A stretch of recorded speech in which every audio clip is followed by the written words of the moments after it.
Back at it already? Yeah, yeah. Well, I was able to finally get back in. Um, Obviously, my ISP decided it wanted to drop me this afternoon.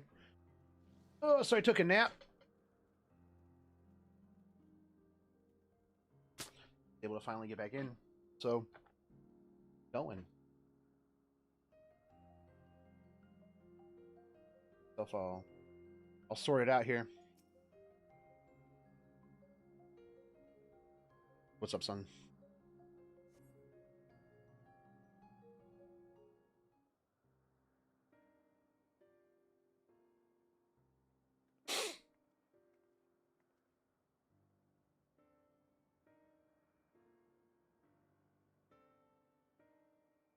Now, conducting some mystery research. Where should we go? No, this isn't Epic 7. Beavers. What's up, Salt? You installed XCOM 2? Nice. Oh, that one. Right. That's where we're going. We don't have any way to fly yet.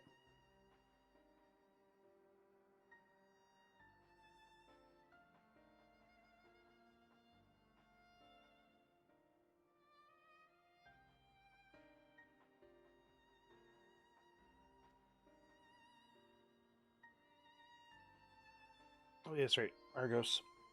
Our Pupperino. Our Moon Pupperino.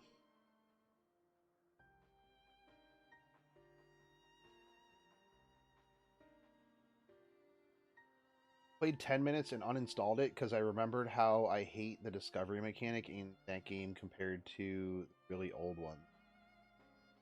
Really, I didn't mind XCOM 2. It was a little tough, though.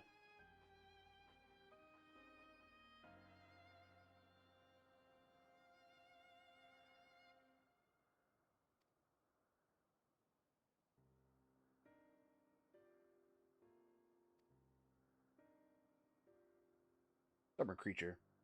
No place in this great star we haven't you've not together traveled, and yet still he remains obstinate. Strangers.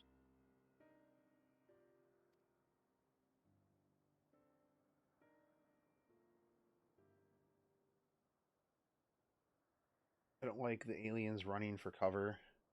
Find them as you find them the first time. Oh, that's fair. EX trials for Endwalker are going to be fun. Would you just skip all the story again, Salt?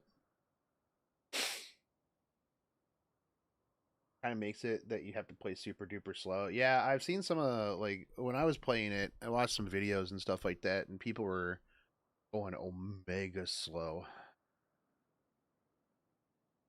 What? You've ridden him before? Ah, you're before meaning my after. Not at all confusing that. Oh yeah, that's right. We're in the past, but they know we're from the future. Even done with the story. I get sidetracked. That's fair.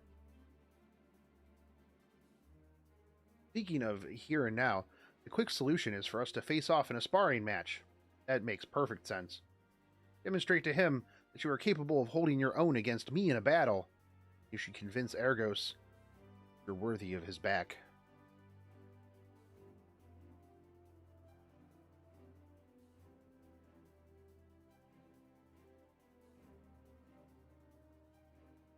In the old games, I used to bring about 12 dudes with rocket launchers and grenades and blow the cover off of the map. Yeah, that's true. Same.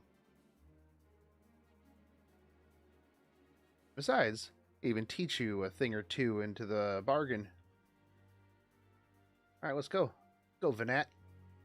You seem doubtful, but useful lesson or not, it will certainly be a moment to remember, a memory of the distant past to cherish. What say you, traveler out of time? Do it. Bring it.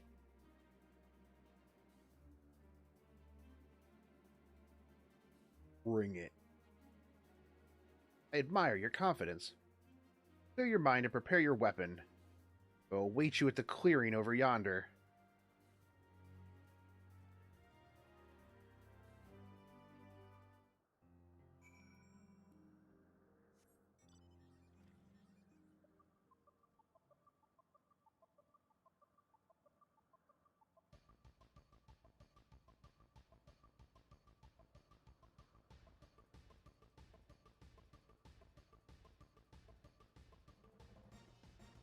How was the queue? Real bad. When I woke up, it was about 9,000. I got booted out quite a few times. I've probably been trying to get back in for about 2.5 hours, 3 hours. 2.5 hours, because I woke up around like 10. It's 12:30 now. So you begin, be warned, I won't go easy on you. Yeah, this is supposed to be for 88. That's fine. I might need to go turn in my Wondrous Tales.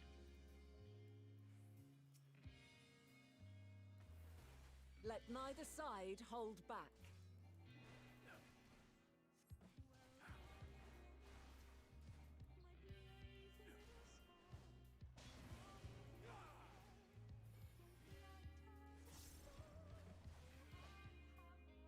My blade sings!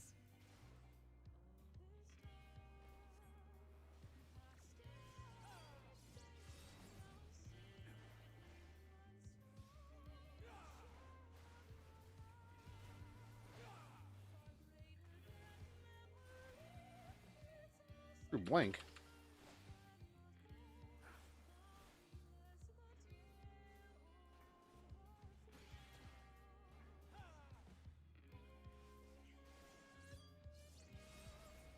All right.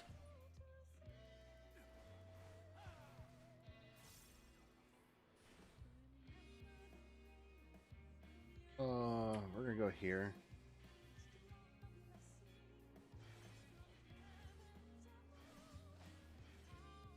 My blade sings!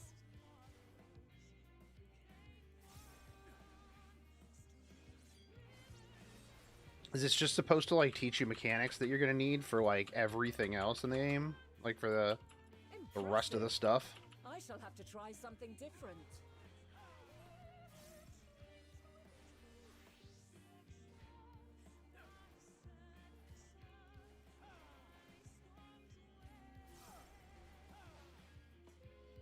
No quarter. I mean, the thing is, though, is like everybody's complaining about like all of the server issues, right? But like, this isn't normal. This is literally the hype of everybody trying to log in at one time. Have a taste. Oh, geez, mechanics.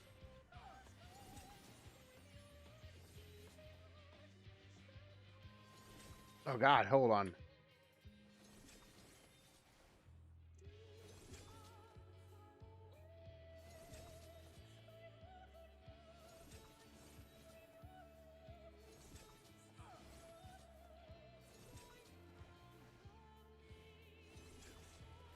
You need to calm down there, Vanat.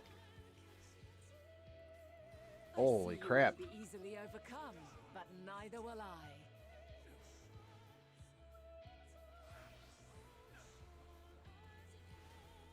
Yeah, use these moments when she's standing in stone, standing still. They actually do some damage.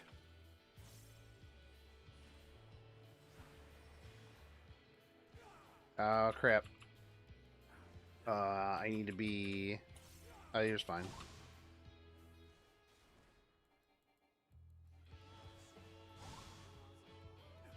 Prepare yourself.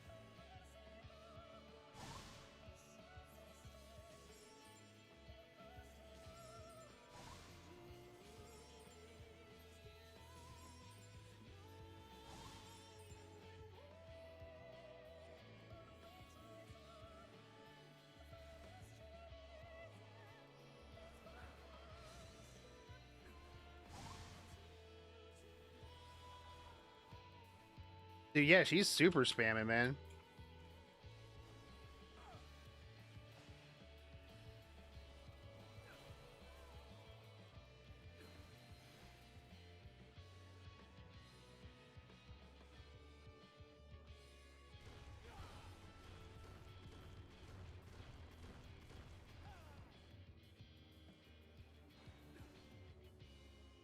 We've only just begun. Come at me with your all. We've only just begun.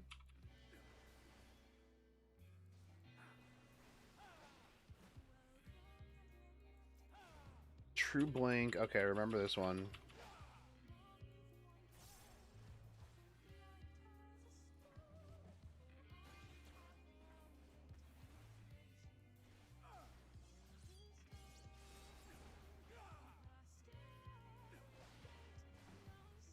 Very well. Let us move to the final trial.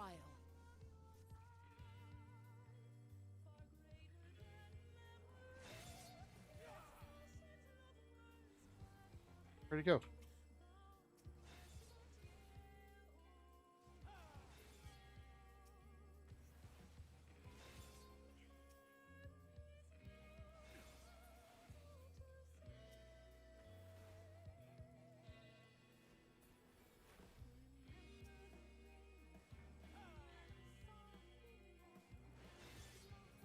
The final trial is just me hitting these balls?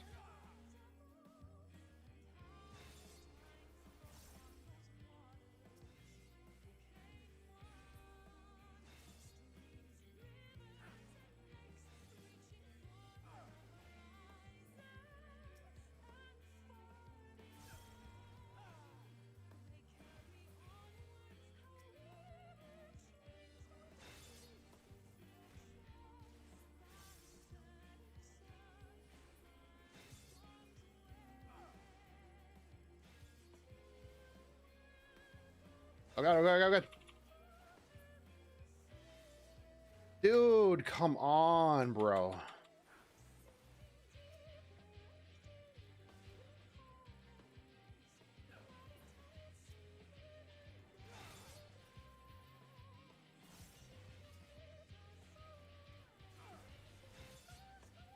Oh no, my damage is down.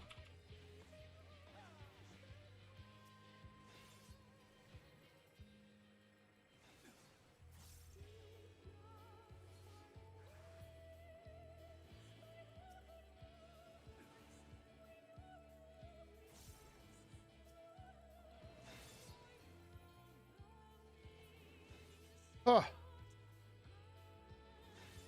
Is that it? Is that it? Is that it? I'm bound. Shit. Break your chains, shed your bones. Lucky man being able to connect. I've been trying for the last like 3 hours. You have to literally watch it, and then as soon as it 202s you, you have to jump right back in.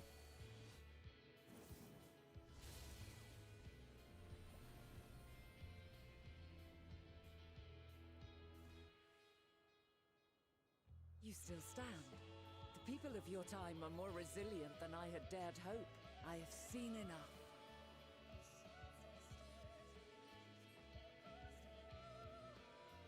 Oh, okay, good.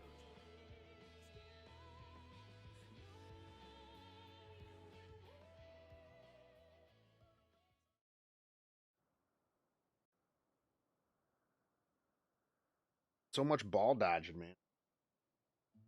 'Twas my intent to finish it, but clearly I underestimated you. Yeah, you did.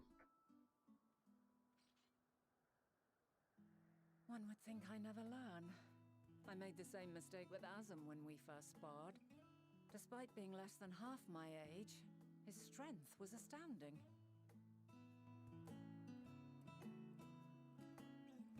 As is yours. 'Tis plain you have weathered All my considerable stance. hardship. Far more even than your tales would suggest.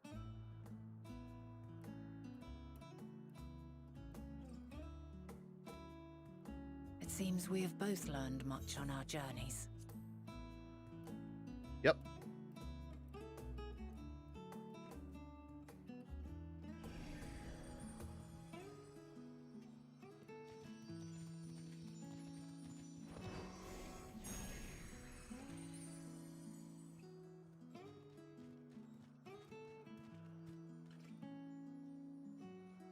Well Ask now, Pupperino.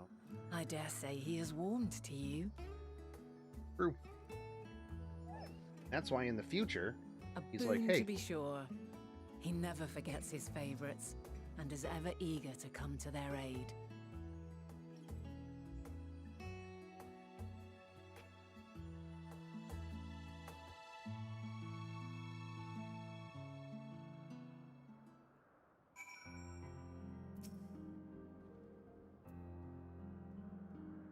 Argos will soon have an understanding on the very spot where Media,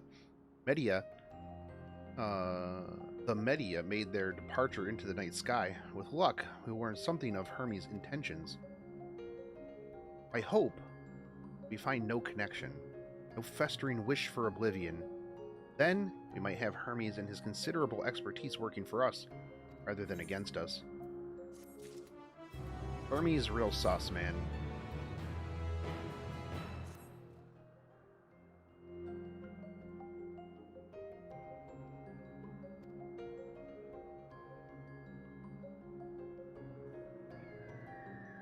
Okay.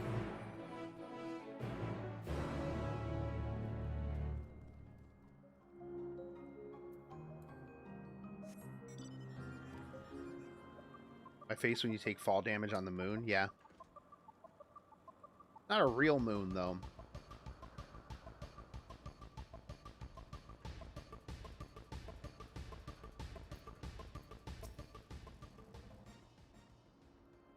Argos motions to his back with his muzzle. You've been given the go-ahead to hop on. Alright, let's go.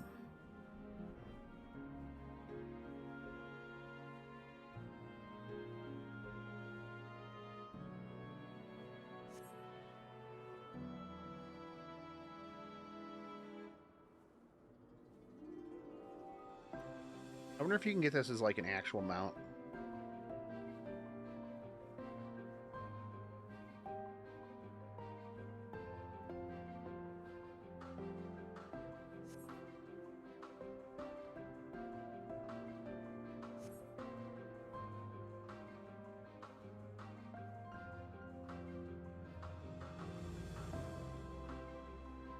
Yeah, Argo would be a nice mount.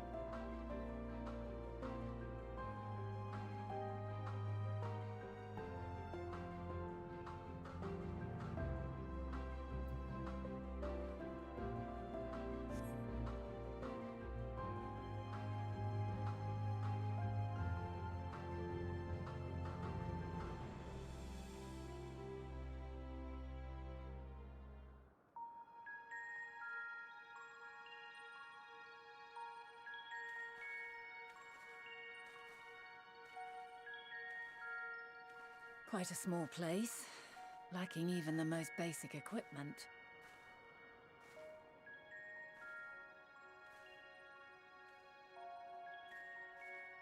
The present may yield no clues, but we may yet try perusing the past. Have you done this before? No.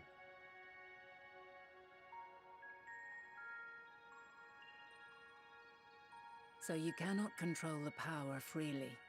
Worry not. I shall assist you. Come and stand before me. Oh, she's gonna teach us how to use the echo. There are two ways to see the past. The first entails peering through the walls of the soul in the moment a subject is recalling a memory. The second requires no subject, and is instead a process of piecing together an event from ripples left in the ambient ether. As memories are etched upon the ether of the soul, so too are they etched upon the ether of the world. In this way can history be preserved.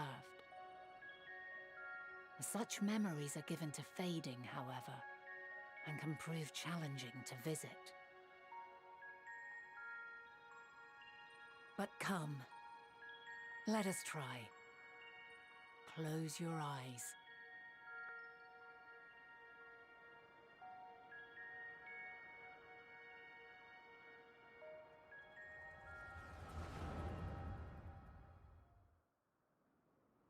Yeah, this is the echo. All units fully functional and proceeding on course towards their respective stars. Estimated time to completion of survey is 108 cycles. End of status report. Severing connection with shared consciousness.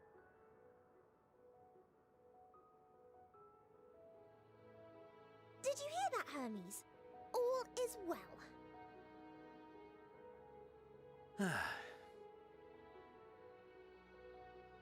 Yes, good tidings at long last. Every step of the way, I've been reminded how little we understand creation. How the universe defies imagination.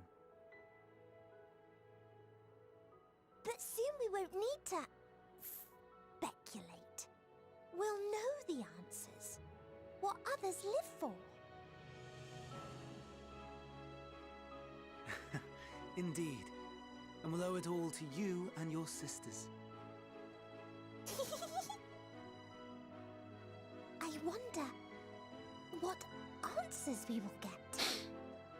Probably terrible space Whatever intelligent monsters. beings that exist out there are bound to be vastly different from us. Diverse in form and culture, possessed of unique ways of thinking. Their conception of life and its purpose will be no exception. Completely and utterly unlike ours. Utterly unlike... how? I have no idea. Yet whatever answers we receive, I will not dismiss them out of hand. No, I will think earnestly on them all. And I will share them with our people, that together we may contemplate our own existence. That's kind of cool. Perhaps then our star will become a better place. Not only for man, but for all life.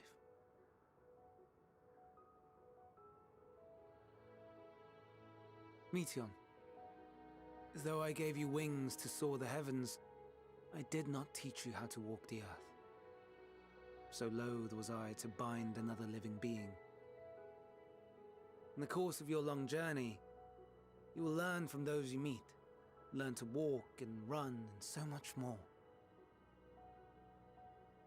And when you return, older and wiser, we will have a celebration to mark your homecoming and coming of age both. Will there be apples covered in syrup? And how are you supposed to eat them? With her mouth? Rather than food, perhaps...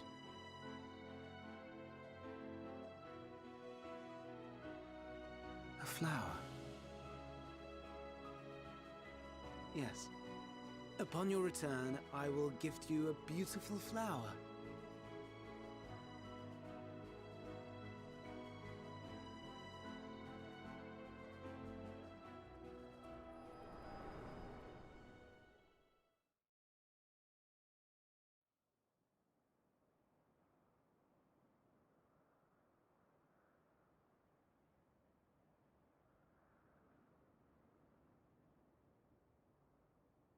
So, what is your opinion? I don't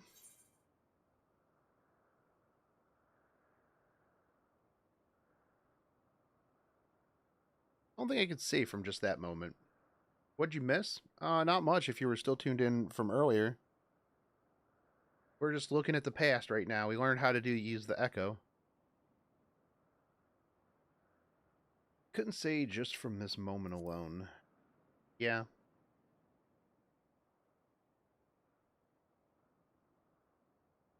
As you say, that was hardly conclusive. Yet based on what we witnessed, I find it difficult to believe that they would deliberately seek to end all life. Be that as it may, we cannot rule out the possibility that they will play a part in bringing about the final days, perhaps unwittingly. I think sending them all out into space, In light of this, we're going to get some, like, shared consciousness I stuff propose that we reveal your tale to Hermes with, himself. Mattia. If he does not wish for the final days, as we believe, he may well join us in pursuing a solution.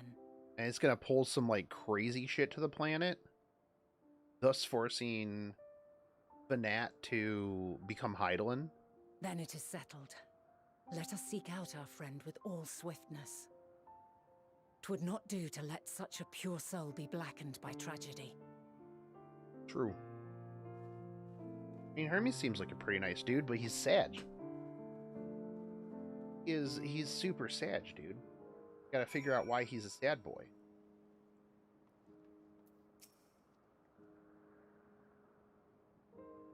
Alright, so there's a number of places that he could be. We gotta go check them, obviously.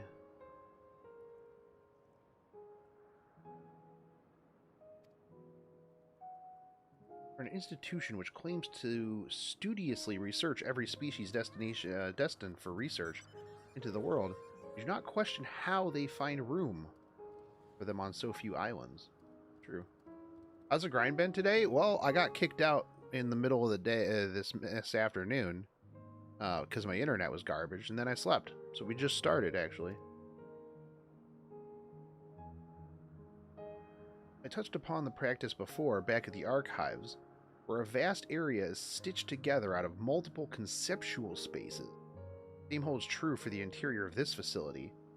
Magically constructed environs. Hey, what's up, Frost? There, within those spiraling habitats, the chief overseer and most of Elphas's observers conduct the bulk of their work.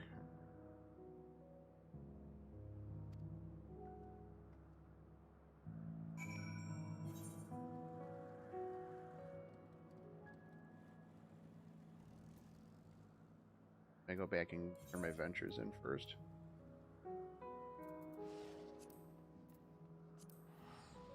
I've been offline all day.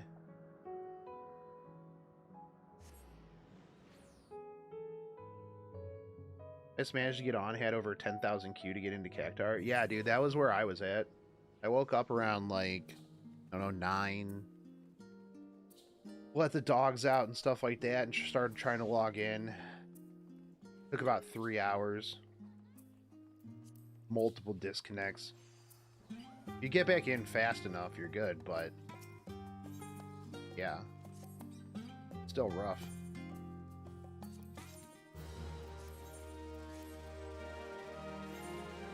But I mean, it'll calm itself down. Everybody's like super hyped for it right now.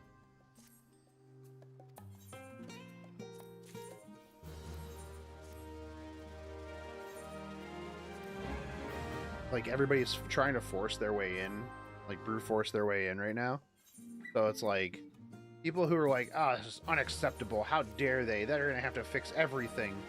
Like, bro, have you, like, the people who are complaining about all this, it's like, if you never played an MMO,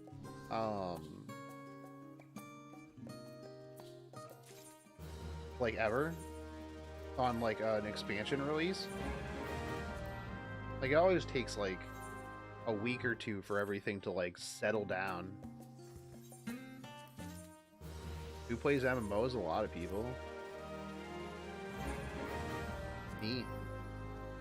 I played MMOs for ages. I'm actually glad I'm back to MMOs, honestly.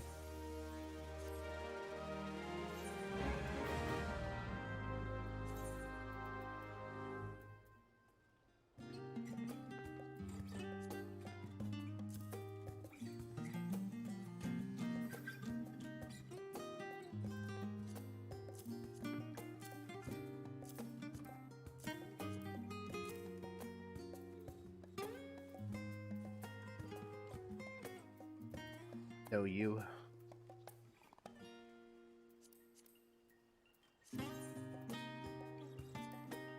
Once the raiders start to log in for tomes, and then once the raiders start to just log in for tomes, it'll even out. Yeah. Yeah, like once people like level up their reapers and they go back to just being like casuals, it'll definitely even itself out.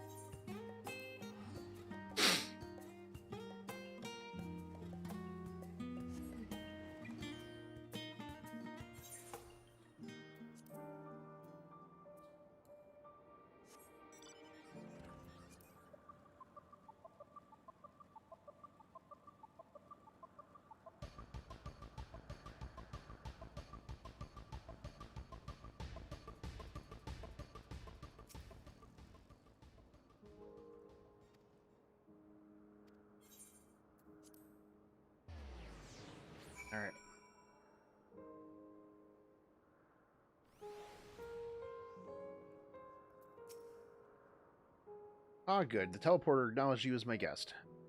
You should now have the authority to use it as you wish. Fantastic. As for the way to Kissis Hyperborea, go this way. Why couldn't these people just name stuff normal thing? Ah, yes, the Kissis Borealis.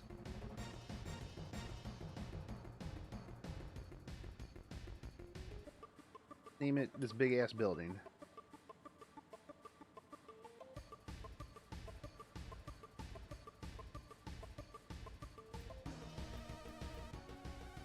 That's gonna be a dungeon, isn't it? Yo, what's up, True King? Why do you need these big doors? Oh wait, that's not doors, that's just windows. Why do you need these big doors? Honestly. The grandest research facility in Elphis. Ah, should head inside. Asked after Hermes' whereabouts. Hermes is another facility, as we just discovered. Ah.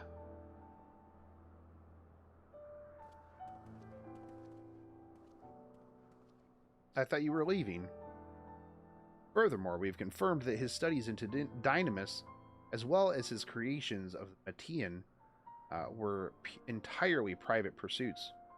No one else we spoke with had appeared to possess the chief's depth of knowledge of the subject, and neither did we hear any tales of stolen research. Fu Manchu, thank you for the follow, dude. It means that if Hermes himself harbors no desire to bring down an apocalypse, then he might be recruited to help prevent one. Well, yeah, we gotta try to figure that out first, though. Or so saith the illustrious Emmett Selch.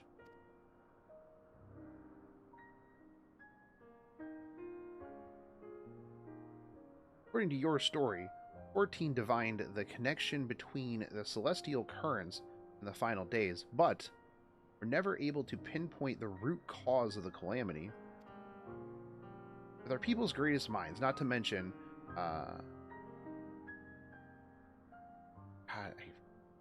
Hythlodaeus. Right. Every time I see this, I'm like, I know how to pronounce this, but yeah, Hythlodaeus. Sharp eyes, committed to the pursuit of a solution. Such an outcome seems inconceivable. But it happened, dude. I'm telling you, it did. The only possible explanation is the nature of the catalyst was so inexplicable that even we failed to perceive it.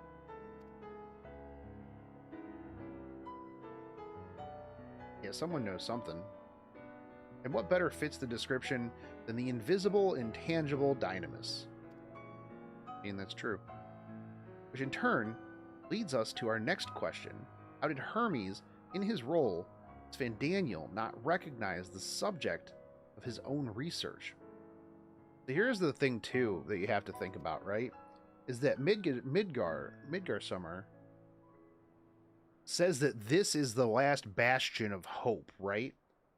Hermes sent out all of the Medians into space to, like, find out what other life happens, or whatever other life forms are thinking about doing, you know.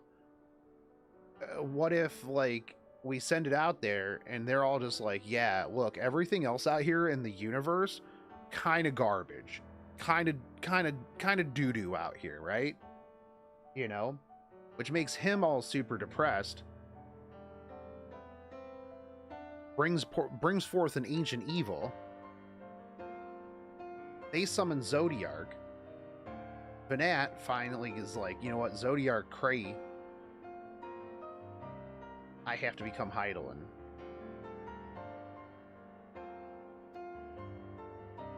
To be clear, the Convocation does not tolerate acts of deception or malice. We are practiced at perceiving truth, and would have known had Fandaniel lied to us. Hermes has no conscious wish for the world to end. Of that, I am certain.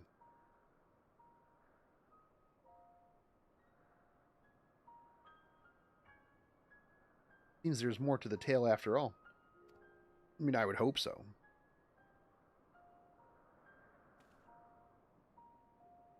We conducted an investigation of our own, you see.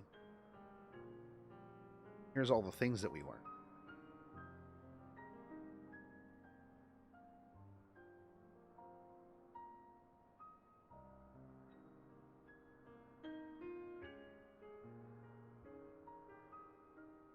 How comforting. We seem to have reached the exact same conclusion.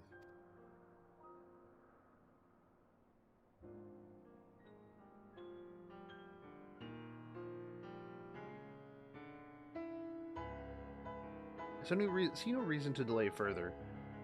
'Tis time we brought Hermes into the fold, as it were.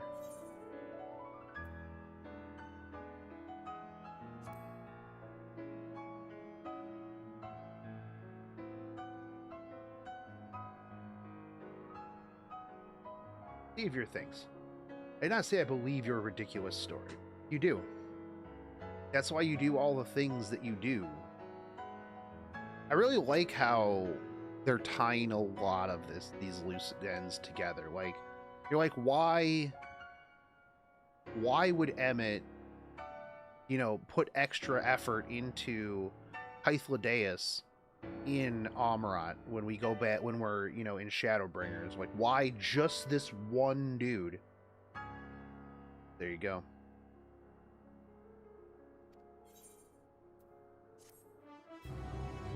It all comes full circle.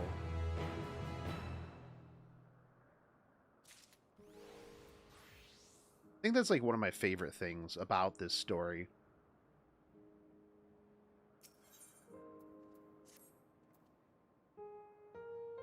I think the time for leisurely exploration is past. If I might have a moment to adjust my vision.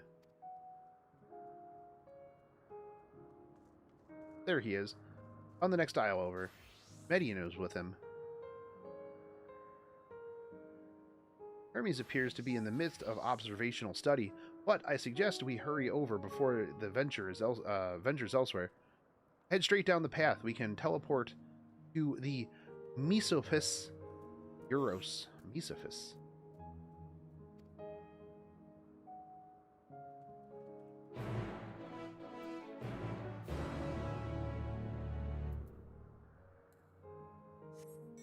Why are all these people chilling here?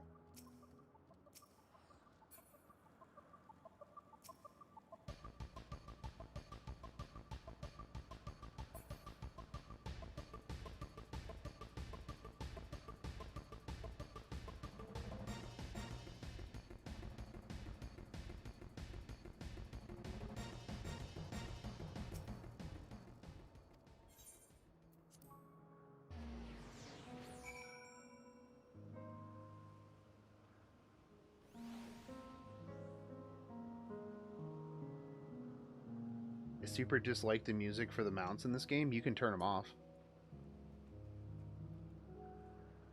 You don't have to have the mount music. You can literally turn it off. And it'll just be the background music of wherever you're at.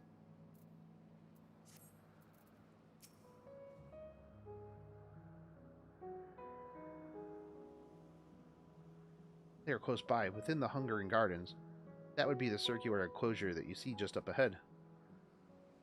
Well then, Shogun, make yourself useful and bring Hermes out here to us. Okay. If I were to go, he would assume I was only there to press him on the Fandaniel manor. Of all of us present, you stand the best chance at convincing him to put aside his work for the moment. But creations in there are not exactly, well, then again, Shogun can handle himself. He did survive the bout with Venat, after all. It's true. It's like, and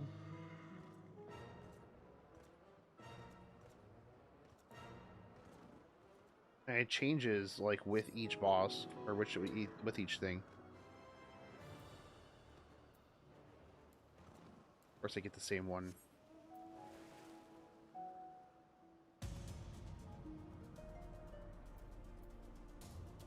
But you can turn it off.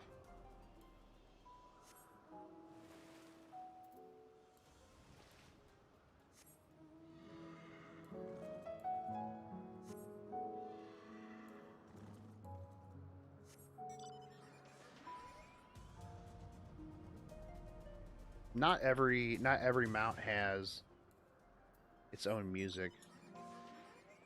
Why do I keep getting like the same mounts? My roulette's broken.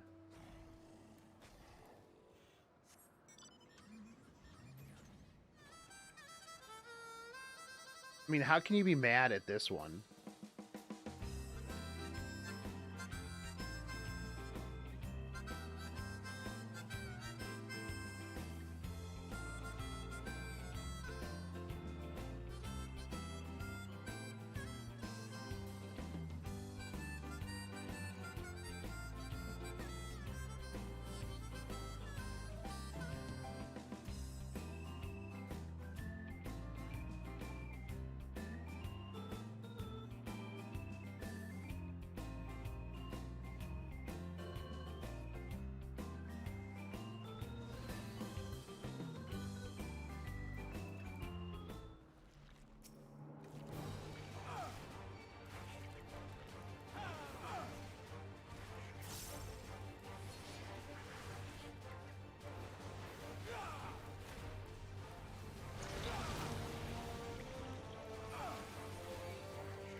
But yeah, I mean, there's a lot of stuff that you can just adjust in the game, so...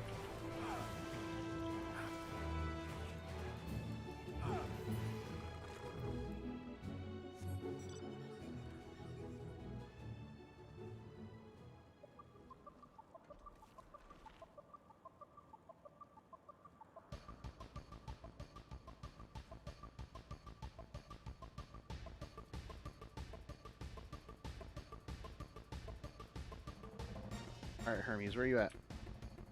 There you are.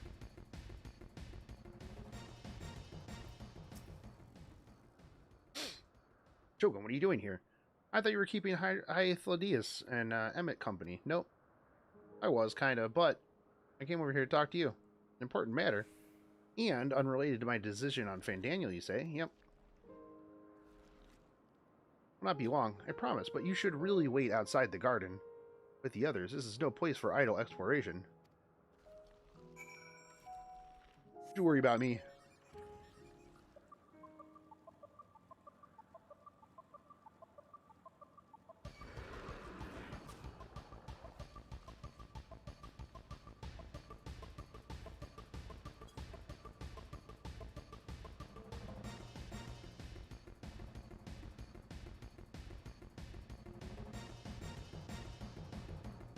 I don't know what to make for dinner. I can have spicy or non-spicy pasta. Go with spicy pasta, dude.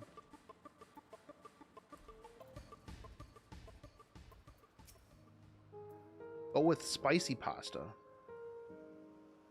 I did speak to Hermes. We're briefly entangled with the denizens of the Hungering Gardens as well, I see. Or should I say, smell. Can't speak for certain convocation members, but I, for one, am impressed with your fortitude. Glad to hear that. Now that you convinced Hermes to confer with us, let us pray that things will soon take a turn for the better. For as fascinating as it would be to meet the Emmett Selch who would recreate Amarat in the depths of the ocean, I think it is best for all concerned if such tragic events never came to pass, but they do. Yet in our future or your past, assuming yours is not truly written in stone, naive hope that is. But it would be because the final days are coming. Elidibus already said that I can't really change the past. Like, we already know that. Hermes said he would not be long. Yes, then we shall wait here until he emerged. Okay.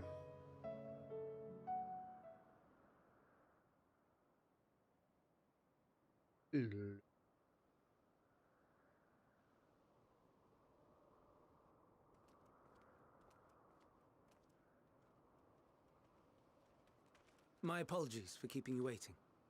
I understand there is a matter you wish to discuss. Yes.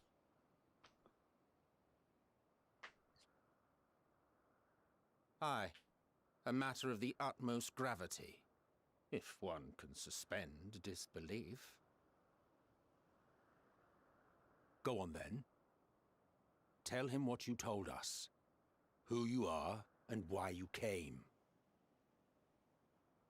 All right, so I'm from the future. Pretty sweet. All this stuff happened. Emmett doesn't believe me. Final days. Who bring all of this about? Actually, I probably brought this about because I came back in the past. Star-encompassing calamities is likely the product of a dynamis reaction. And none is more versed in the applications of this energy than you, Hermes. I must stress that we do not believe you would desire such destruction. We come not to lodge accusations, but to beg your wisdom. And so, distressing though the exercise may be, I ask that you share with us your opinion on the matter, on the assumption that our visitor's tale is true. It is. I was there. It is true. Even you, Vana.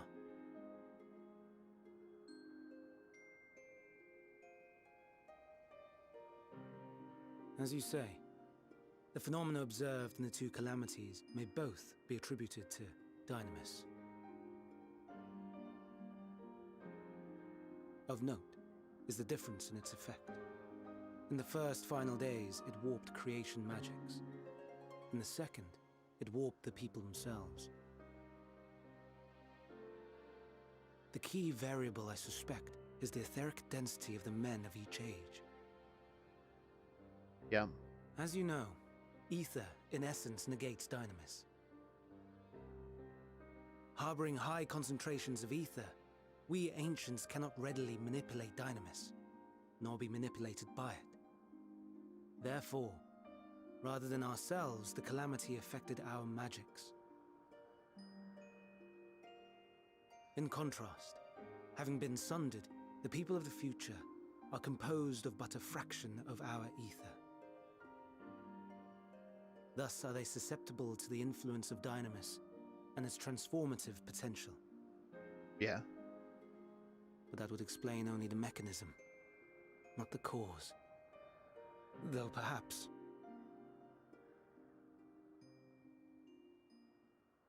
What is it? Even should it be a hypothesis, we would hear it.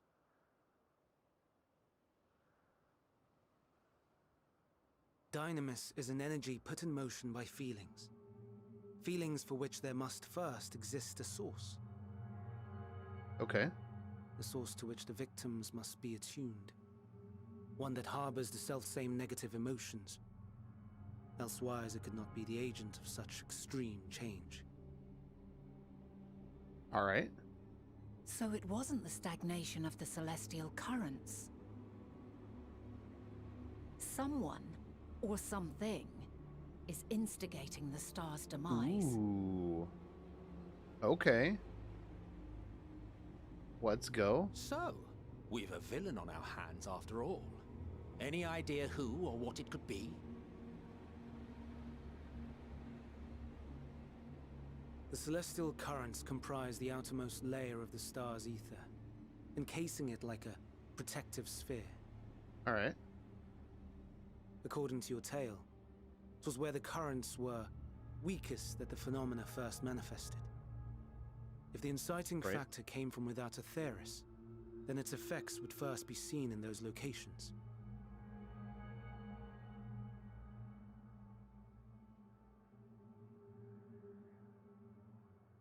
Greetings. Can you hear me? Ooh. Do not be alarmed. I mean you no harm. I wish only to hear your words, share your feelings, know your thoughts. See? I told you it was a bad idea to send them out into space. May we please be friends? Meteon. What is it? Executing scheduled task, suspending individual self and connecting to shared consciousness. Connection established. Commencing status report.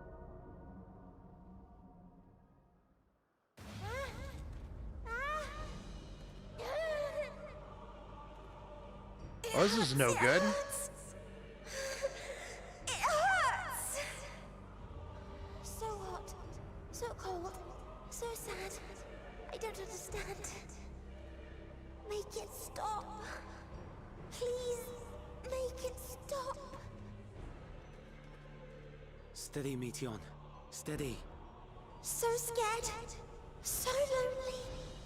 The pain, it's too much. Okay, yeah, we shouldn't have sent these to space, dude. Why?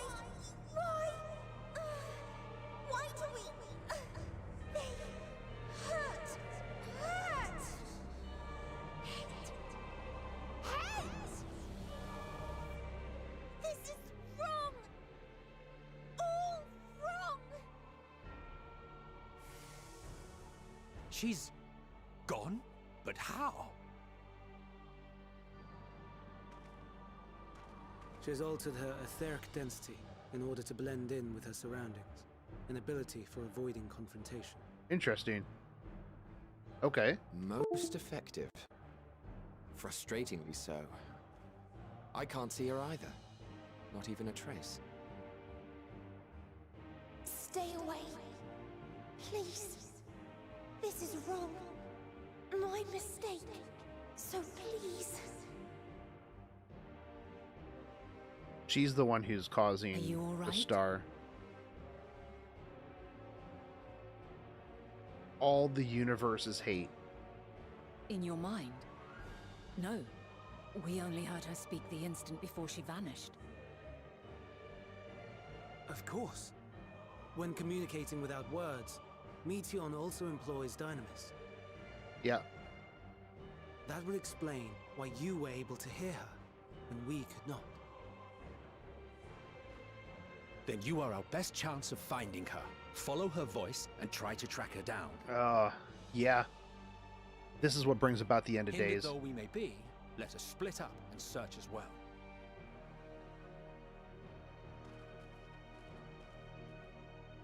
Okay, this is kind of cool. I like I like where the story's going. I mean, I don't like that she's, shared conscious with a bunch of other hers in space. I mean, that's kind of sad.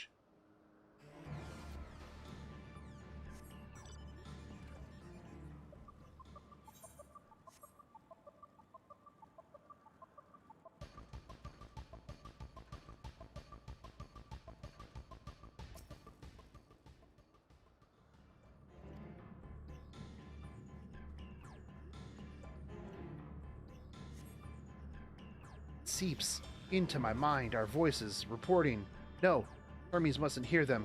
I have to run, I have to hide. Midian's anguished voice grows distant as the source seems to flee down the slope.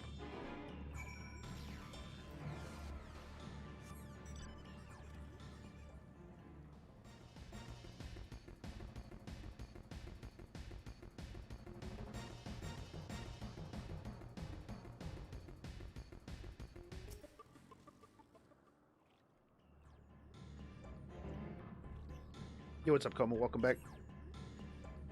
Straining to catch the faintest whisper, but fail to hear Midian's voice. Be elsewhere.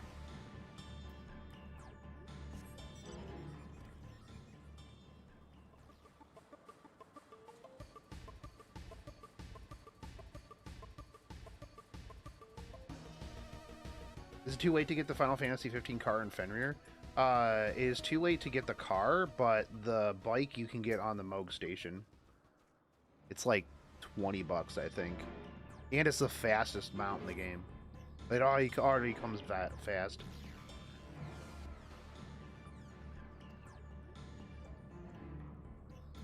They'll probably put the car in the shop at some point. Like the limited mounts usually eventually go up for sale. So like I think you had to be at an event, like an in-person event for this, maybe. But a lot of times, from what I understand, like limited mounts eventually go up on the Moog station for sale. So it's like if you were there you could get it for free, or later on you got to pay $20 for it.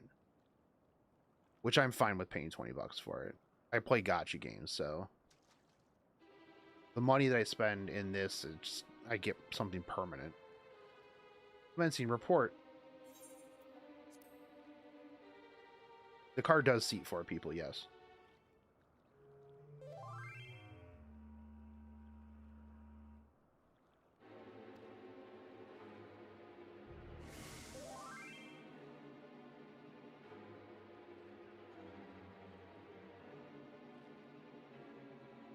Please, don't follow me. I'm following you. Can't tell me what to do.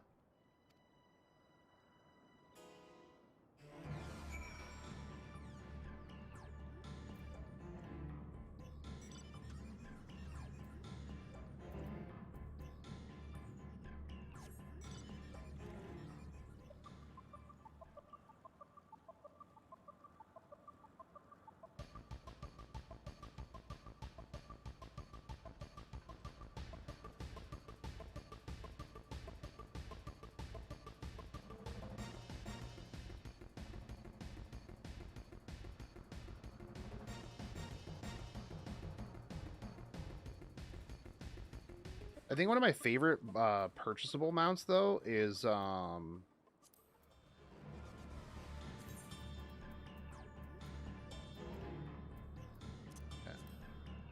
one. Because it plays the Alexander music.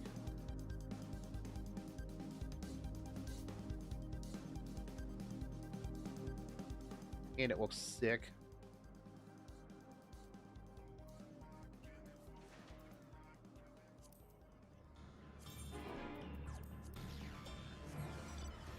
And then my lunar whale. This fits 8 people.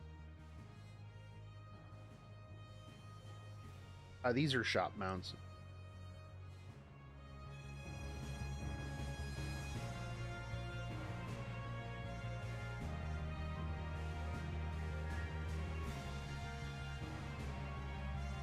This was like, you know what, $40? That's half an E7 pack.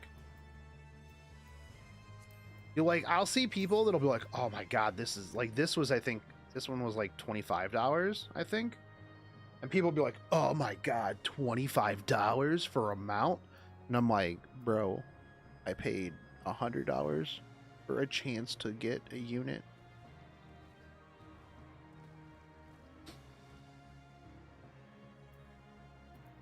Just a chance.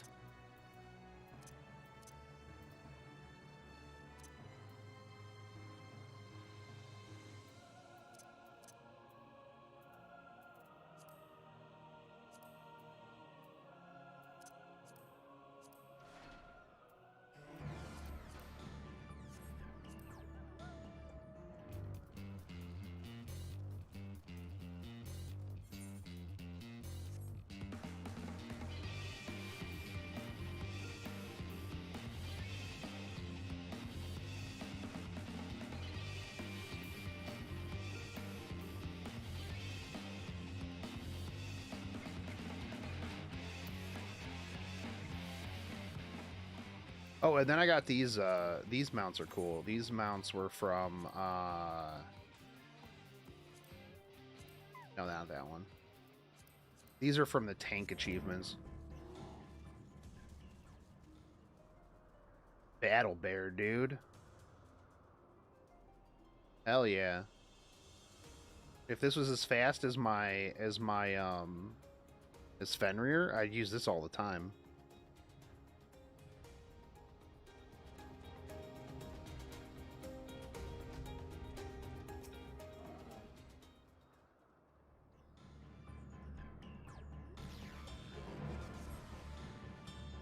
He strained to catch even the faintest whisper, but failed to hear Midian's voice. He must be elsewhere.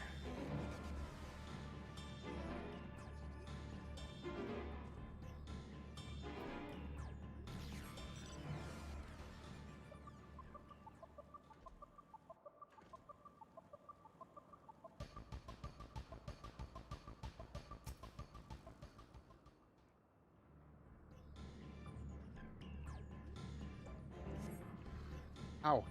How did it come to this? Is this the reason we traveled to the stars? Why we sought out other life forms? Is this it?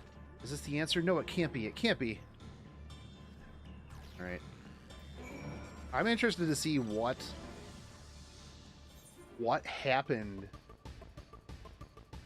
in space.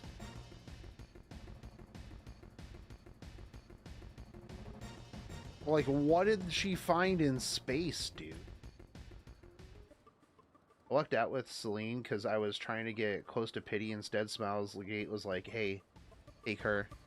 Yeah, that's why, like, one of the things, like, I'll roll on an ML unit if I'm like, you know what, I wouldn't mind having this, but it's not something I'm, like, super, super crazy about. So that if I get it, I'm still okay. But, like, there's some people that'll just be like, oh, I'm just going to try to get to Pity on this banner that I don't even want anything from. And I'm like, man, that's crazy. Why do you tempt fate like that?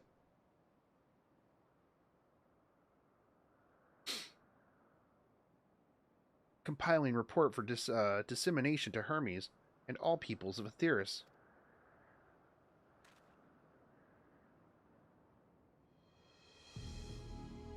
Processing expedition data, preparing profiles on intelligent civilizations, formulating answers to the question. The question. Finalizing report. Cringe. No, Shogun, you mustn't listen. Stop disappearing. It's a terrible game of hide and seek. It's wrong, it's all wrong.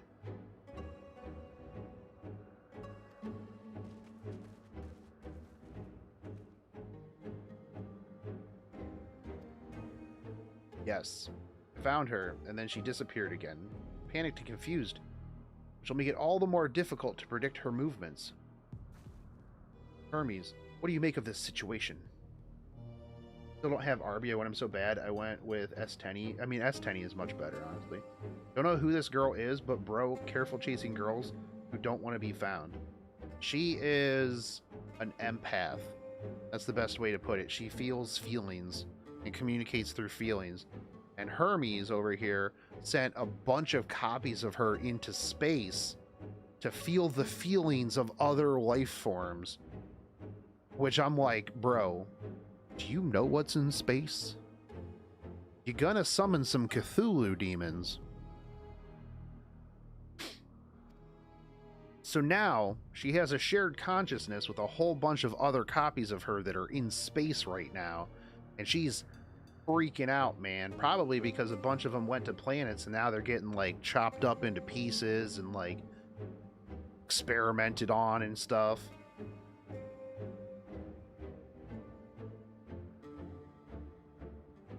Considering, like I said, Midgar Summer comes and literally deposits his dragon horde on our planet and says, this is literally the last bastion of hope. So that means that there's some pretty fucked up shit out there that a dragon is like, yeah, I'm out, bro. I am out, bro. Even when you do Alphascape, at the end of that, it's like, yo, the expanse of space is pretty sad. There's a lot of sad stuff out there. So I'm sure that whatever she's dealing with out in space is probably like, hey, yes, this is some scary shit, dude. How might we access this shared consciousness of theirs? Probably shouldn't. Much as you would approach a sentient being directly. In the Media's case, that means speaking to any incarnation within physical reach. So unless we can track her down, we track down the Median that we just lost, we have no means to communicate with them, correct? No way of knowing what befell her sisters, no way to provide directions or guidance.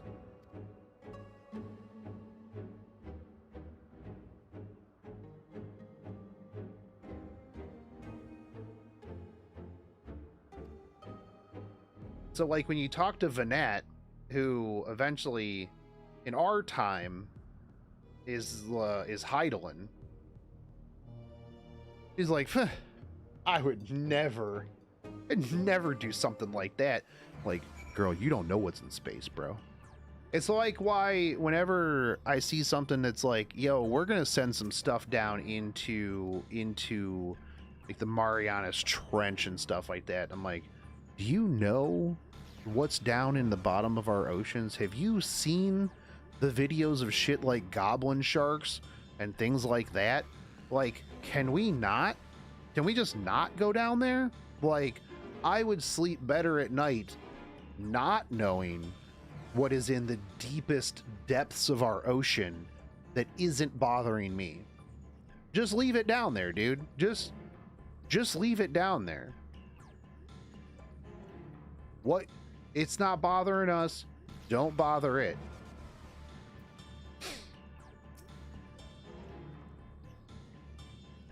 Oh, my dear Median, what did you witness out there that frightened you so? Why do you seek to keep it from us? How terrible could it possibly be? Famous last words. Oh man. Bruh. How bad could it be out there in the far depths of space that would freak you the heck out? It can't be that bad.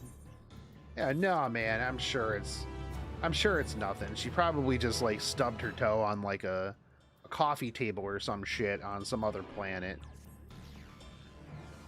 Correct me if I'm wrong, but Median renders herself invisible by matching her etheric density to that of her surroundings, does she not?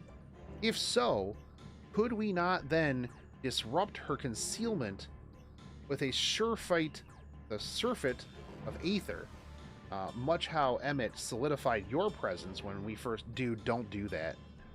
Don't do that. That sounds terrible. You're gonna mess some shit up, man. Don't be absurd. I can hardly channel ether to a recipient whose whereabouts are hidden from me. That's why we must all work together. Shogun will communicate or continue the search in the same manner as before, but this time, with you in tow. Once he ascertains Median's likely location, you proceed to reveal our wayward familiar with a swift ethereal downpour. This is probably a bad idea. This probably is what messes things up. Very clever, and thankfully she has made herself easier to capture by fleeing towards Leith. Assuming she is made visible, it should prove no great feat to herd her into a corner. Oh yes, okay.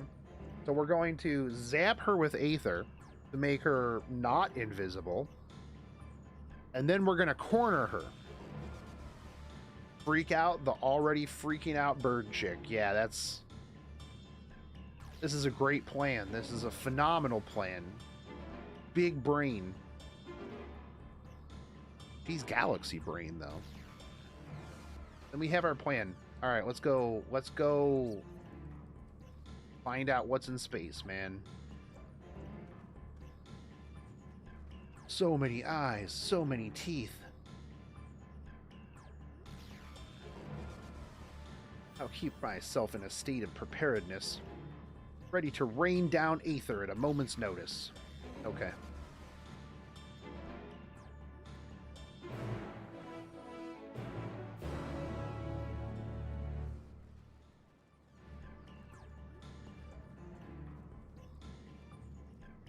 This is going to work out well for us. I'm sure.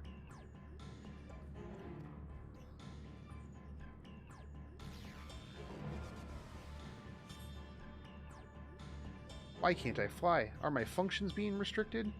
Hide. Yes, I'll just have to hide then, where no one can find me. At least that open expanse should make her easier to find. We won't lose her this time.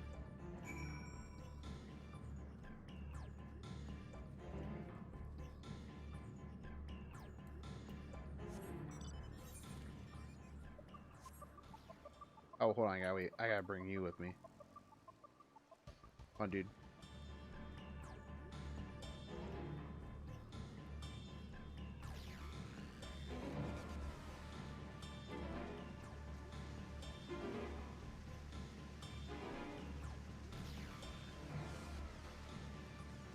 All right.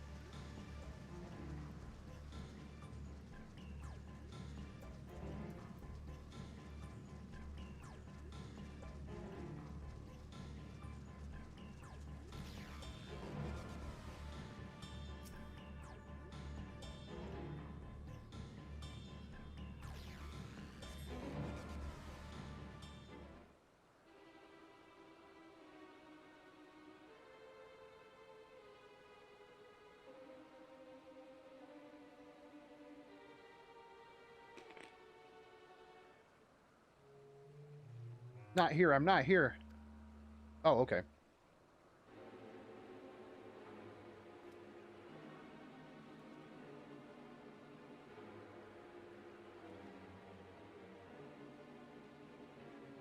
By that rock is she very well. Oop. Why? What? Why can't I hide?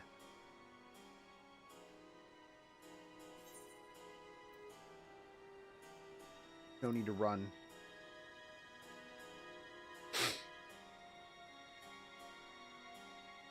Shogun, what are you saying? Everything is so faint. Sorry, I'm not strong enough. Stay away. I'm begging you. Don't make me say it. It'll break him, his poor, fragile heart. Ooh, okay. Alright. Once the others are in position, the two of us can herd her into their mist. This is terrible, dude. I feel bad. I feel bad for Median, dude. Like, whatever she found in space really, like, effed her up. And she's trying not to break Hermes' heart. I'm sure whatever it is, like, just really crappy.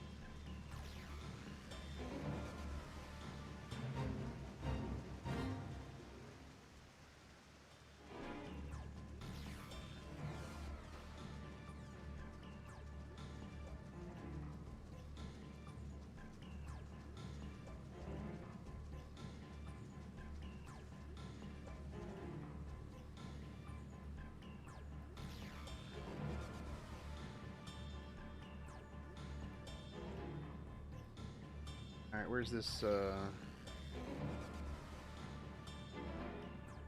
thing?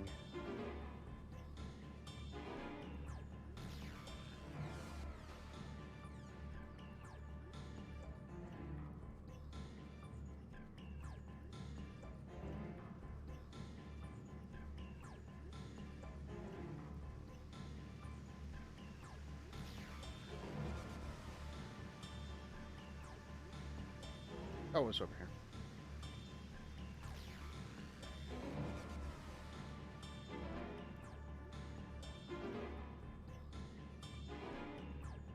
Okay, tell me if I'm standing here. Oh, I don't care about the teleporter.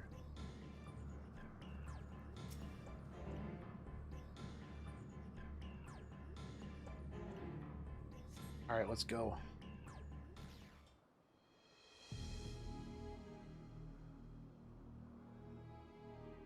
You can't disappear anymore. Oh, she's going into the teleporter. Oh, she's running away from the teleporter.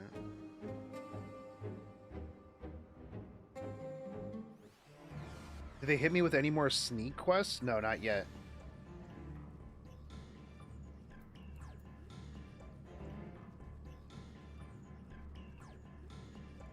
I liked the Metal Gear Thancred quest, actually.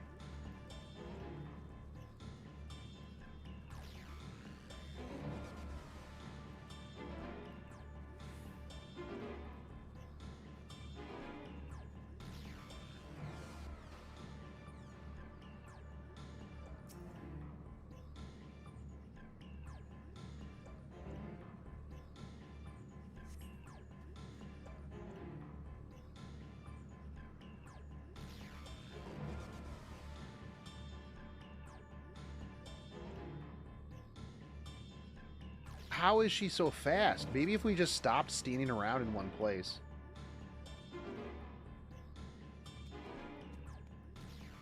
Can't you just teleport?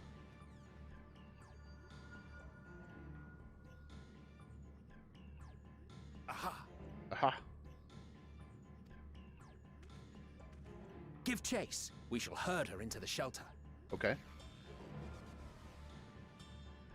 I got a motorcycle. I know it can go faster than her. Yeah, that thing can definitely run faster than her.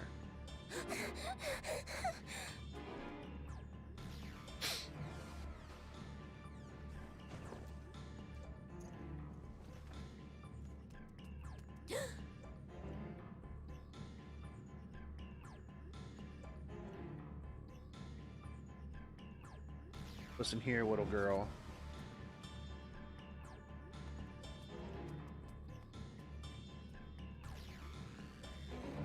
Just go grab her, dude. You were right there.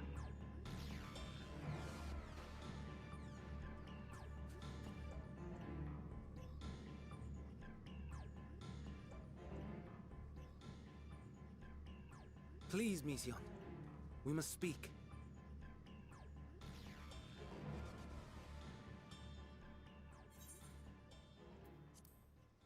All right, tell me all about Space Cthulhu.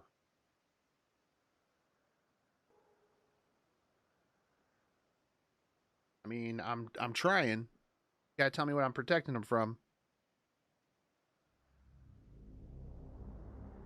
Individual self-suspended. Connection with shared consciousness stable. Our survey is complete. We shall now report our findings. All right, let's go.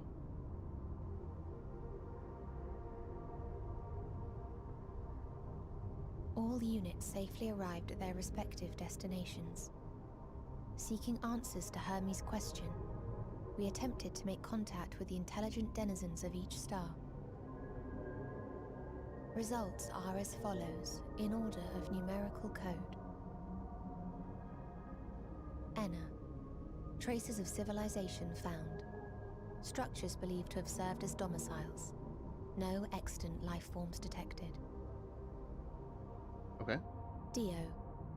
Ruined remnants of buildings scattered across star, surface of which is encased in ice.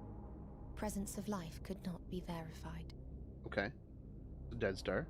Tria. Evidence of large population centers, akin to cities recovered.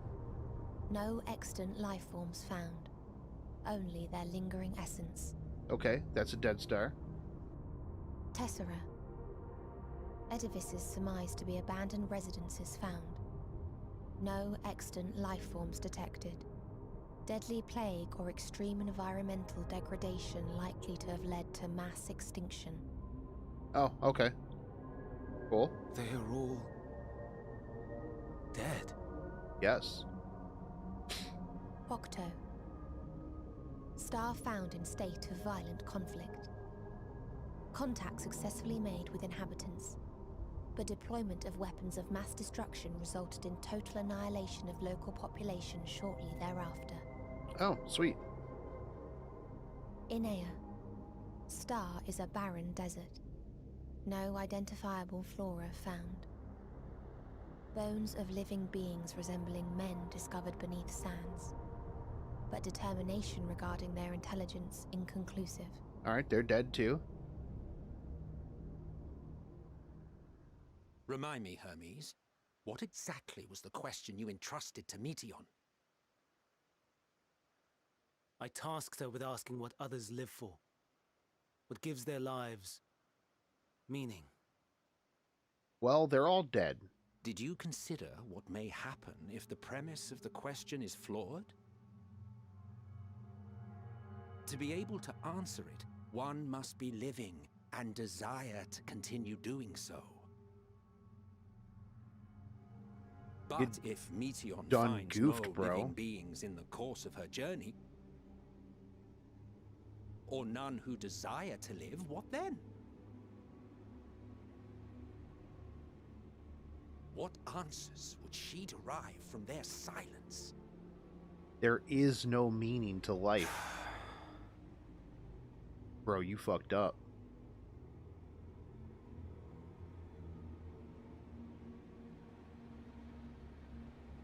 Meteon, enough! Suspend your mission and return hither at once. No. Decapente. Local civilization once flourished under auspices of higher power. Said power later laid waste to civilization in fit of rage. Oof. Upon revealing this to me, entity elected to self-terminate in lieu of providing answer to question. No other intelligent life forms found. Turning a deaf ear, are we? We are taking Meteon back to Amarot.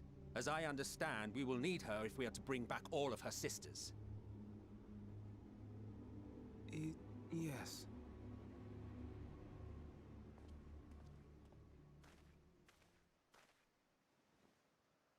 Meteon.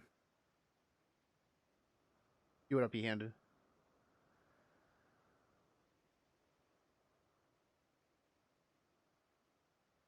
Broke her, dude. It isn't right, is it? It isn't right to turn away from the answer. Even if the answer is pain. It's true. Even if we aberrations must scream ourselves hoarse to be heard. We're going to the feels moments.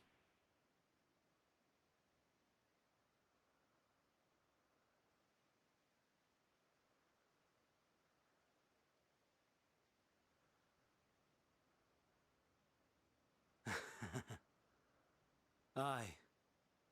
Whatever answers we find, I will not dismiss them out of hand. These words I said to you, and I will hold myself to them. Wait, did he just break?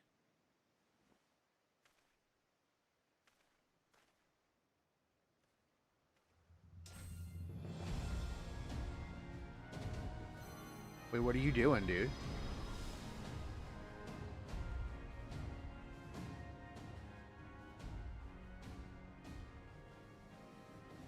What is the meaning of this? You cannot take Meteon. Not until she has finished her report. Okay. All else must wait.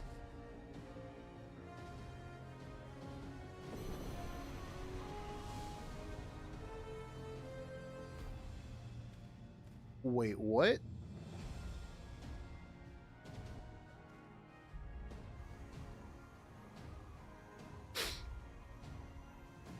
I want to hear the rest of the report, though. You fool!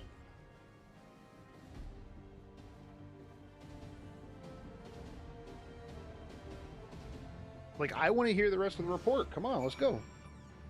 I mean, I know everything else is dead. But yeah, that's pretty jacked up. Why, Hermes? Why could you not leave well enough alone? Will these answers assuage the pain you feel when creation is returned to ether? Did you never cast your accursed question into the distant stars? You may have one day learned to be at peace upon this one. Yeah, I like where this is going. Hermes is headed to Kittisis. Alright, yeah, we gotta pursue him. Of course we pursue him. No matter what Hermes might be thinking, Median is a potential threat that needs to be brought under our control. You know, I'm pretty sure that, like...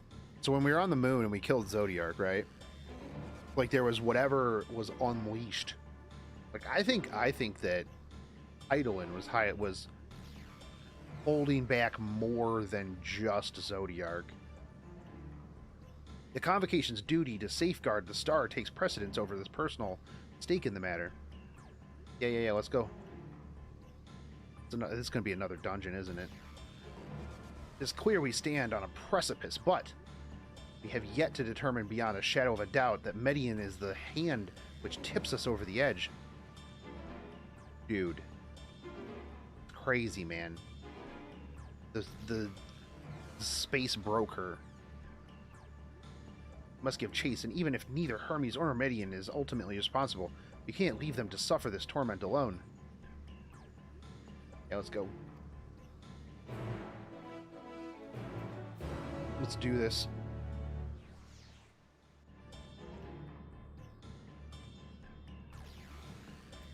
Space Burb goes crazy.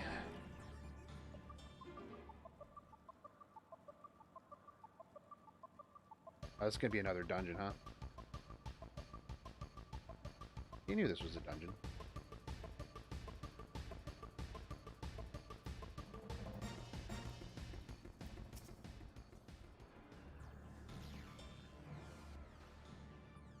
He got kicked out. In there by himself. Going crazy. What have we here? Excuse me. Has something happened inside Cassis? Mistress Vanette, I'm so glad you're here. No one knows what prompted it, but the alarm was sounded, and Cassis was put in a state of alert. Procedure dictates that we evacuate immediately, and we have yet to investigate further. What's Hermes doing, obviously? Yeah, he evacuated everybody, and he's holed up in there. What does this state of alert entail exactly? Field dampening magics is draped over the entire facility, usually in response to escaped entities and the ilk. Like, the scholars and observers are unaffected, but everything and everyone else is weakened to a fraction of their usual capabilities. And consider us forewarned. We do, however, have urgent business with Chief Hermes. Must enter the premises regardless.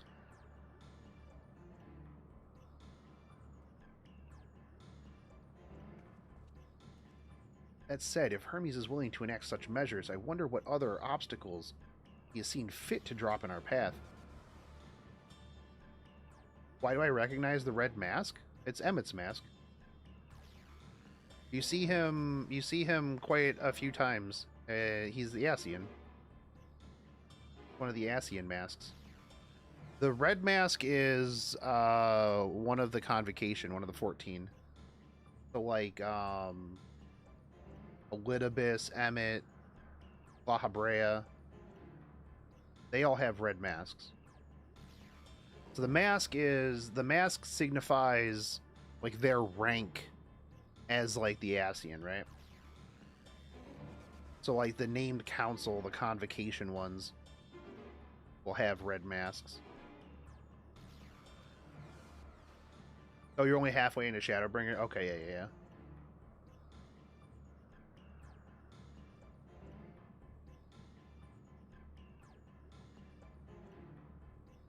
I don't think I've seen him maskless. You should have. Emmett Selch? If you're halfway into Shadowbringers... Oh, you're in Stormblood, not Shadowbringers. Okay, yeah, you haven't seen him. You haven't seen him yet. Yeah, you're farther behind.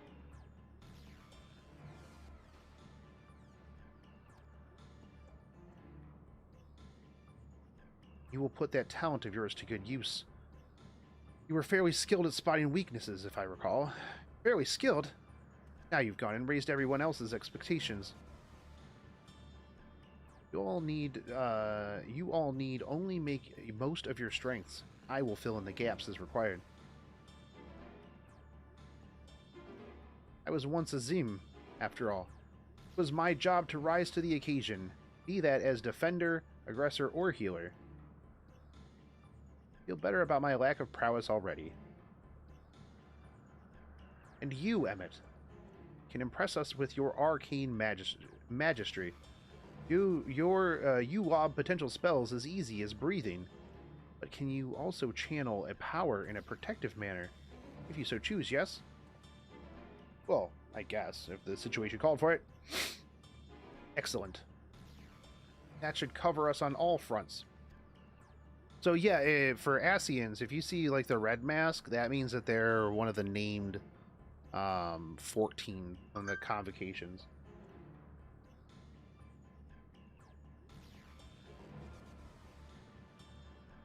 Your tale led us here, Shogun, so 'tis only right that you lead us now. Man, I just wanted to go back and in time, man.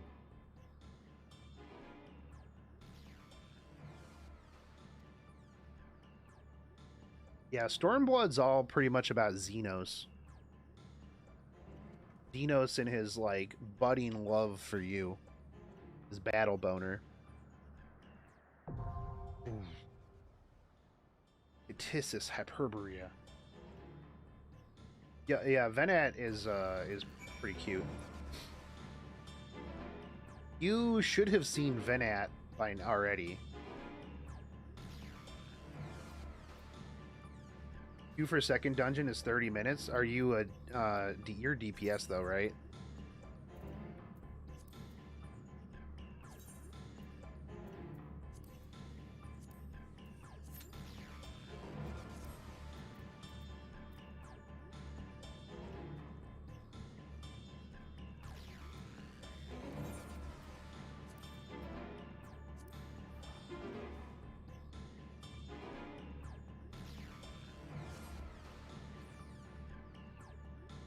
Oh yeah, if you're a Reaper, yeah, man. I imagine the DPS duty finder timer probably extra brutal.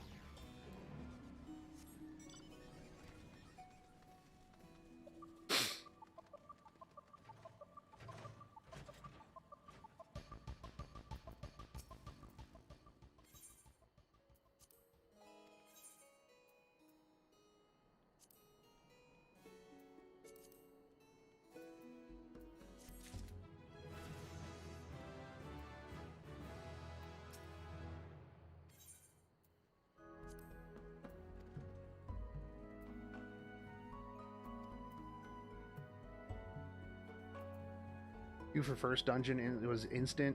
I mean, yeah, there was probably a lot of people at that point.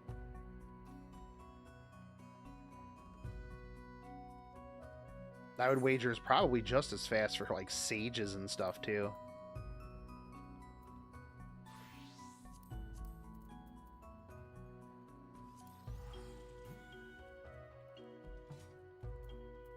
I'll go to Udal, turn in some of this stuff.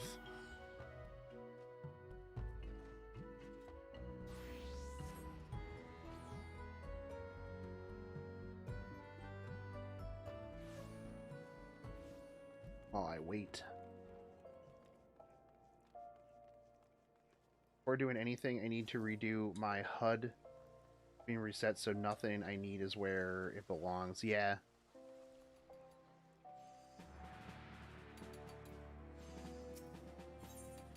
Add black mage noises.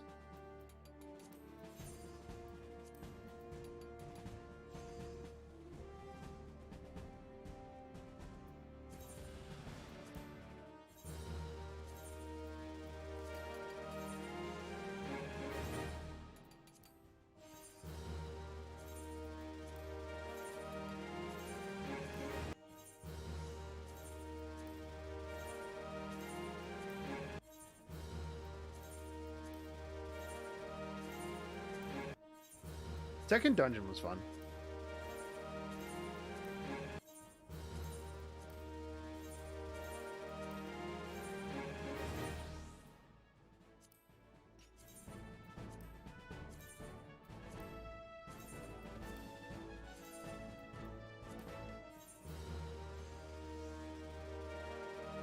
Yeah, high quality mats aren't a thing.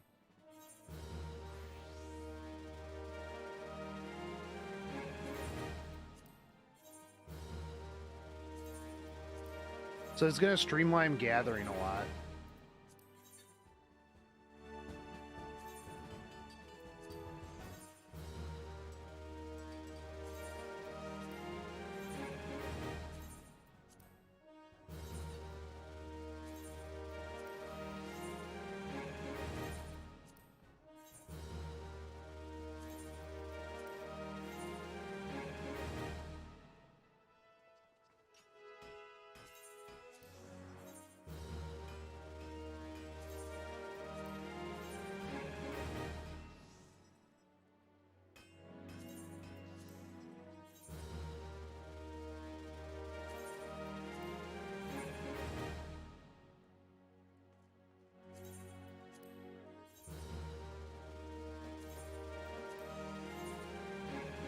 there any point in keeping what high quality we have though, or should I just turn it all into RQ? I think you can still use high quality. I just don't think you'll get any more moving forward. And like, you still craft high quality stuff.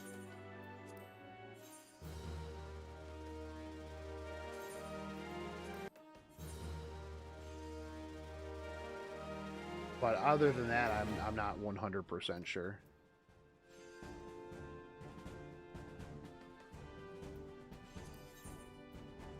I want to see how much these they added in a new thing, they said. Freight ticket, material.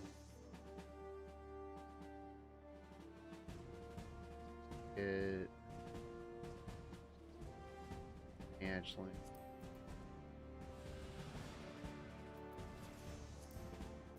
They said they were putting in a thing that would have random minions and mounts in it.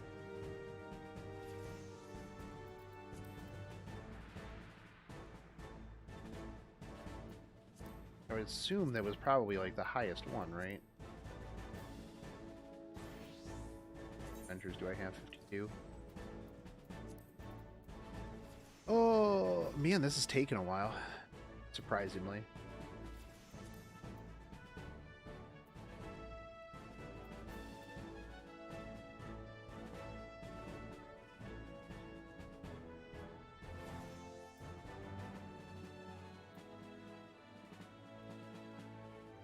Yeah, that's what I had read, that they were putting in a thing with your free company, or with your grant company, where you can use your seals for minion gacha, minion amounts.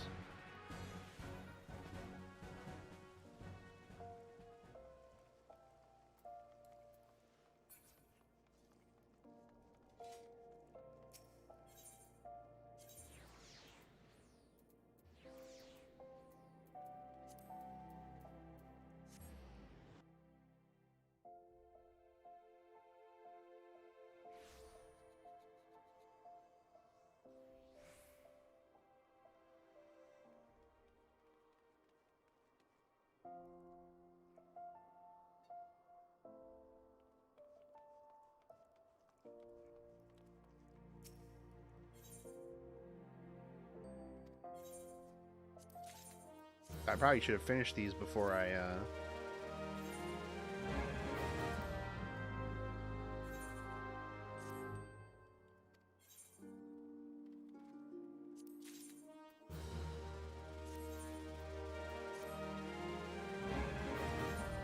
actually, hold on. I should change some of these to tanks, to warriors, so that I can level them to 80 so they can start getting me better stuff.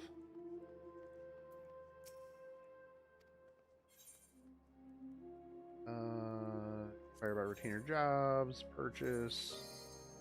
Oh, never mind. Never mind. Dungeon time. Let's go.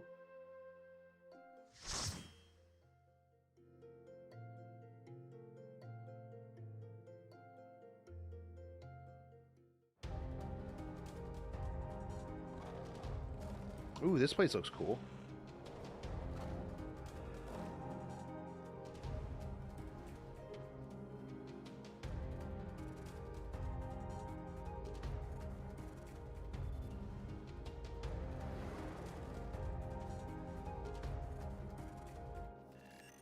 Me and 3 lava fells, dude.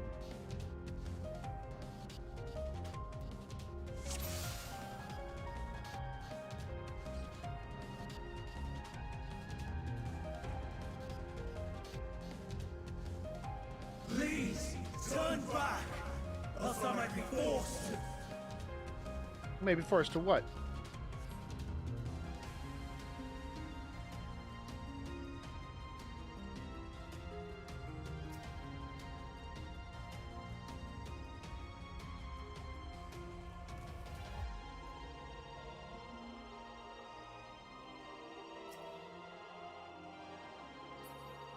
Why are both of our Wallowfells back there just chilling?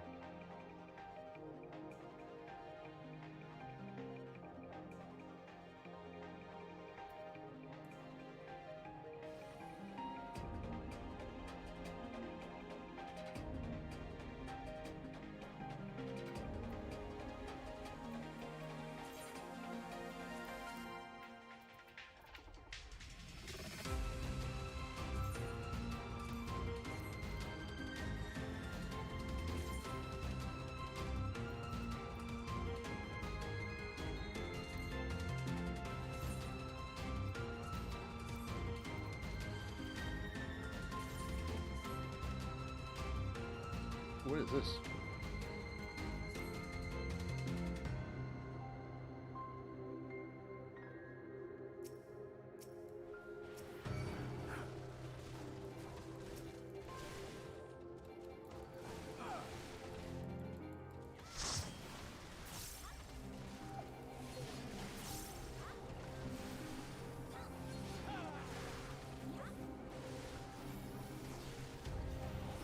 Did our healer just peace out? I think so.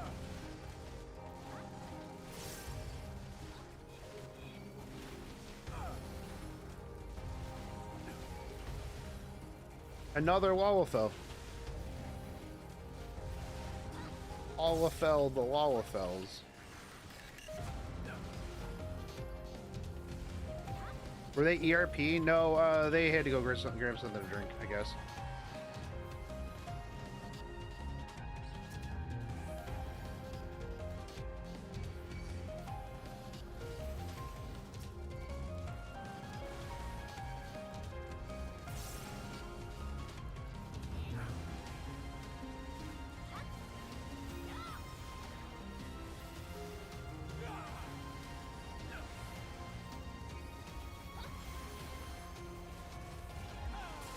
People be like, Shogun, why don't you just kick that thing?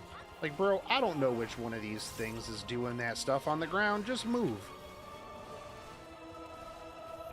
Just move.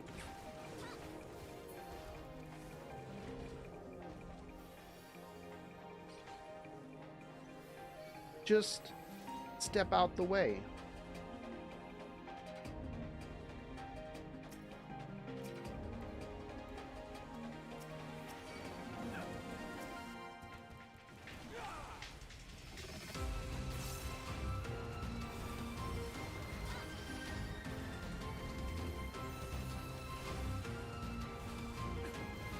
Yo, I wonder if they made it so that you have to kill these packs before you can go to the next one, so that people like me didn't just go, bro, we're pulling this whole fucking dungeon. Let's go, boys. I hope you got your big boy pants on, because we're going wall to wall. Yo, what's up, Zeke? Zeke, are you not gonna be spoiled? Did you finish everything?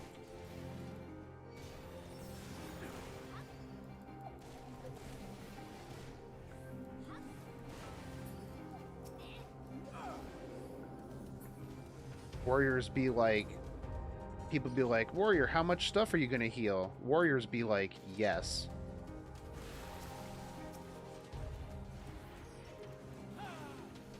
Pull these all the way to this wall so that I know that nothing else comes out.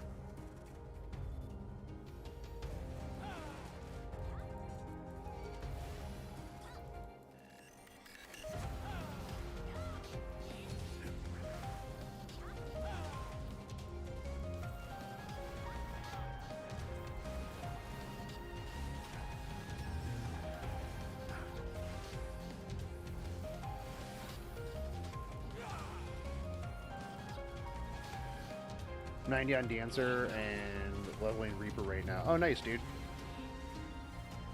I'd probably be level 90 and finish with everything if my ISP didn't decide to boot me out this afternoon.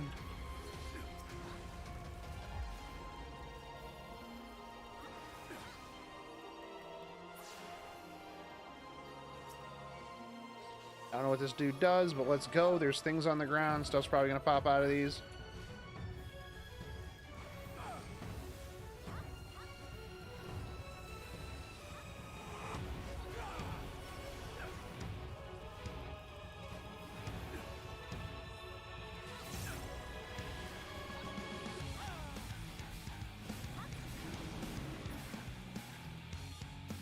We have to play whack-a-mole?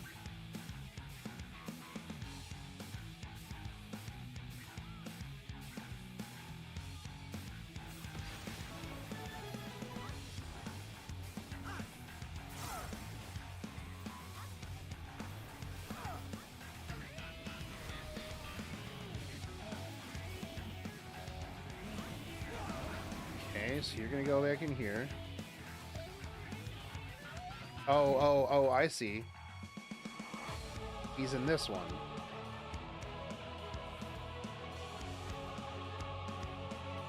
Yep. Oh, okay. You look at the footpad at the feet. You'll see his little foot tracks. Okay, sweet. That's cool.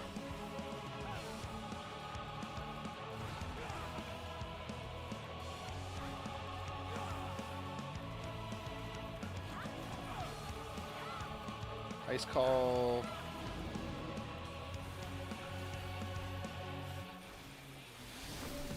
I'll triangulate. Nope, not this time.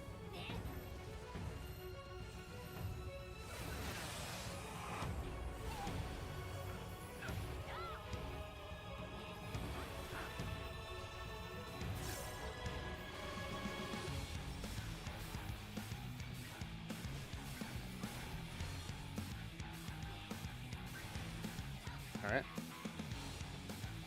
This is a cool fight. No, you... in there, in here...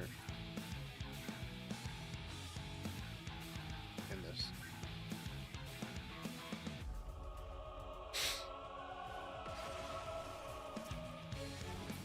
Fucked.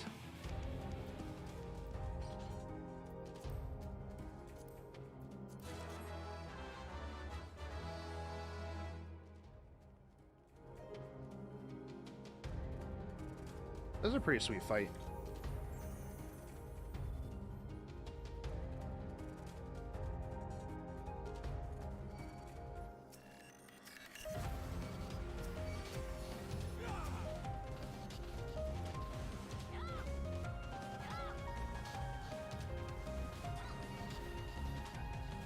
I'm warning you. Stay away.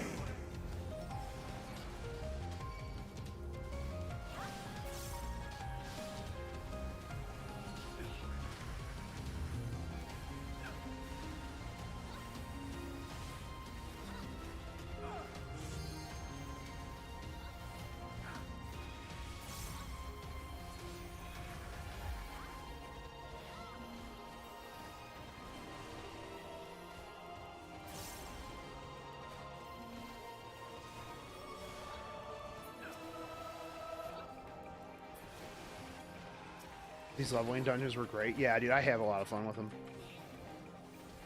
Seems like certain mechanics now have a normalized look. I haven't learned. I haven't much to learn. Yeah.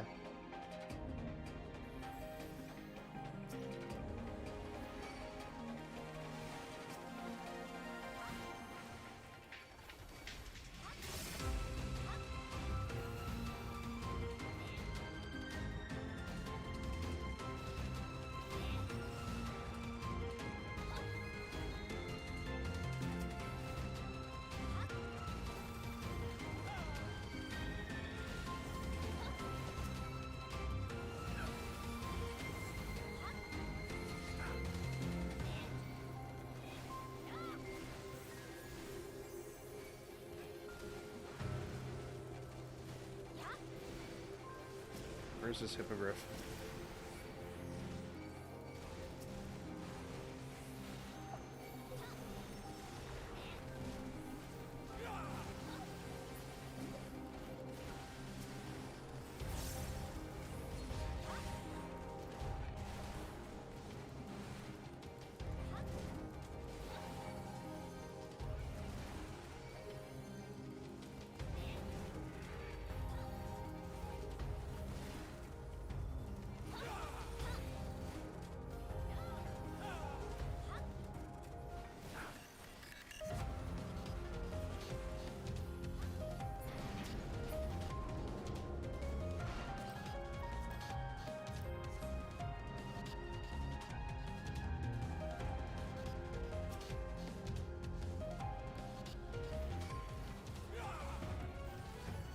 Alright, let's figure this one out.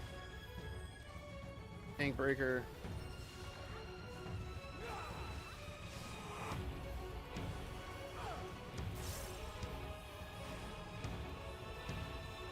Inhale.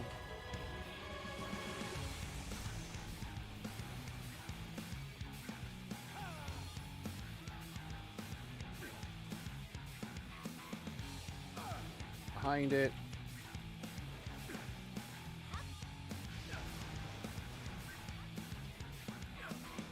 That was pretty easy.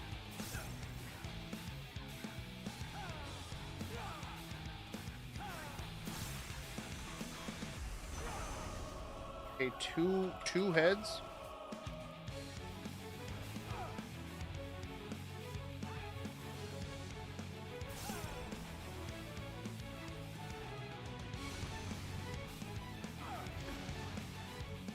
Okay, so you want to be behind the head that doesn't have any breath. Okay, we got some fire here.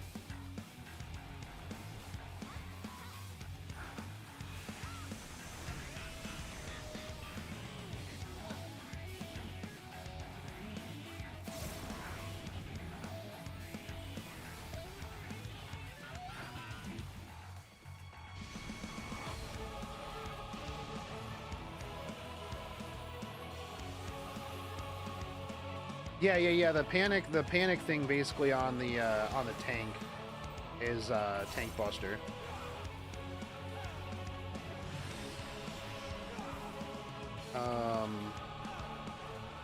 Over here somewhere is going to be safe. Yep.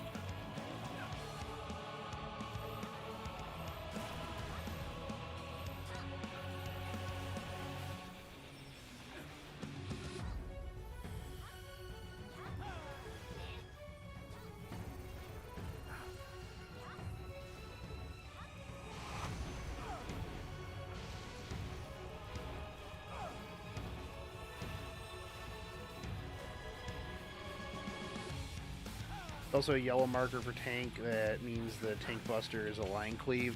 Yeah, there's also, I mean, you don't want to be by the tank whenever he has a tank buster anyways, because some tank busters will drop AoE. I don't know if there's a different one for AoE tank busters. I cannot let you take Meteor. Not yet. Too bad.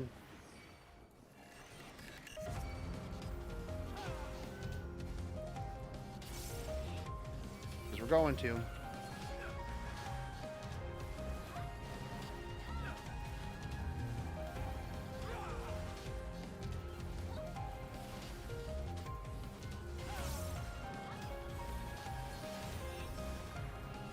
Dude, Bloodwetting is so good.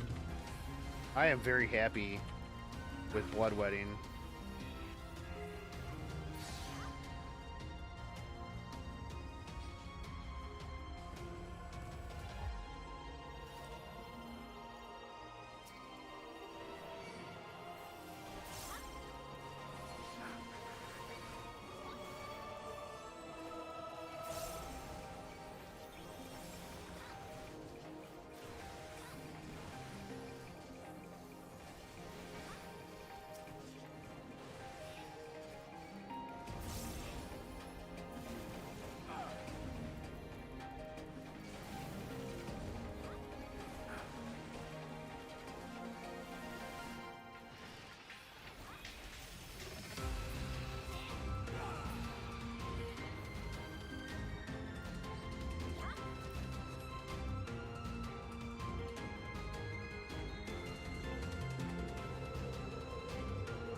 I must hear their answers before they're expunged from existence.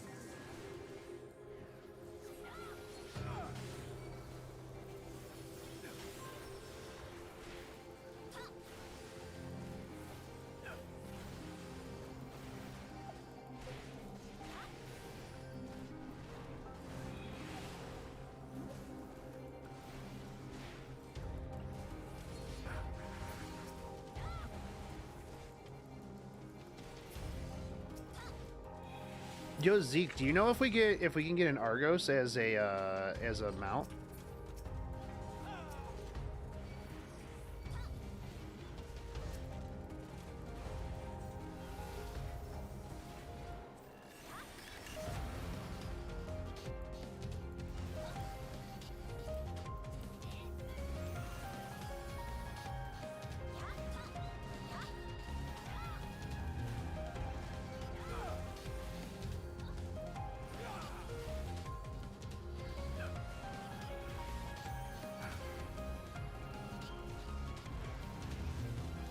Because I really want one. Oh, we can? Hell yeah, dude.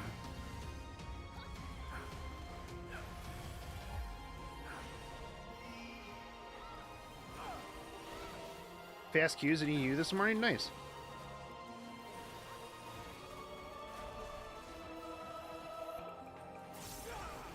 My Q was pretty rough.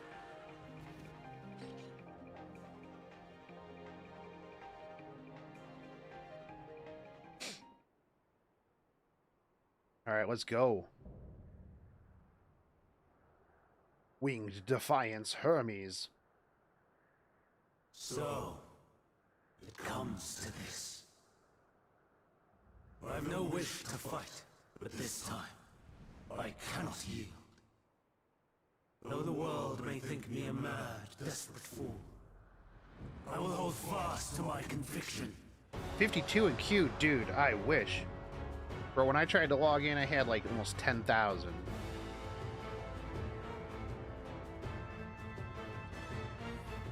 Alright, I'm excited for this fight. Let's go.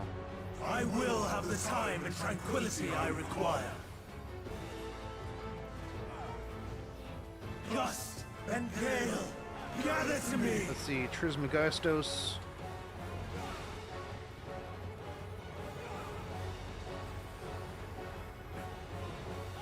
Ancient brand, unleash your power! I'm gonna go over here. Nope. That was clearly not where I needed to be.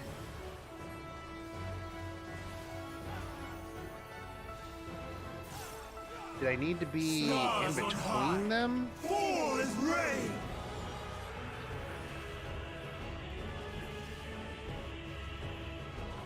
Center. Okay, those rocks are, it looks like they're gonna explode.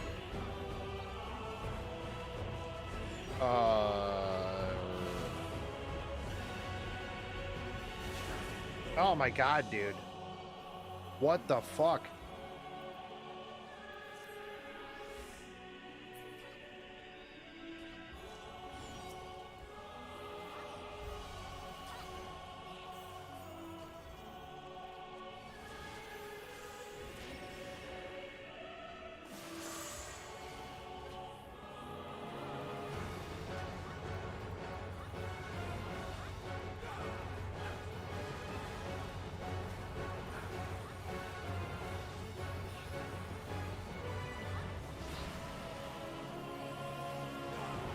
Staggered timer on the windows, yeah. Streams of ether. Okay. Surge is Quadruple. one.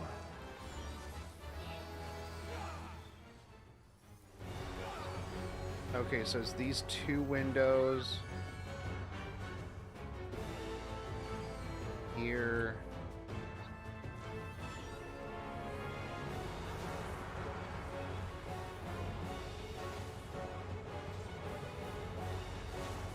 Ah, damn it. I need to start moving earlier.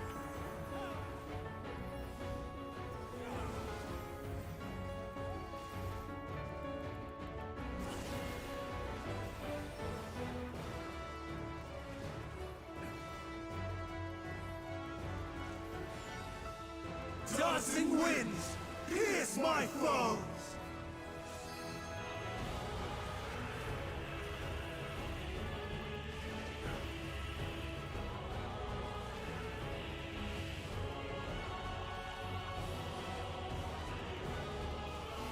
Come on, dude, we got this.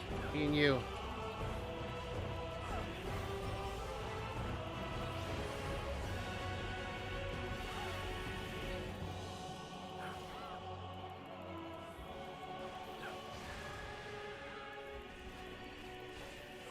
Nope.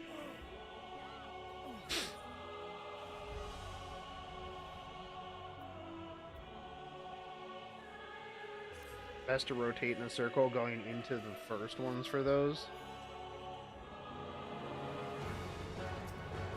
Now that I know what to do, I have a little bit easier time. Maybe.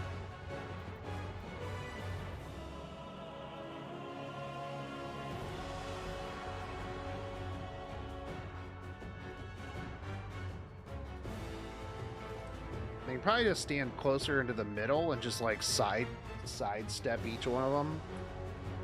I was a little too far out to not get hit by the second one. I had to run too far.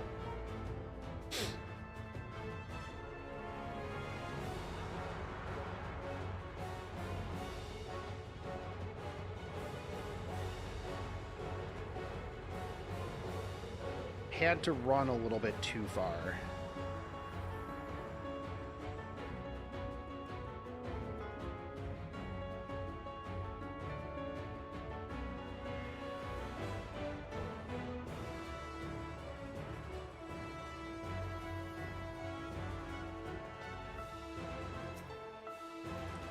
I will have the time and tranquility I require. All right. Gust and gale, gather to me!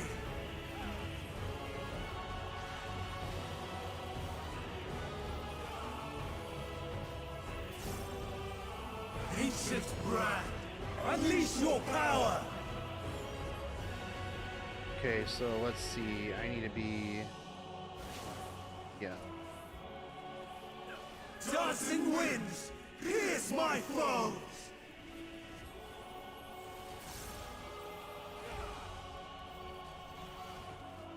Stars on high, fall as rain! Meteor.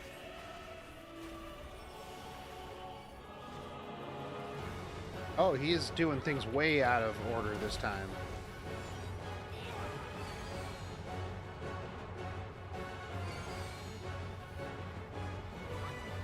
Oh, hold on. Okay, so we stand behind this. And then get away from that rock. Okay, okay. Alright, I understand that. Okay, cool.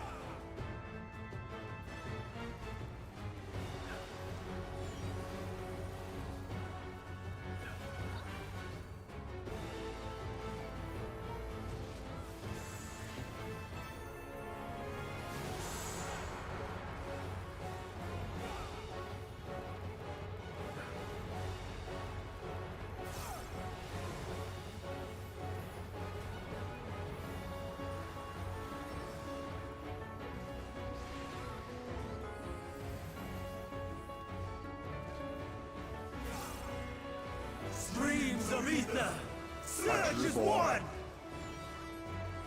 This is the rotational windows. Okay.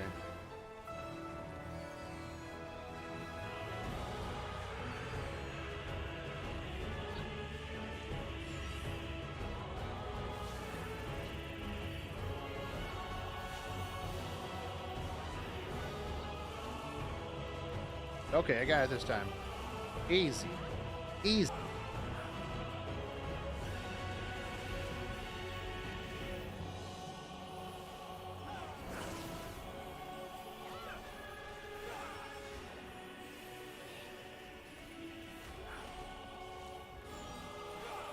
Pierce my foes!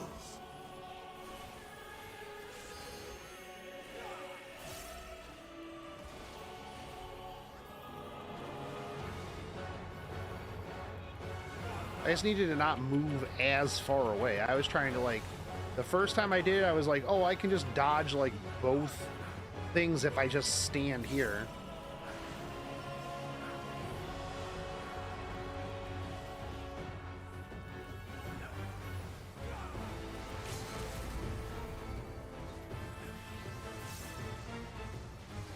Even when stars on high, fall as rain!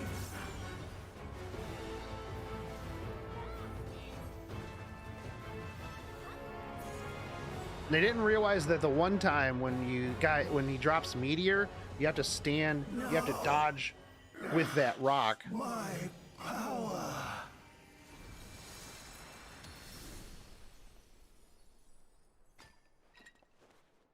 Sorry I had to whoop your ass, dude.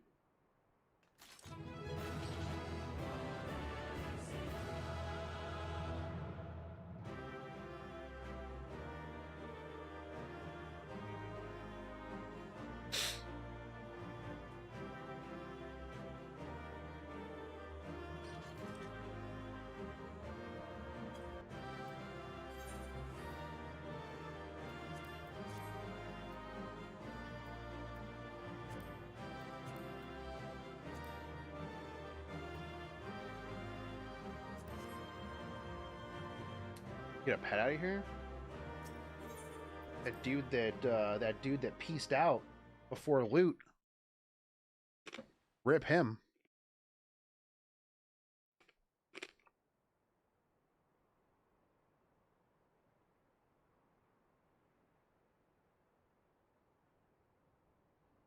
It's over, Hermes. In the name of the Convocation, I hereby take Meteion into custody. And setting aside the matter of your nomination, you will come with us too. We require your knowledge to assess and resolve the situation.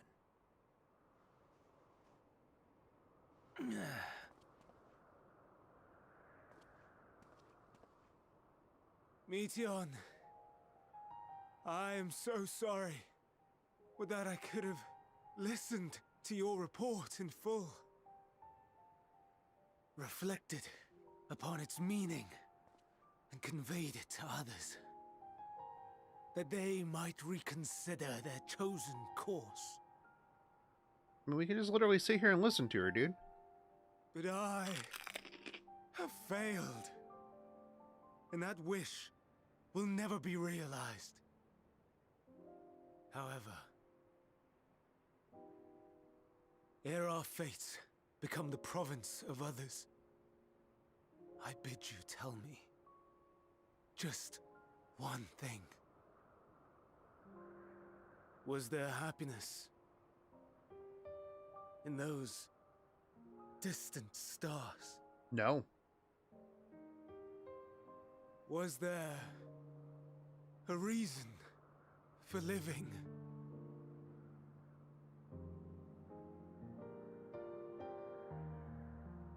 Nope. We conducted our search as per your instructions. We scoured historical records, communed with the spirits of the deceased, heard the final testaments of the dying, welcomed their shadowed hearts into our own.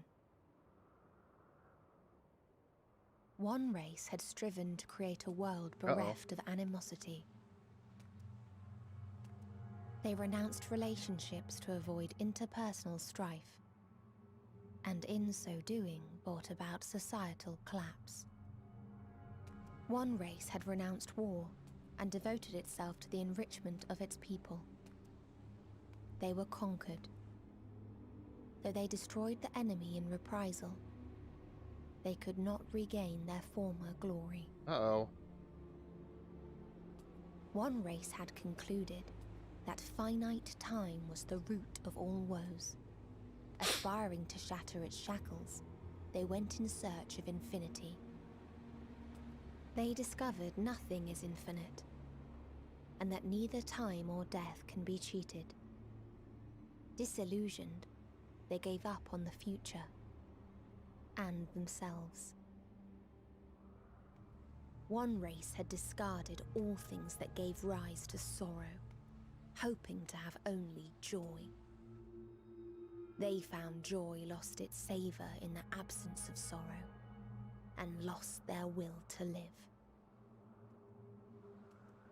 Though worlds apart, these peoples shared a belief.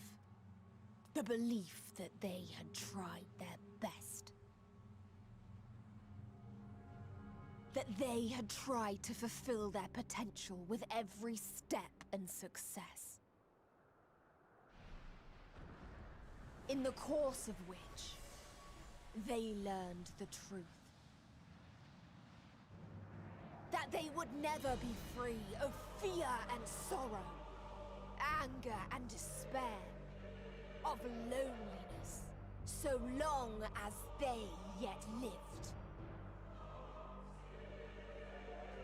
Oh, okay. Even now their souls cry out for oblivion. And to this song of anguish, I lend my voice. We lend our voice. Yeah, see? Oh, beloved mankind. Should have just Shimmering jewels of just not sent them to space, dude. Rejoice, for we will free you from the cruel yoke of existence.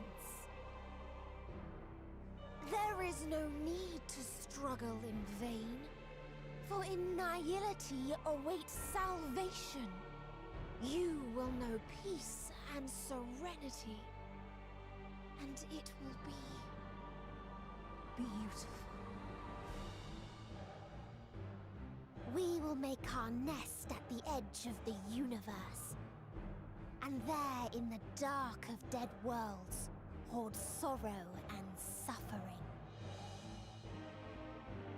There we will sing, our chorus ever louder and ever clearer, that our song may reach even this ether-shrouded star.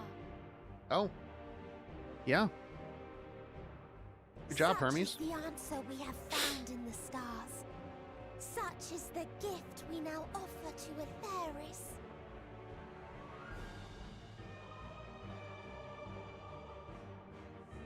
GG, dude.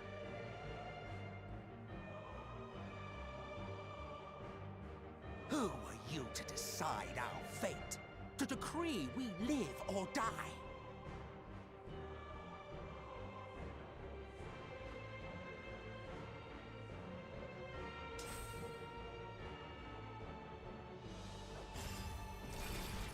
Bruh.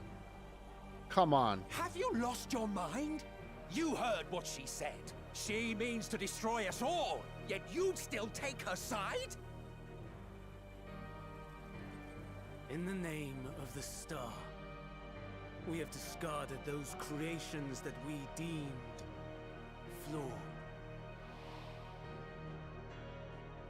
Bamboozled, bro. If we ourselves are flawed, does not stand to reason that we too should be discarded. That is sophistry, and you know it. Bruh. Perhaps it is. Perhaps I am wrong. But who is to say that you are right? He snapped, dude. With a determination. Dude, I just... In my authority as Chief Overseer of Elpis, I will make a judgment on man's fitness to exist. If he can learn to value all life and retain his will to live, even should his end be justified, he will surely find a way to avert his demise. If not, he will perish from the start. As with all determinations, provisions must be made to ensure fairness. Kairos, awaken!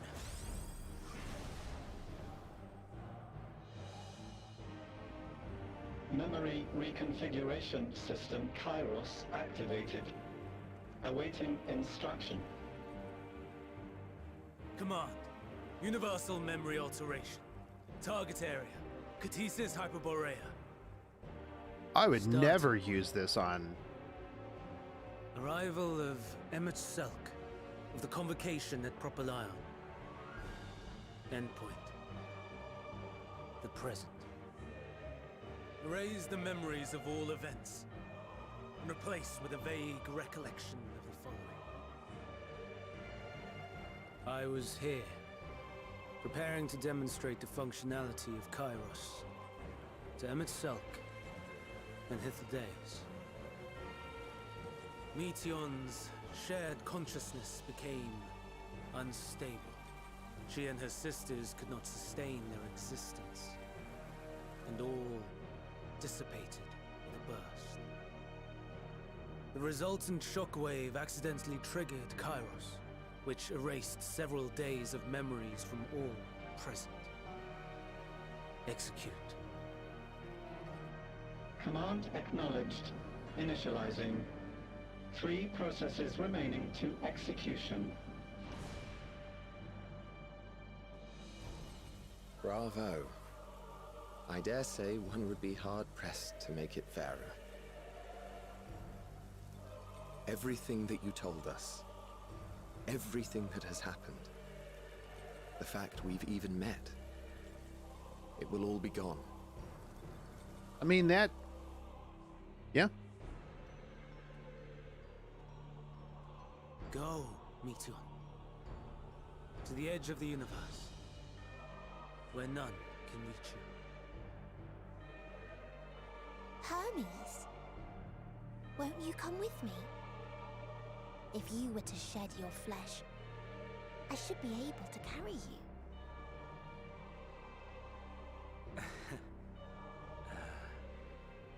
I will remain.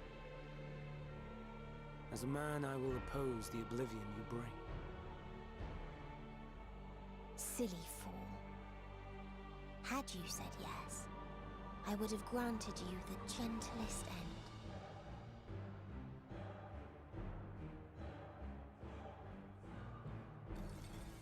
So here's the cool thing, right? Is This ends here. if we don't deal with Median, right? Meteion! If we don't deal with Median at the end of this, that just sets them up for additional That is expansions. far enough, Hermes.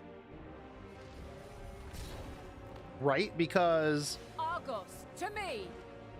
if we deal with Hermes and the Zodiac and Heidelin type deal, Process complete.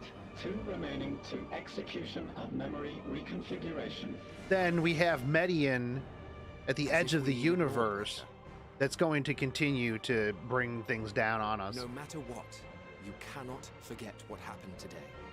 For it is the key to saving your future, your world. This fight is our fight. What comes after, our problem to contend with, not yours. No. Your own struggle awaits, and no one else can take your place. True. You must flee this place with your memories intact, and I will see that you do. Now then, where is it? Right there. There you are, my little confluence.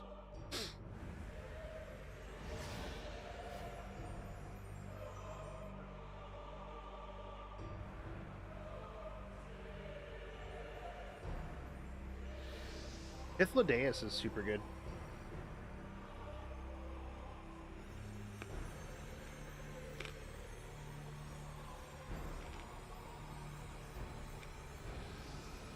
Almost.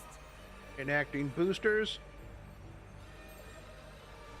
Phew. Gone. Very well then. You may elude us this day, but not forever.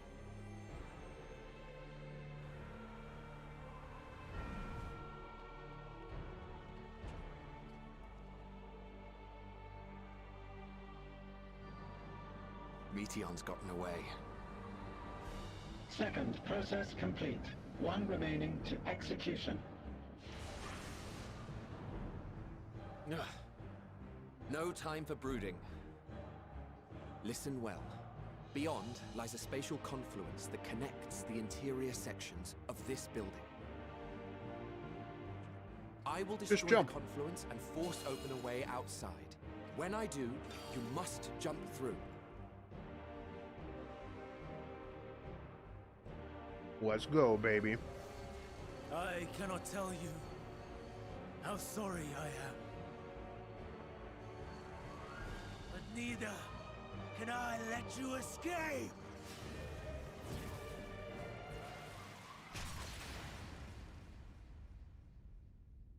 Oh, dude, look at this. Oh, this is the best. No, shoot it.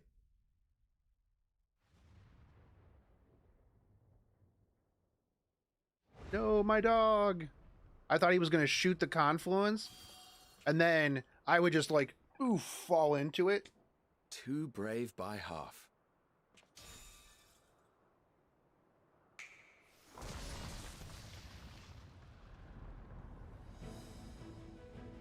Exemplary work, as always, Selk.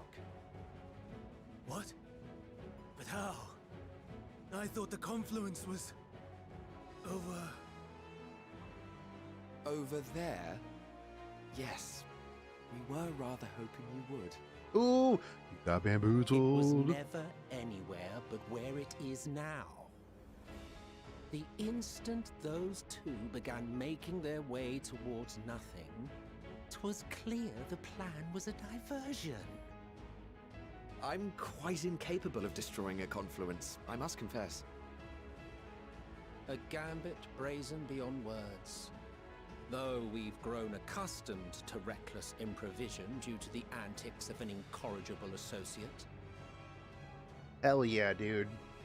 Though, in the case of certain present company, incorrigible is an understatement. Honestly, I'm beginning to suspect it's a requirement for every Azen.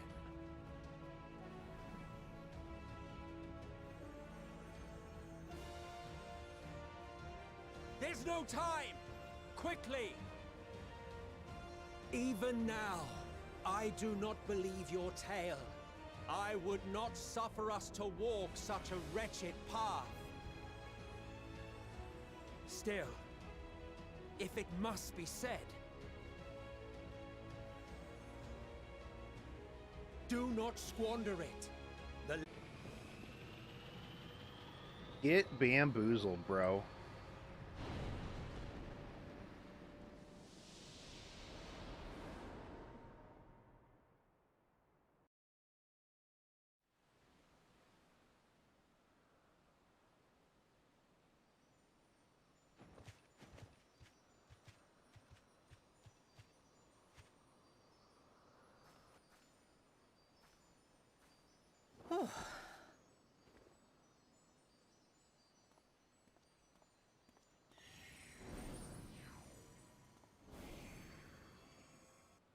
Just a little tired.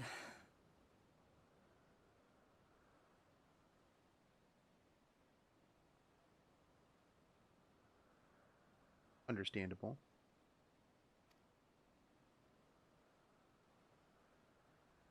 Can it be true? Probably. Are we the only ones left who see beauty in the world? In life? Are the yeah. stars above no more than husks of fallen civilizations? Yes. Fully what I would expect. And yet, She's super fine. I feel her. Though she is unimaginably distant, I feel Meteon's presence. And the place where to we must go. Ere she made good her escape, I placed an enchantment upon her. One which allows us to follow her trail. Okay. She has already left the outermost bounds of Aetheris, and continues on her way. Given the vastness of the universe, it will still be no easy feat to track her down. But thanks to Selk and his Ladeus, all is not lost. We remember. So long as we remember, our fates remain ours to shape.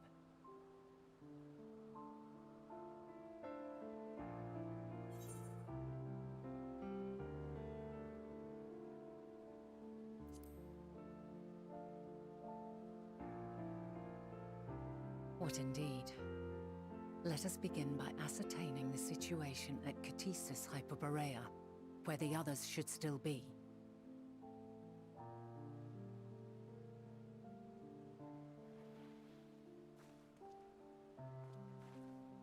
Given the likely state of their memories, however, it would be imprudent for us to approach them directly.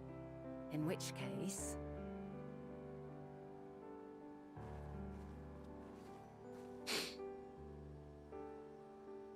I am sorry, my friend. I've asked much of you this day. But may I trouble you one last time? Sure.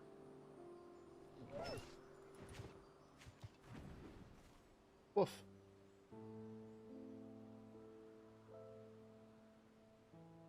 Argos will investigate in our stead. We will share in his consciousness and see and hear as if we were with him. All right. Now, close your eyes and open your mind.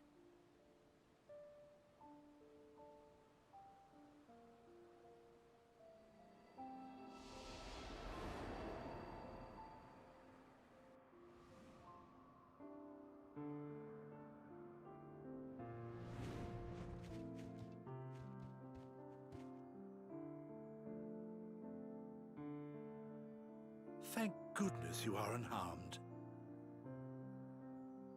Unharmed? There is a gaping hole in my memories. I can scarcely remember arriving here in Elpis. Forgive me.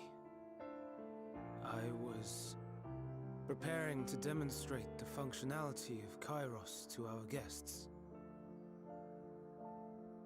But Meteon, her shared consciousness became unstable. And she...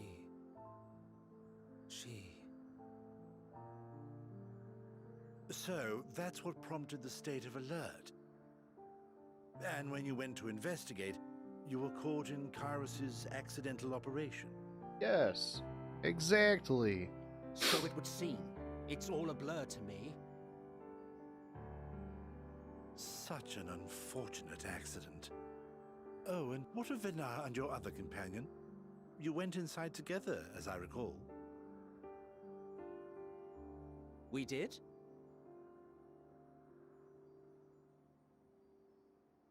If Venar was with us, I have no recollection of it. But that there is her familiar, is it not? The fellow seems happy enough, so I think it's safe to assume his mistress is well.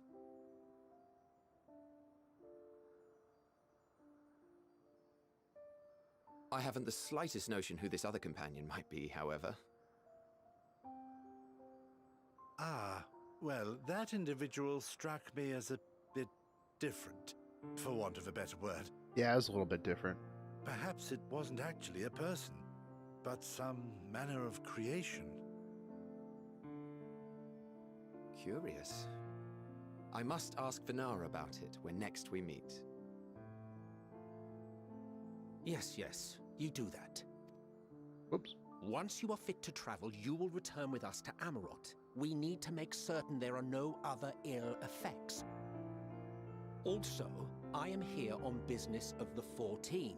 We've already had the conversation, like as not, but since your toy wiped my memory, we'll have to have it again. Yes, of course. As you see fit. This Kairos, it manipulates memories through the emission of etheric waves, correct? There is a theory which holds that memories scoured by blasts of ether are restored when the soul is cleansed in the underworld. If true, then perhaps when our time comes to return to the star, we shall remember these few days we have lost. I doubt aught of interest occurred. Look forward to the revelation if you like, but I should prefer to reminisce on more meaningful moments. Yeah, I'm sure nothing happened at all. Definitely nothing, man.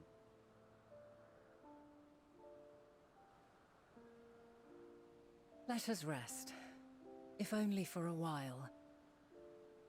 After all, you and I... Oh, we still have a Shotgun long, Shogun, long way to the go. some manner of creation, yes.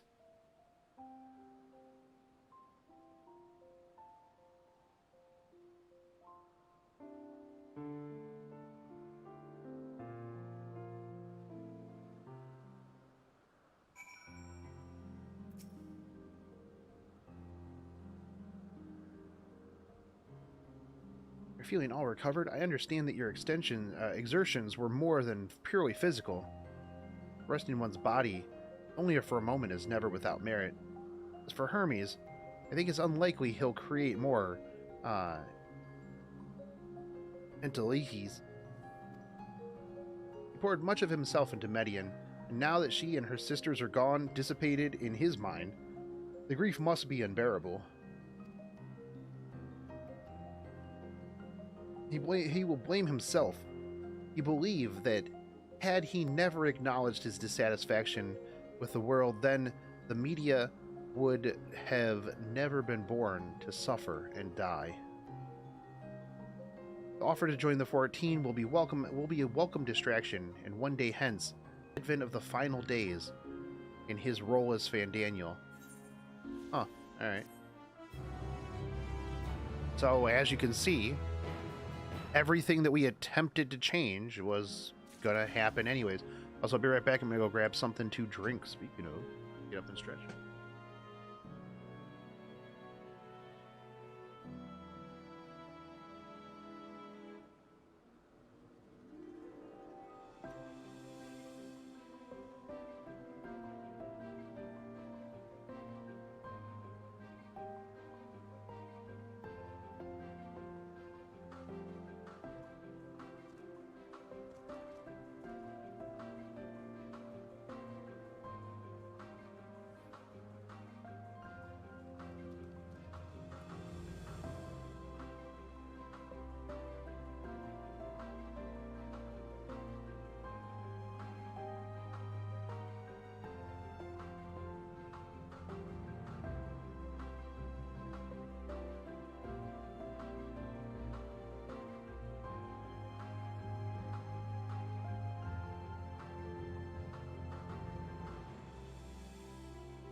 Know nothing about 14, but found myself raptured with the sliver of story I just witnessed. Dude, the story is... How big is the story? Around 100 hours? Maybe for, like, the last 2 expansions. If you started playing right now, you've probably got, like, 300 or 400 hours of main story quest.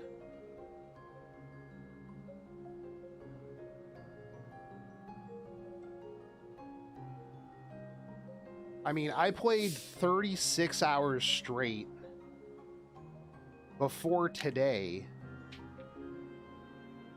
So let's see. We had the 240, let's say 3 hours. I mean, I'll be at 40 hours and I'm not even done with this expansion. I'd probably say about like 70, 80 hours. And then that's just the main story quest.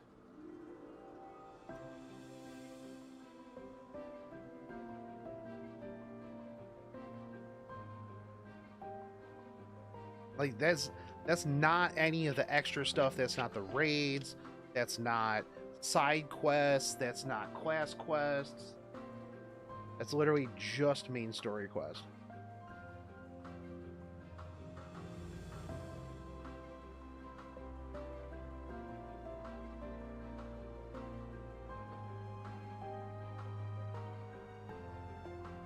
If you like this story, the Dragon Song War is really amazing. All the story leading up to this is amazing.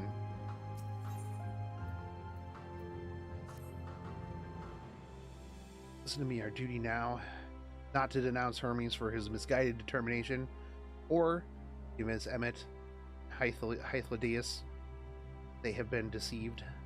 No, must instead ensure that the experiences Hermes sought to expunge are preserved. What remains in our memory will be our weapon against the final days. We must fight this battle in your age, and I in mine. Come, let us walk once more. I'll see you to the doors. Send you back home.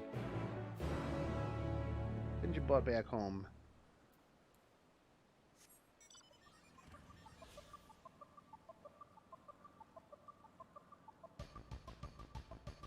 And what's crazy too, Zealot, is that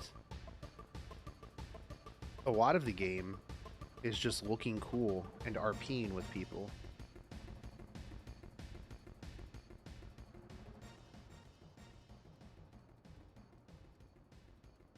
Given how far in this game is, I'd rather just consume the lore.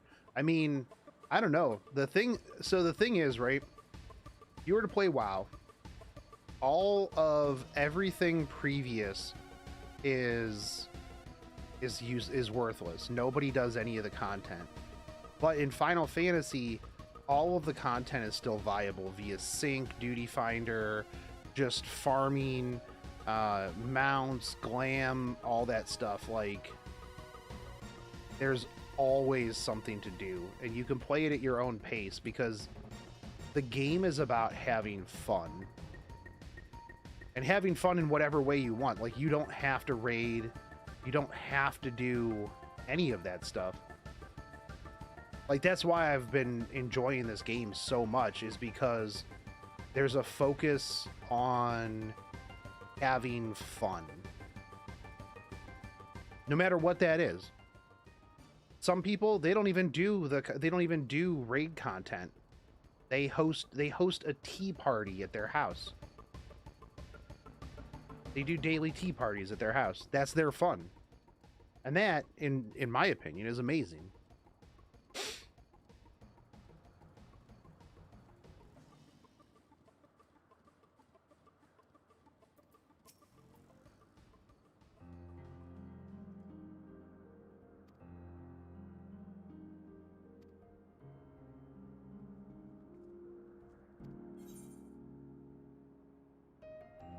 I don't have a house. I don't have a house to have tea parties at. Plus, if I had a house, it's going to be the Thunderdome.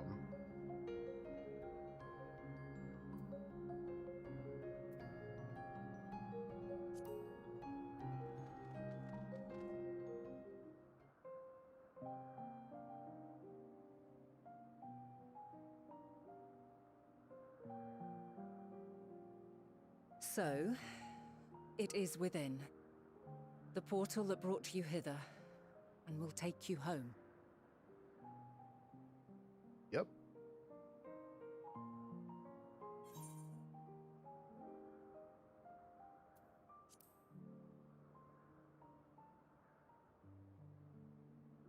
Yeah, and the cool thing is, like, you can get the trial for free. May you and like, you can yours play up through emerge Heaven's Ward. triumphant. And I'll be honest, like, if you play up through Heaven's Ward, knowledge you have gained, and you don't just your days in automatically Elpis and our sub, friend's I don't know what to sacrifice tell be you. not in vain. With Meteion free to pursue her designs, 'tis only a matter of time until the final days are upon us. We must be ready. From fortifying our defenses to securing our escape, there is much to be done. In spite of this, we cannot allow the report that set this calamity in motion to become common knowledge. Were the masses to learn the fates of the other stars, I fear the situation would spiral out of our control. I must carefully consider who can be trusted and bring them into the fold.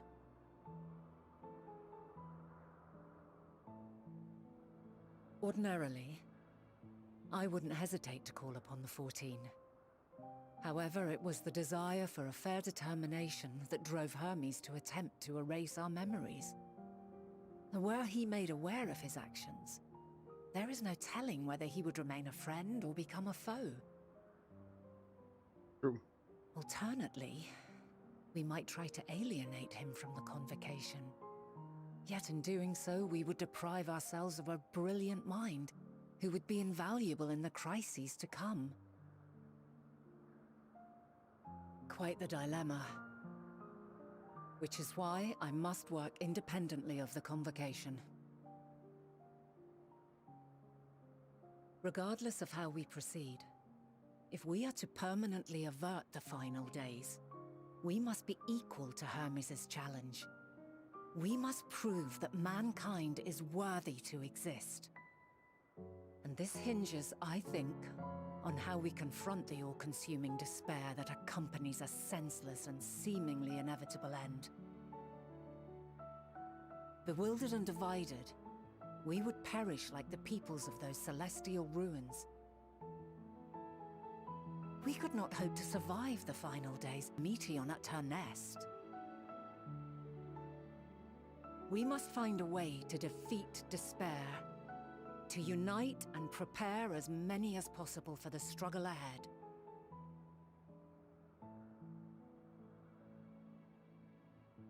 Heavy will weigh the burden of guiding this legion of souls. Yet I have faith in mankind's potential. Good, me As too. long as he believes in himself, there is naught he cannot achieve. So I will not give up on him. On us. You may find your world to be very different. Or perhaps the erasure of our friends' memories has sown the seeds of a conjunction between us. We cannot know until the moment is at hand.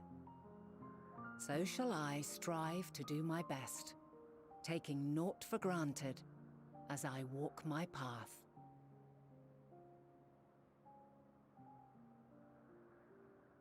And I pray you walk with me to the end. As you move forward, so too will I, as will all, resolved to fight for the morrow. And when mankind has found the strength to stand against despair, we shall silence the song of oblivion. She who sings it will learn our journey is far from over. This I promise.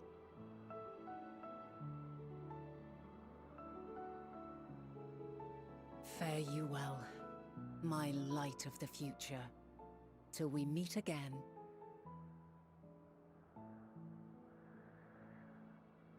That was your warrior of light.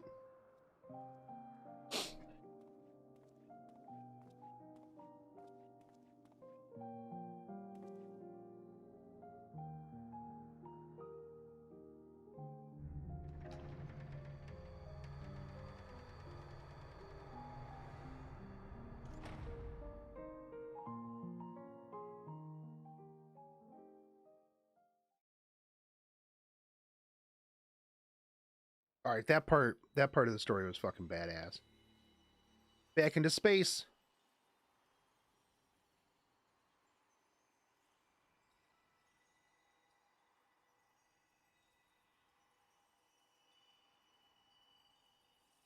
From this day forth, I shall strive to bring honor to the seat of Fandaniel.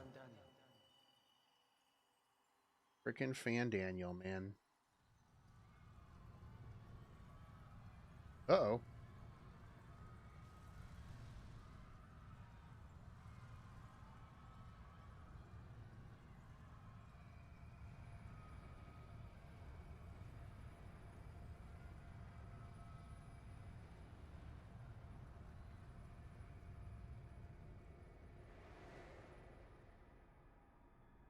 I thought I was going back into my time.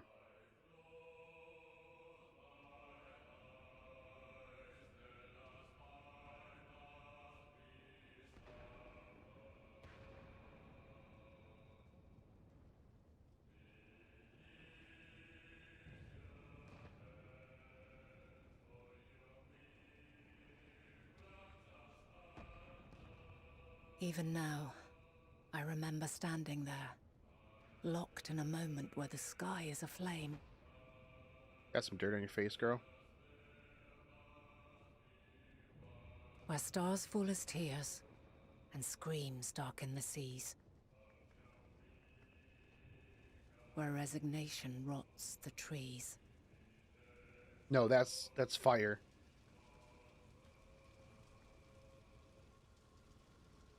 Where terror twists magics into abominations. Such is the lament of they who have gone before. The song of they who tried and failed to create a better world. The song of the end. You weren't gonna stop that?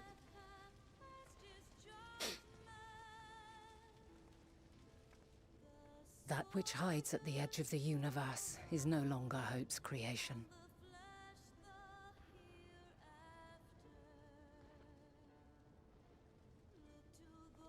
It is hopelessness incarnate.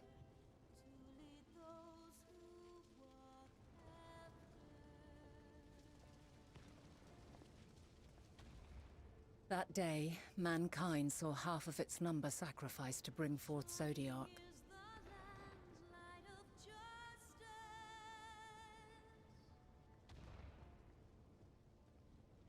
And covering the star in a shroud of ether, we forestalled the final days. But at what cost?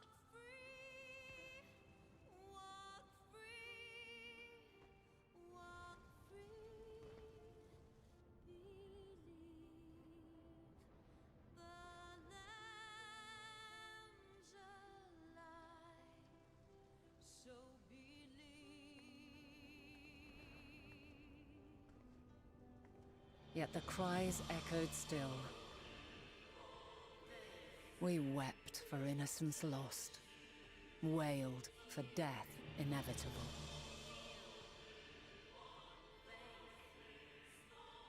A reality too terrible to bear. And for too many who sought comfort in gilded memories of joyful days and tranquil nights.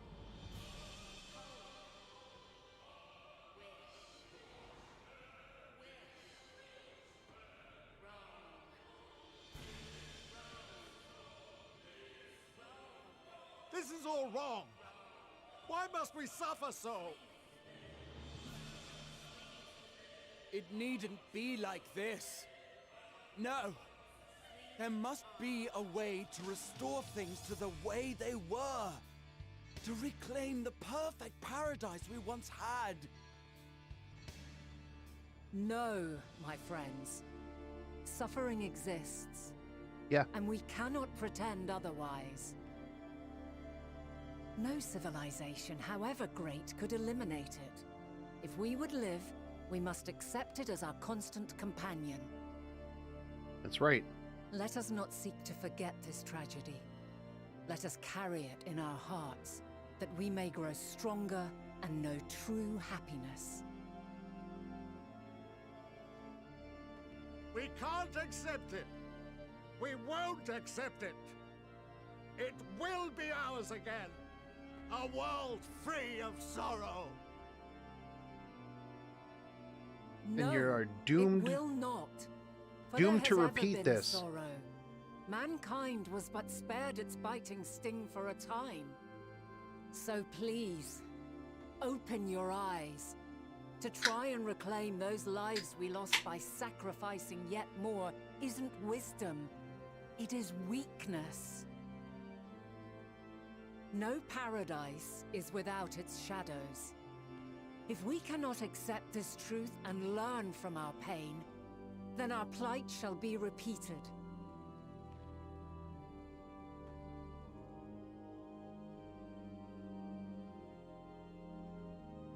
No.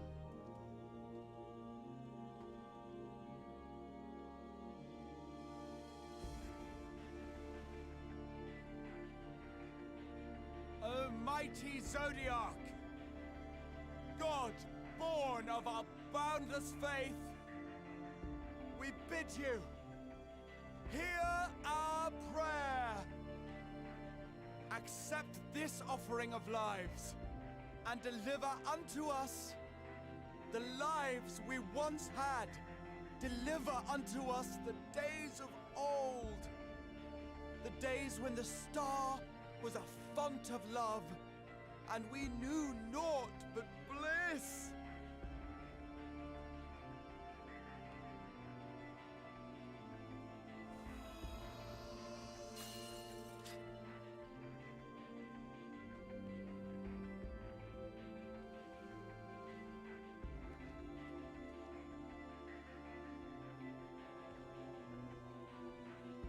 Is she You gonna would kill these? destroy it? Our beautiful world? Yes.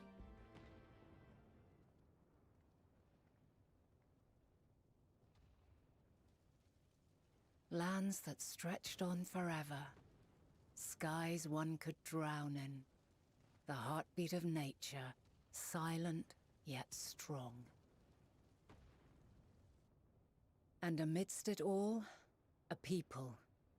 Beacons of light and life. Laughter that warmed my heart like naught else before. They are my meaning and my purpose. My love.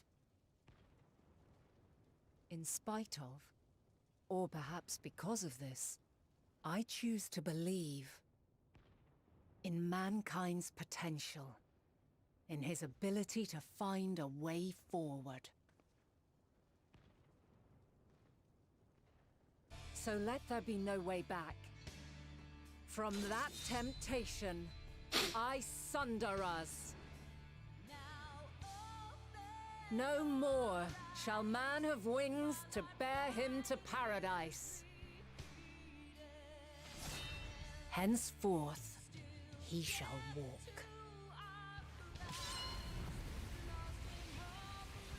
She just has the power to just sunder everybody. And that goes back to her talking where she's like, I don't know why I would do this. I have no idea why I would do this thing that you told me that I did in the future. Oh, this reason.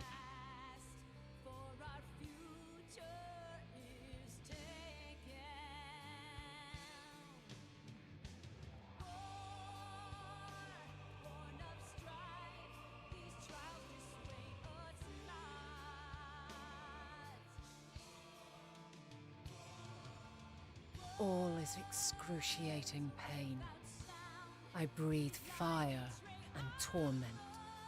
Oh, damn.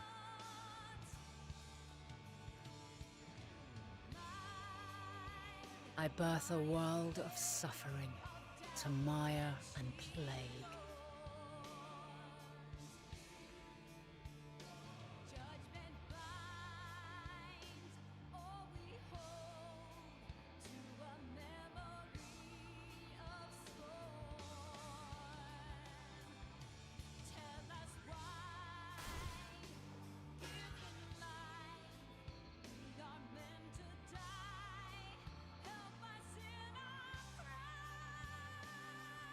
In one fleeting moment, lives come and go, ever moving towards the unknown.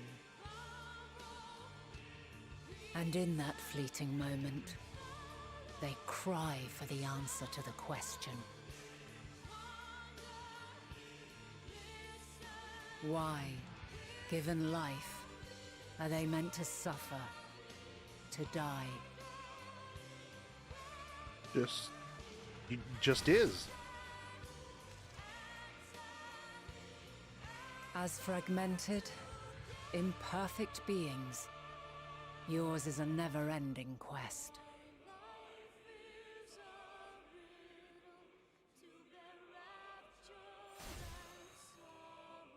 A quest To find your purpose, knowing your end is assured.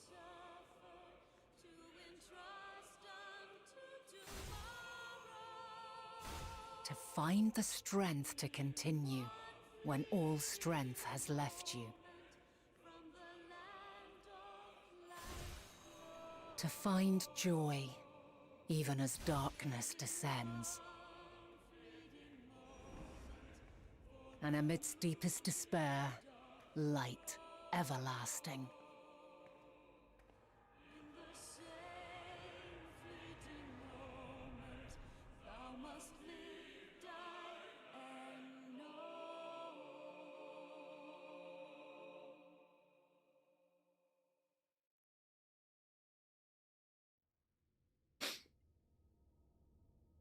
Those Shadowbringer flashbacks got me fucked up, dude. A conjunction has begun to form, an intertwining of your time and mine.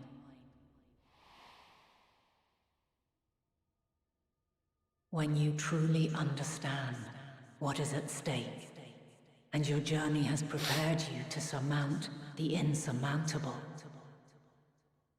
then shall I honor the promise made in another time, another age.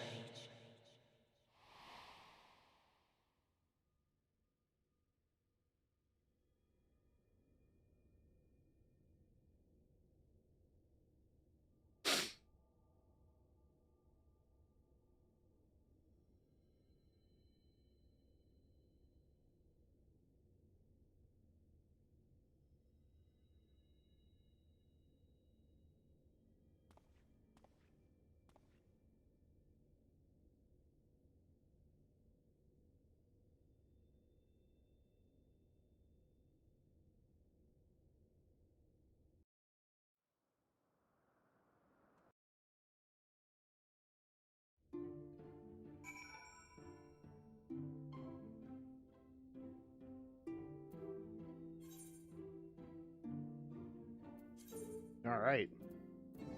Well, that was powerful. Damn. All right.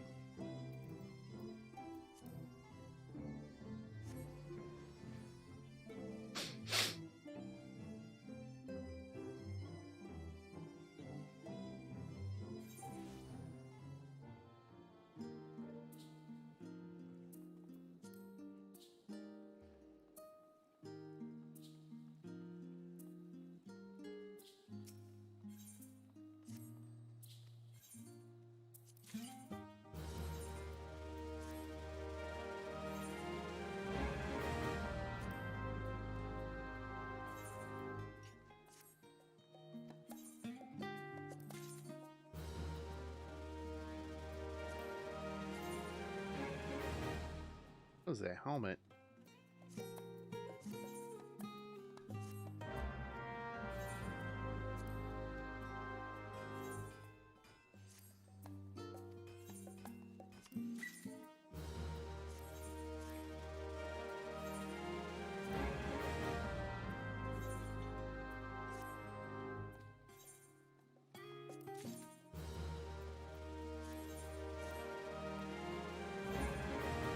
I was gonna say more of like a luchador mask, but the Gimp mask works, I guess.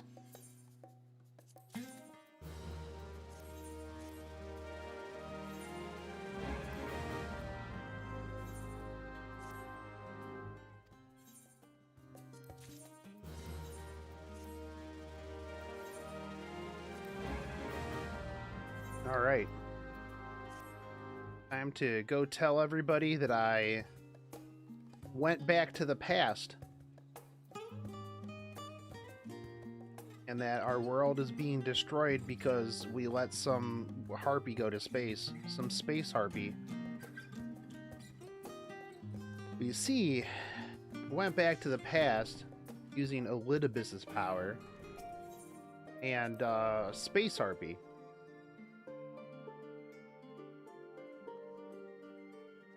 Real big mad. Impeccable timing. The Shogun is never late or early. He arrives exactly as when he's supposed to.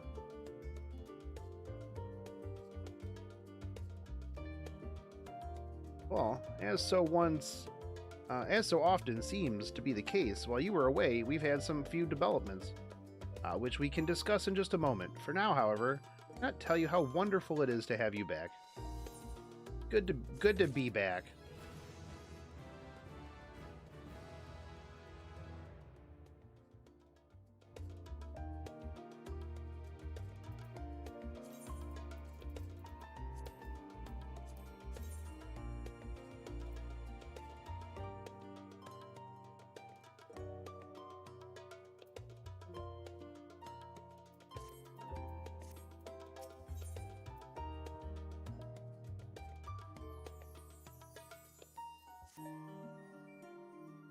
Good to be back.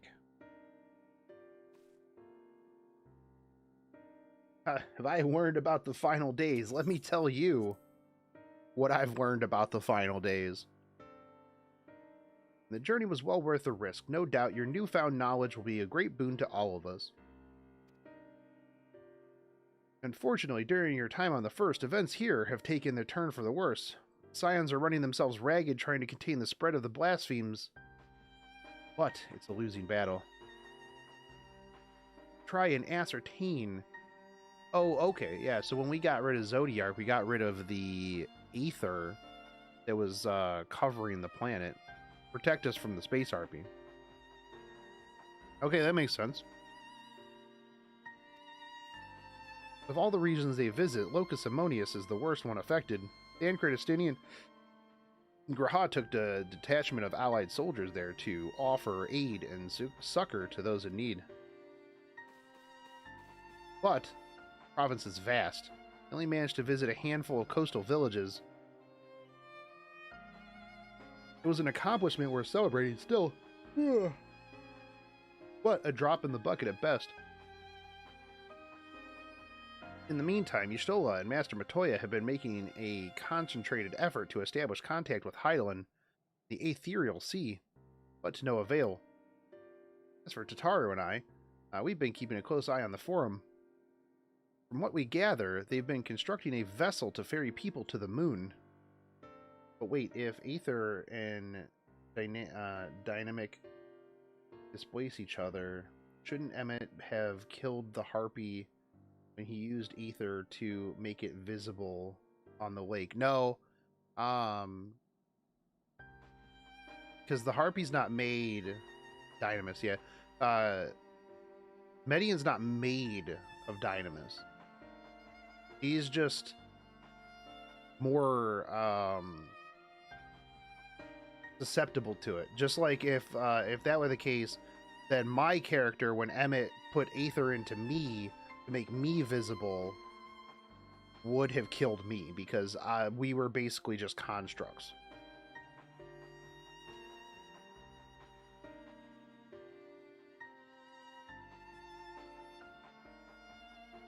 And the Dynamis, the reason why the people are transforming, as they mentioned, is that like our ether is weaker, is a fraction of the ancients, so it consumes us and displaces it corrupts our ether and rots it out. Whereas for them, since they had such a massive amount of ether, it just jacked with their magic.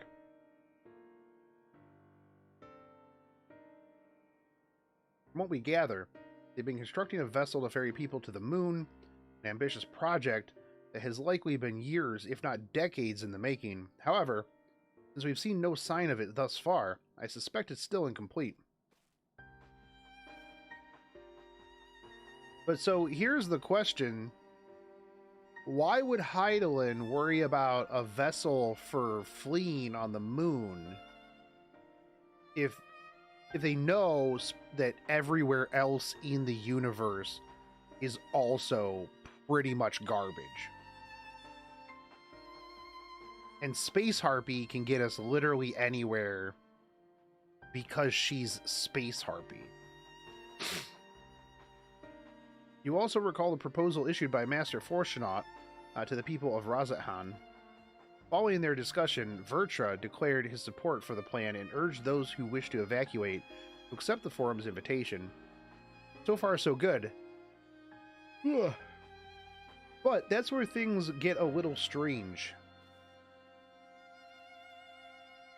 Apparently, the forum caught wind of the lunar teleporter in the Tower of Babel and decided to use it to deliver people to the moon instead of their mysterious ship. Therefore, to secure safe passage for the Hanish refugees to the tower, Alphanod, Alize, Istini, and Graha traveled to Garwamald not long ago. Trouble is, the capital was hardly the safest place to begin with, and now, even worse. The final days have come to Garwamald. Shortly after our friends arrived, they were sent to rendezvous with Master Fortunaut. Then, panic broke out, and our communications were severed.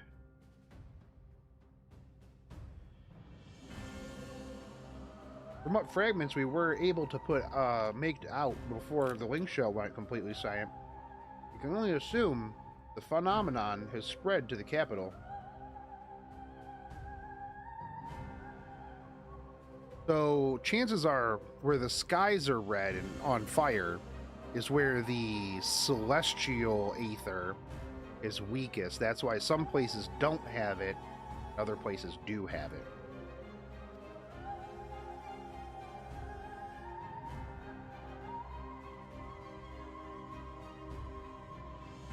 Ugh.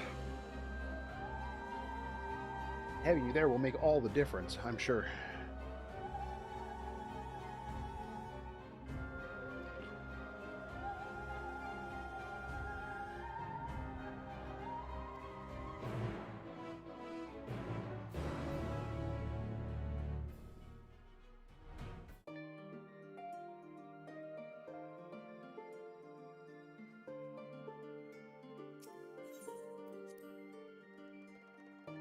Enos is going to go fight the Space Harpy.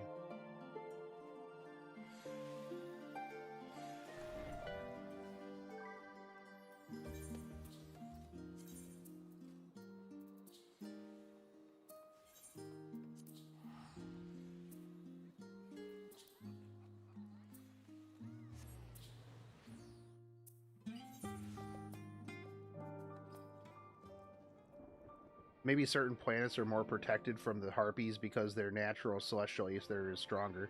Well, a lot of other planets and stuff like that, the reason why the Space Harpy is gonna delete us is because we sent Space Harpy's sisters out into the space, and they were like, oh, everybody else is dead. All other life on planets, they just killed themselves. And so we've determined that, you know, there's no real good reason for living.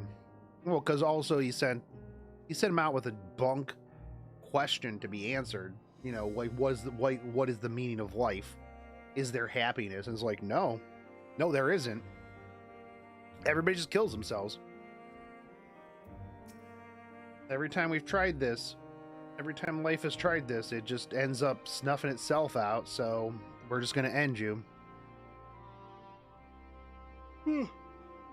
You know, it's like if AI took over, it'd be like, oh yeah, humans are unnecessary because, well, if we just kill them, then, you know, cool.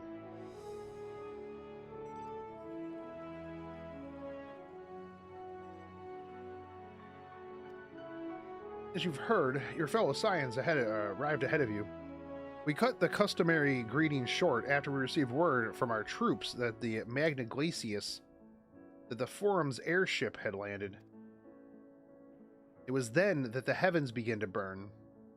I dispatched your friends at once to ensure the refugees came to no harm. I would have you join them. Alright.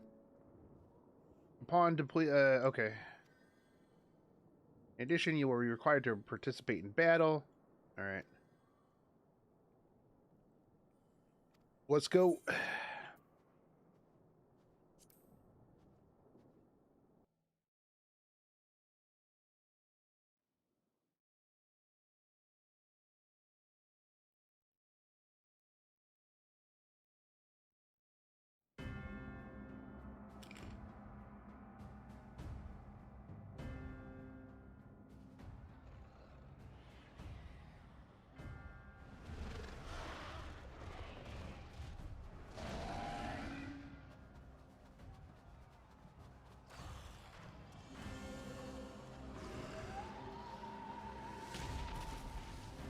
Oh, you dead.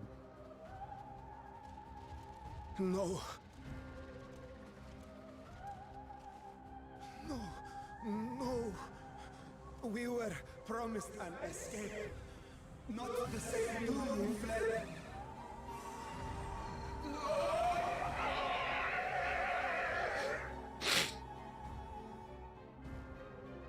I shall not meet my final days here in this blasted waste. Calm yourselves. Your panic is our greatest enemy. Come, we must build a line of defense. Yeah, with all these people that are just running around doing, yeah.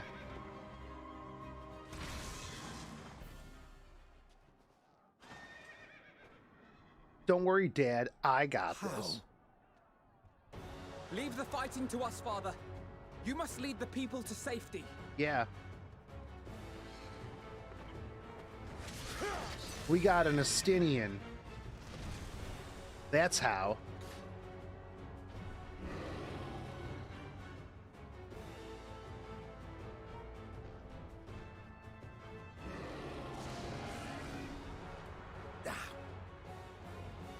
I can handle this pair. You shall tend to the refugees. Let us be about it.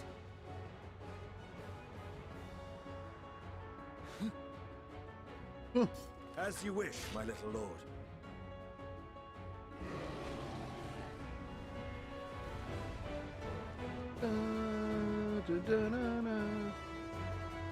Let me play Estinian. It's gonna make me play Alpha Nerd. I'll command the beast's attention. See to the wounded. Help is at hand.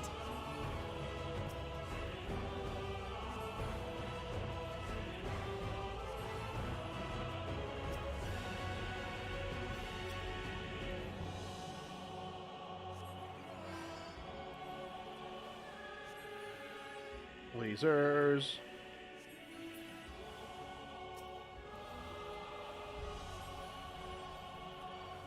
All right, what's guns? Leave it to me.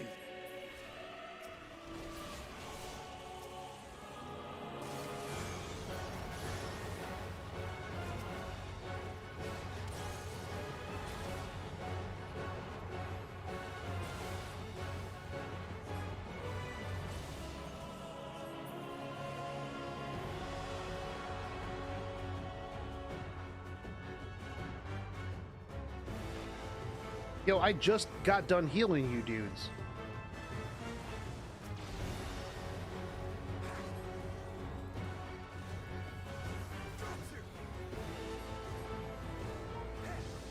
Those who can stand, come with me.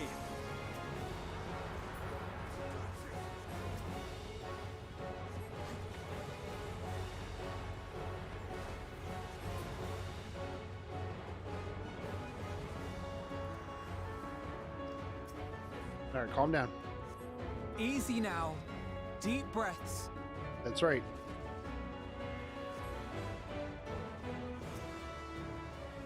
You're safe now.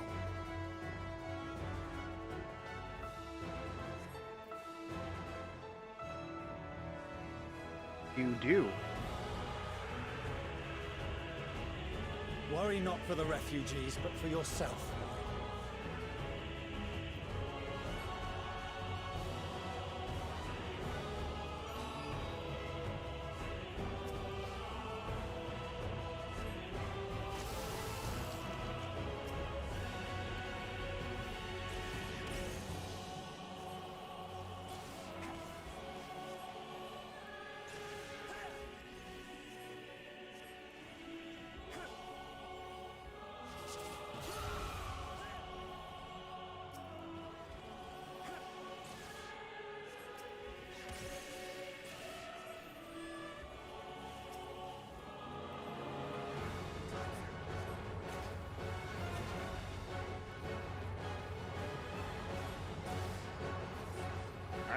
Keep healing Estinian.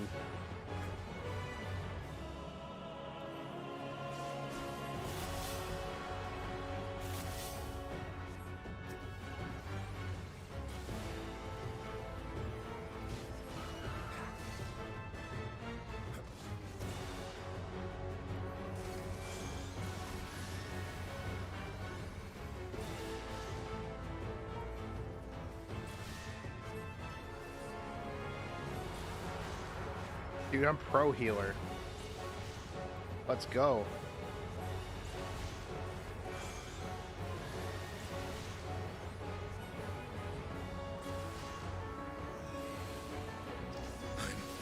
Nope, I am a terrible healer. Garbage.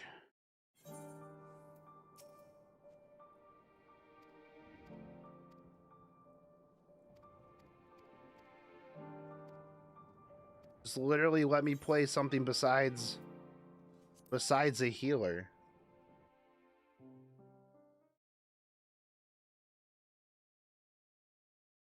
Alright, we already did this.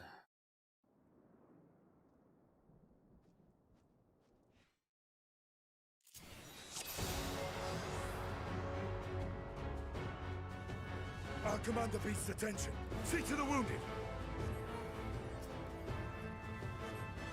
Help is at hand.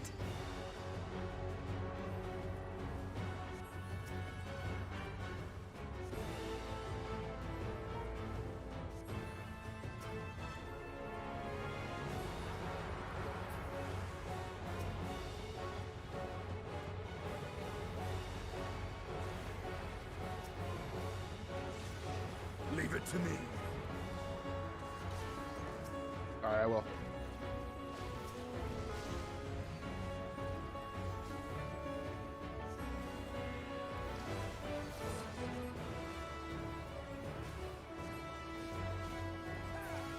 I wonder for that phase what I have to do. I think like during those bombs, do I have to like kill the bombs or do I have to just heal Estinian through it?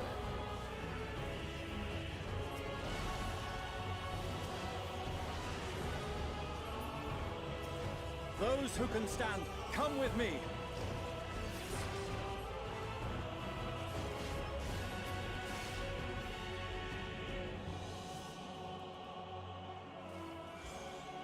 You're safe now. We'll figure it out.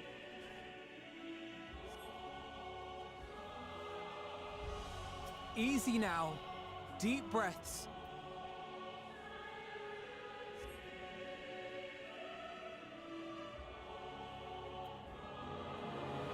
Worry not for the refugees, but for yourself.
Okay. I just needed to do this and then spam AoE heal.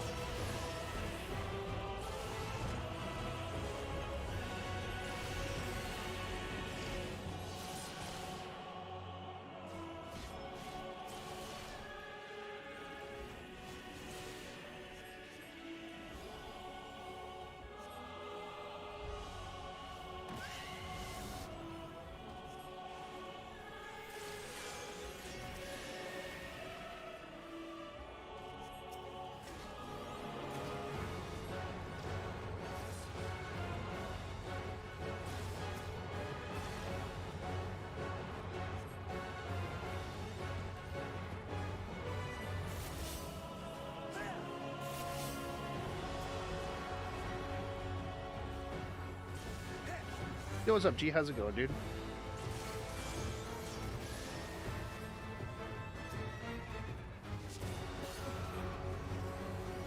They fight hard, but not hard enough.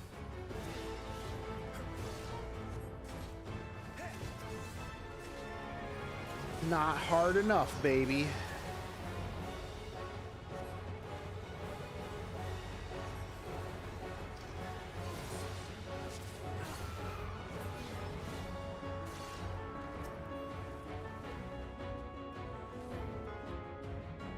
How you doing, G?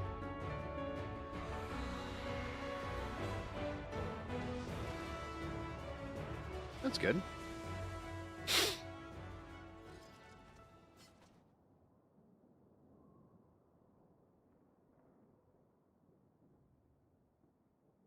Help! Someone, please! What?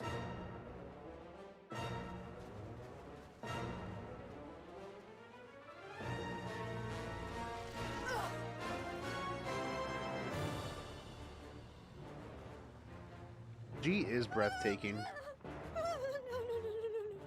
Don't. I don't want to die. Well, don't worry, you Forward! won't. Not Let today. Not a single fiend escape! Yo, what up, Jules?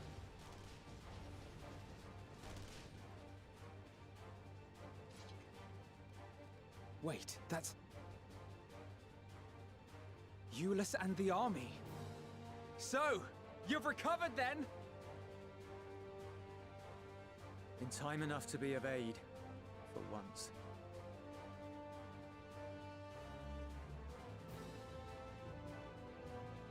We can speak of it more later. For now, we must fight! To repay your salvation in kind, or with better! This guy has shown up. For Garlemald has her pride! Not lately. He showed up kind of early. And he was like, I'm not going over there. Of that I've no doubt. Since then, we haven't seen him.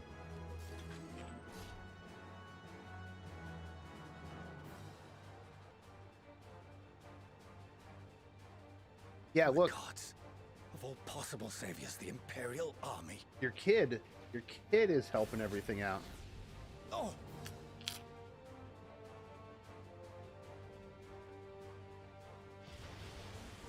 Done.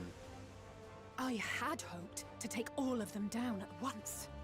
Well, yeah, but Think a You didn't. withdrawal might be in order? Oh, sod that. You know who would never abandon these people to their fate. To be devoured by their former friends. That'd be beyond cruel.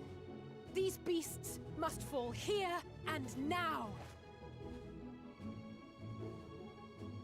Well then, I'd say it's high time we threw caution to the winds. gosh, now? So long as you spare me the heroic sacrifice. You guys do it all the time. Now, let's go.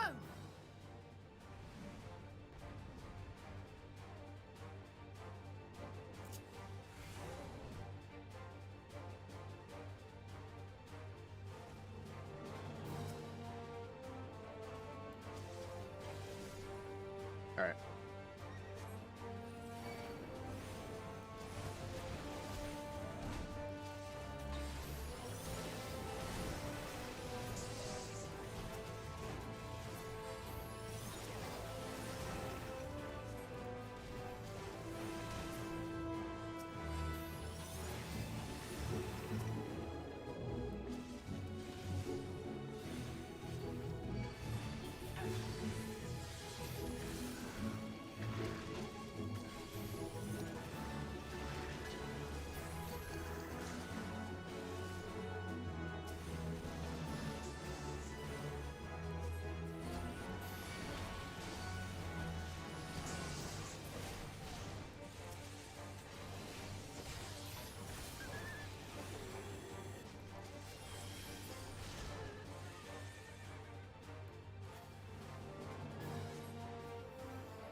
Fine.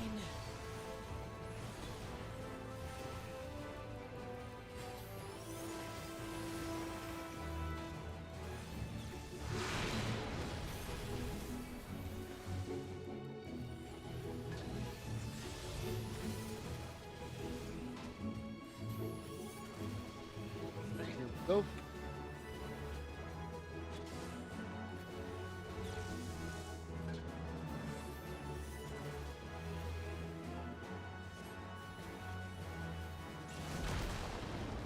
Not today.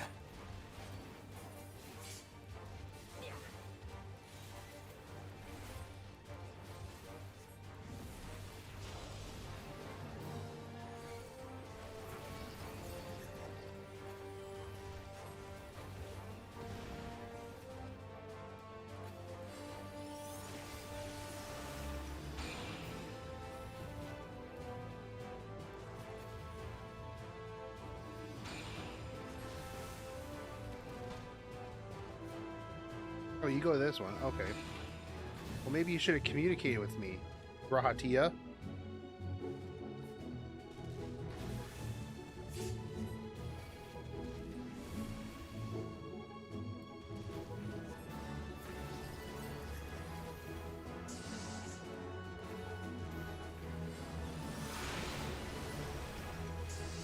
I'm not done yet.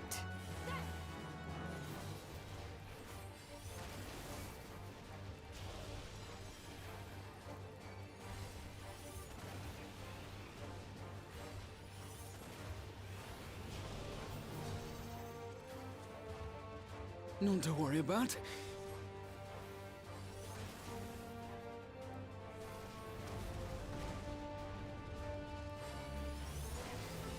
The air crackles with energy. Find cover!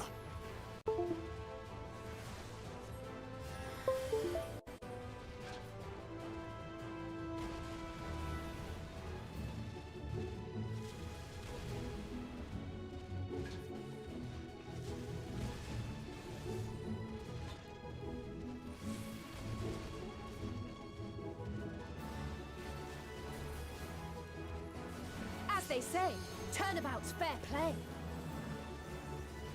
On guard.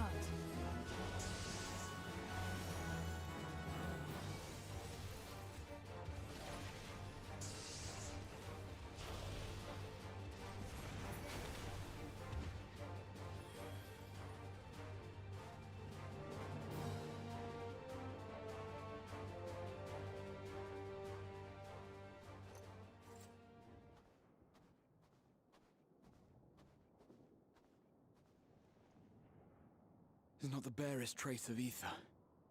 Maybe there really is no way to bring them back. It's very possible. What if you inject ether into them?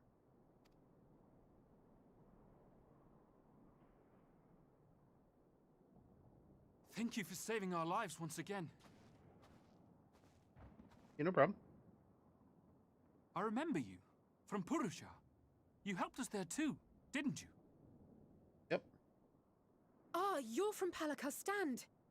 I'm glad you're still in one piece.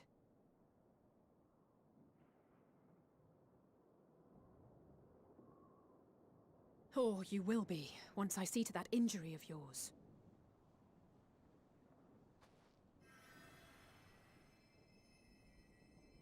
Whoa. Look out!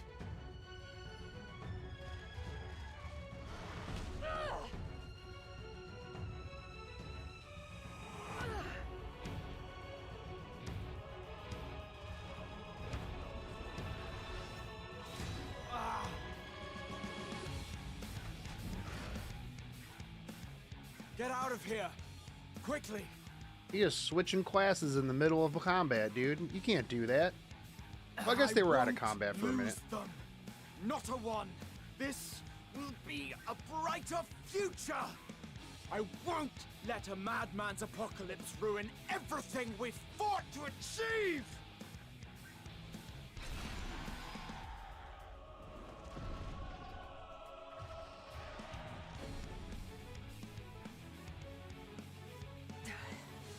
Get it together, Alizé.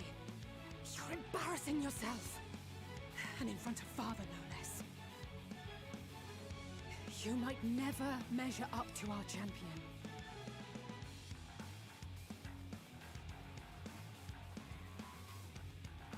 But we ask too much of him as it is.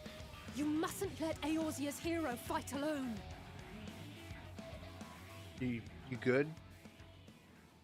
Your little pep talk? Yourself working out? As I just casually stroll onto the battlefield? No rush or anything. Just casually saunter out. While Grahatia is over here like tanking. Sup?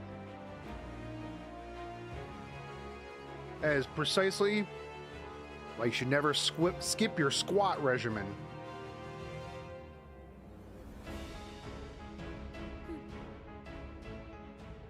I can look after myself, you know. Not if you don't do those squats. Squats for the thoughts. Everything's in order, I trust?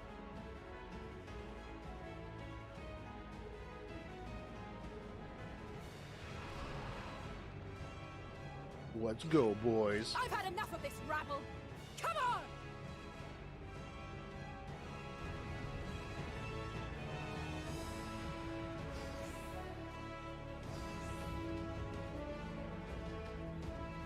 Oh, a trio for the ages.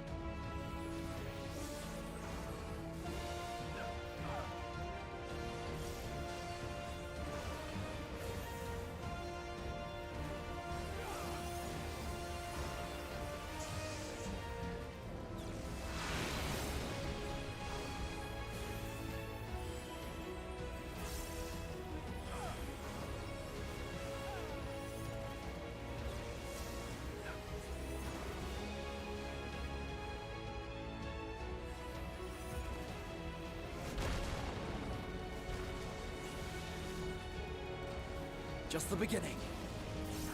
Get it?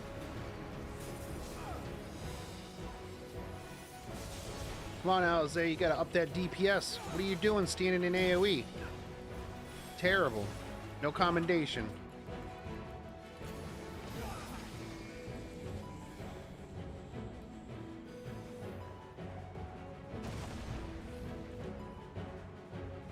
I had a feeling I'd find you here. Big chunky boy. Oh, now we got This should real be the last of DPS. the worst troublemakers. With me. Fantastic. Now that Estinian's here, we got real DPS. I'll drop him a comm.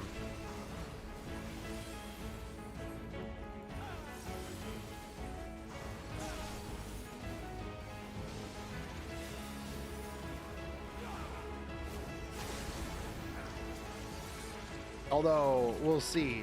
They'll probably just end up floor tanking. I'm gonna stand in this. No, okay.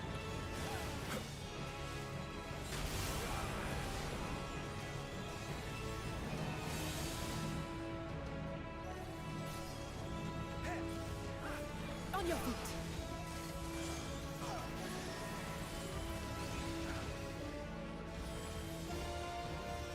Dude, it's a good expansion. Third dungeon. Which was third dungeon? Going to the center after.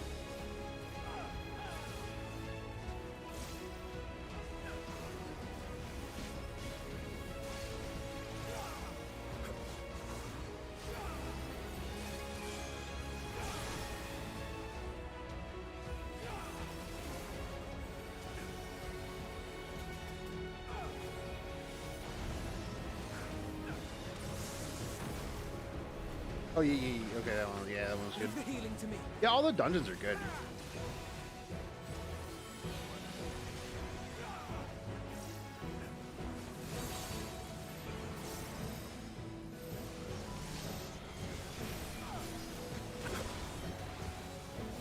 I am in your debt. Okay.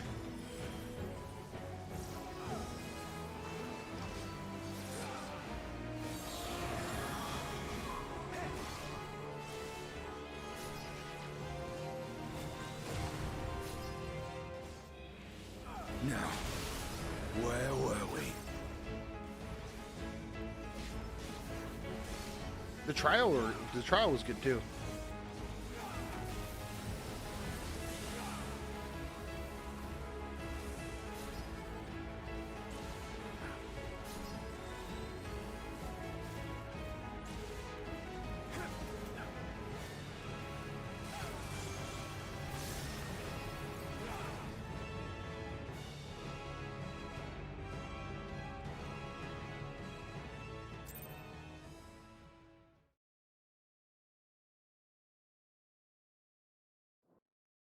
No commendations. Terrible group.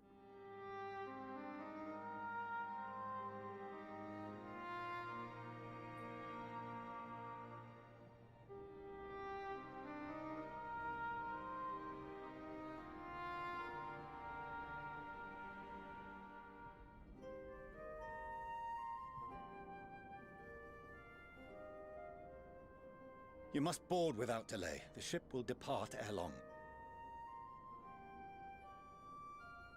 Your offer to host us in Sharlayan is most appreciated.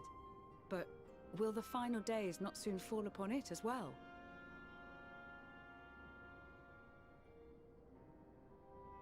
Your hesitation is not unwarranted. The satrap entrusted me with your lives, yet I have failed your comrades. Nor are you wrong to fear that this corruption will continue to spread. I cannot promise you complete safety, even in my homeland.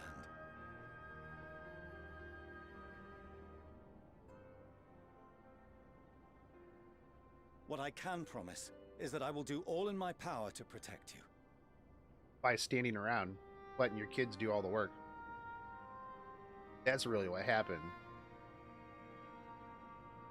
That power is not inconsiderable.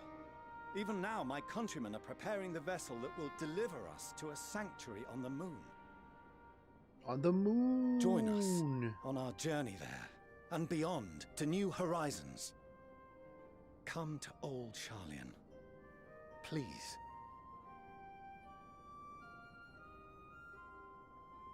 To the moon! Let's go! There's long boys on the moon. We would be fools to refuse such a generous offer made in earnest. Or just in general. It's not like you got much else going on. Hey, come to old Sharlayan. Okay. It seems they've a new destination.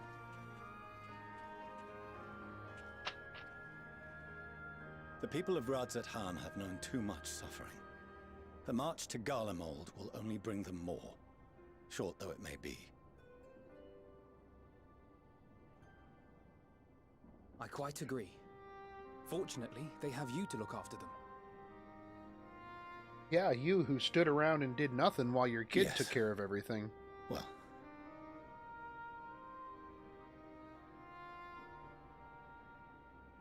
Behind you! Just there!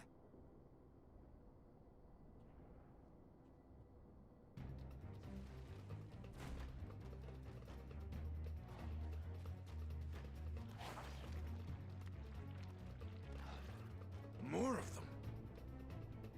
They never stop, bro. These are respawns. Oh, hey. My dude. What's up, Cutie Pie? My boyfriend. Xenos. Here. Has been, you know, farming. You'll be alright. Hurry to the airship. Dino's just working on getting to 90, dude.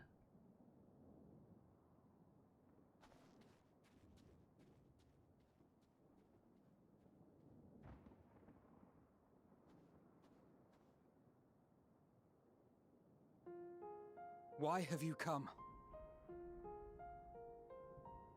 A heretofore unseen beast. 'Twas ripe for the slaying. Yeah. Poor sport, alas. Unfit to temper my blade. Oh, for the love of... You cannot still be on about a rematch. Yeah. That is and has ever been my sole concern. The whole planet's like gonna die? I don't give a fuck. I'm here to fight you. You, on the other hand, are fixated on a different quarry. Your passion pales before mine, yet neither hate nor despair seems sufficient to recapture your misdirected bloodlust. Xenos. Let me finish my stuff, then we can go on a date. So, I hone my blade, and I wait.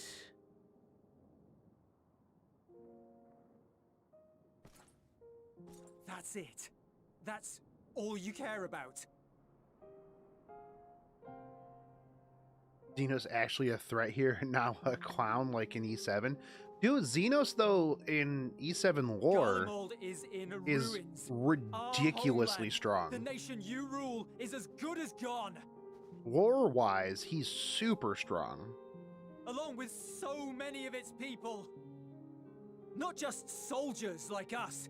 Not only those who fought and killed for power and duty. Innocent civilians. Jules. Murdered He doesn't by care. their own flesh and blood. Lost and confused as they breathed their last. Yeah. While we who survived with our lives and minds intact were left to freeze to death. The Eorzeans tell me all this was your doing! You slaughtered your countrymen! You did! For what? Because he doesn't care. For nothing, in the end. So much wasted effort. Oh, Xenos, you're so good, dude. You. Yeah. You bastard! Wait, did he kill For Kenny? your own sake, Euless, you must control your anger. It will serve no one should it consume you and see you transformed.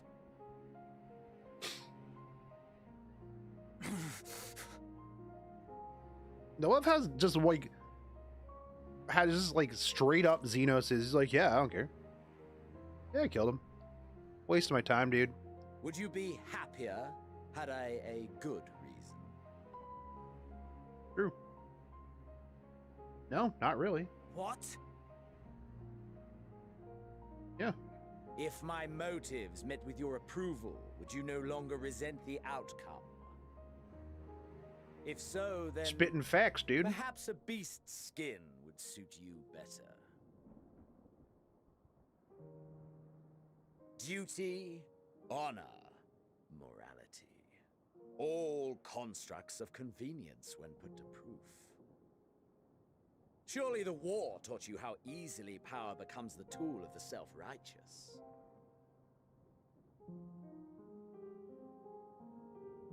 How the people's justice was merely a means to their ends? Xenos, the actual realist out here. Yet you would ask me why. Ask any creature of this star and those above for answers, and they will tell you what suits their fancy. And they would be right to do so. What meaning there is to be found in the petty vicissitudes of your existence must be gleaned by you, and you alone.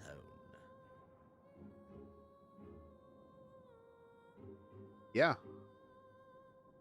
Yeah, what now, kid? Should you seek it in battle in the fruitless pursuit of my demise, then come. Assume your rightful place as a notch on my blade.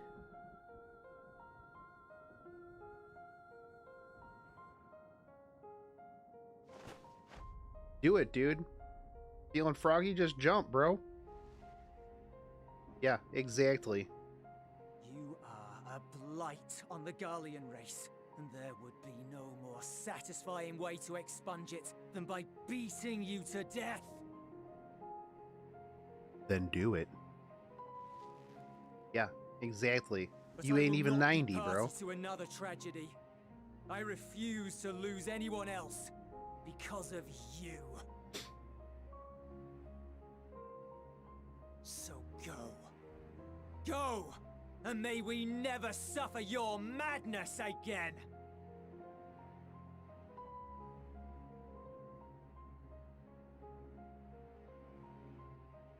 Alright. Peace out, homie. Xenos!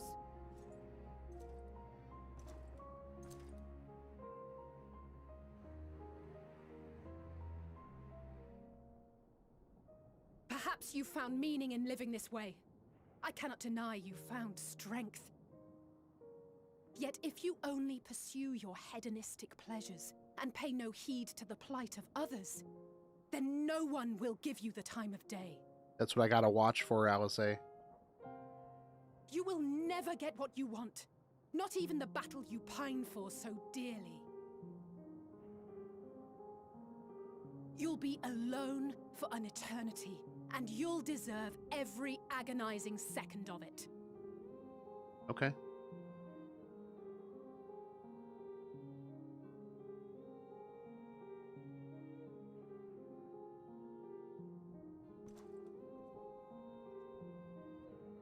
Yeah.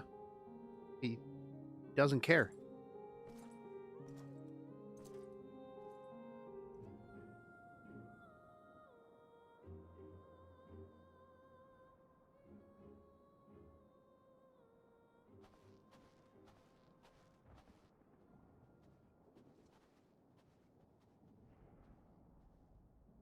We're ready to depart.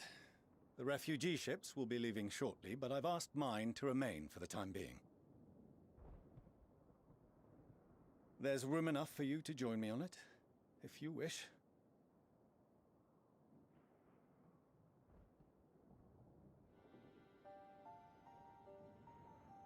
Do contain your surprise. I needn't agree with the Scion's methods or intentions to acknowledge that their deeds are deserving of gratitude. We appreciate the offer. But might I ask why you are delaying your departure? I presume it is not solely for our benefit. I must visit Garlemald ere we return to Sharlayan. Having caused such an uproar, it is only meet that I explain myself to the Ilzabard contingent.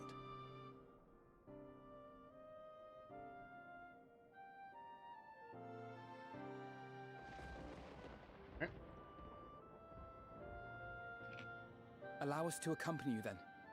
We should be glad to facilitate, given our familiarity with all concerned.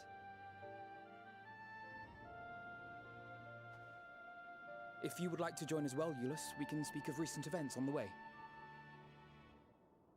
Like the fact that I went back in time.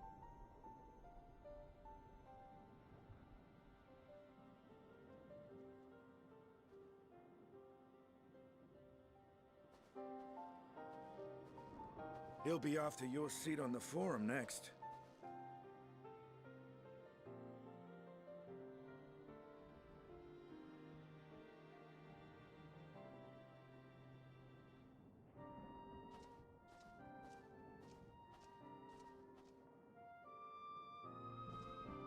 Yo, hey, just a heads up. We're getting a free week of game time because of the congestion.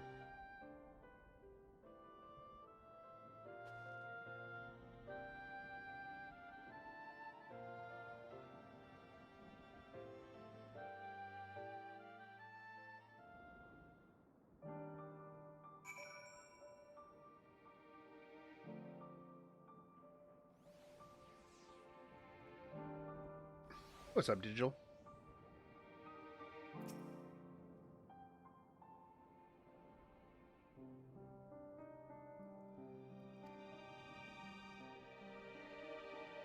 Yeah, that's nice. Considering that we are asking players to wait in queues for extremely long periods of time, and the ongoing situation making it difficult to play normally, we have decided during the official release of Endwalker on December 7th, we will be granting 7 days of free game time to all players who own the full version of the game and have active subscriptions. This also includes players who are currently playing the 30-day free trial period included when registering the full version of the game, and those with multiple accounts. Furthermore, we may give additional free game time depending on further developments on the congestion situation. The timing at which the free game time will be provided, as well as any additional extensions, will be announced at a later time. We truly appreciate your cooperation and patience regarding congestion situations. Yo, that's pretty sweet, dude. What's up, Fluxwolf?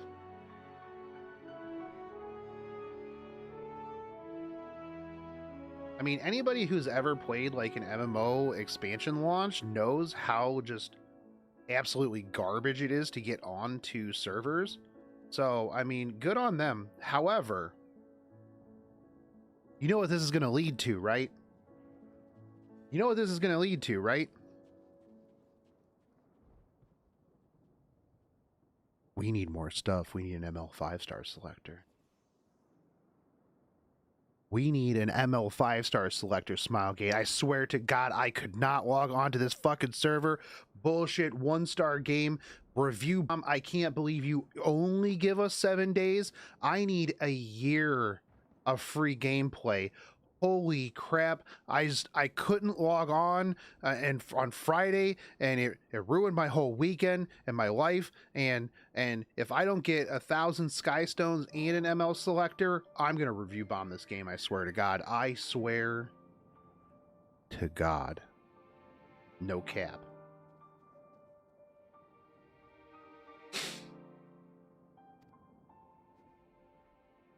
So I hope to. I would say I hope they won't incite him further to further villainy.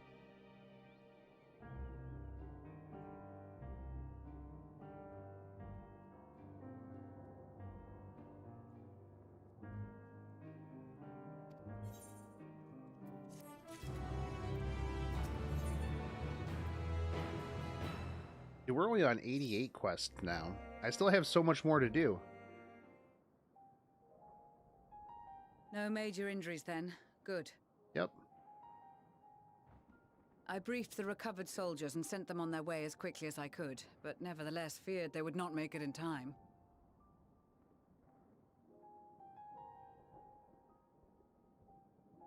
Oh, where did my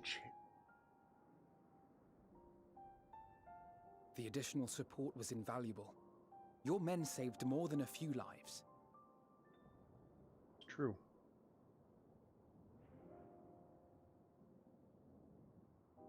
Though not all, I regret to Story say. is so good, dude. Strong, when you go back in time, when you go back to the I'm past, addressing Lucia Junius. Bro. I'm the forum's envoy, Fortuno Bro. Leveilleur. Gotta go back And you are in owed time. an explanation for these most dire developments.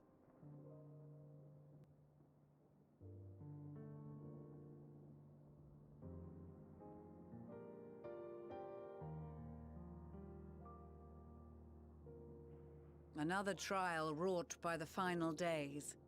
I was beginning to suspect as much. You doubtless feel some consternation having been forced to abandon your original plan. But trust me when I say you were right to send the refugees elsewhere. They really tie a lot of things together. It's really good. Small stuff too. Perhaps it was a stroke of grim fortune that the population was decimated beforehand. That's good to hear. I check out a few things. Number, but in time. I'm doing a concern with how we go from where we start to where Maxima leads the fuck I remainder seen of the at the end. contingent in an effort to cull the creatures and evacuate the populace as No, we a speak. lot of it ties together pretty well. Once the airships have taken to the skies, Back in I pray time your men can be persuaded to join brings a lot of things together, plus space harpies. Permit us to retain our weapons. Space harpies. I wouldn't have sent you after the Scions were I expecting you to stab them in the back. And I, for one, would not consider past transgressions more relevant than future contributions. Regardless of the circumstances that saw us at odds before, we need men of courage. Yeah, space now, harpies are really more than throwing me. ever. I mean, it makes sense. The minute that they were like, hey, we're sending these things that feel emotions to space, I'm like, why? Why would you do that? Who thought that was a good idea? Fucking stupid.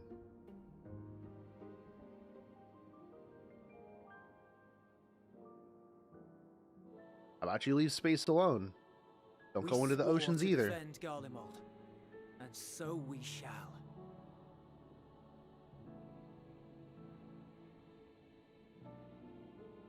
The absolute second in the story, they were like, yeah, we send all these things to space. I'm like, yeah, it's going to work out real well. You know what's in fucking space? Cthulhu. That's what's in space. Yo, ETAP, thank you for the follow, dude. For services rendered, did you not?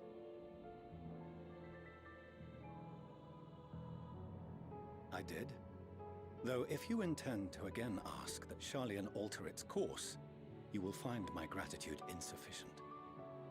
No, you do your thing, Dad. 'Tis nothing so onerous. You do your thing, I'll do my I wish to thing. hear the details of this grand endeavor of yours.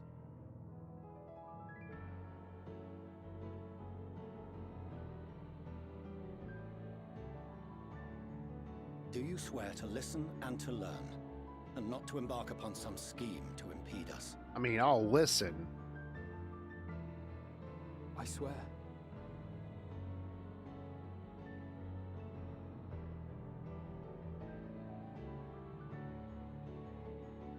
That's about it. Any other, I would doubt. But you, I trust to keep your word. For not once have you broken it. Very well. I will request that the Forum make you privy to our plans. You may await our summons at the Baldessian Annex, assuming the decision is in your favor. Does that suffice? My thing, though, is that Venat, knowing You have my thanks.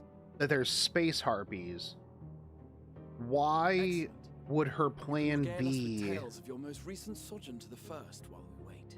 to yeet people off of this star via the moon? That's where I'm kind of like, I want to see how that plays out. Like, why? Did you hear something just now? No, because I was talking.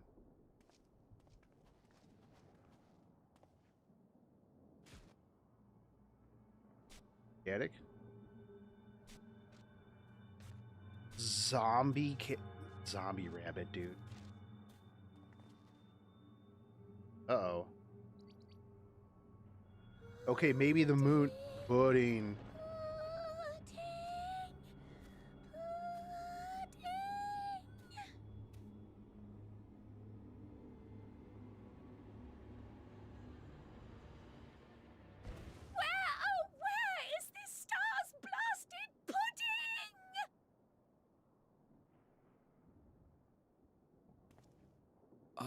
What?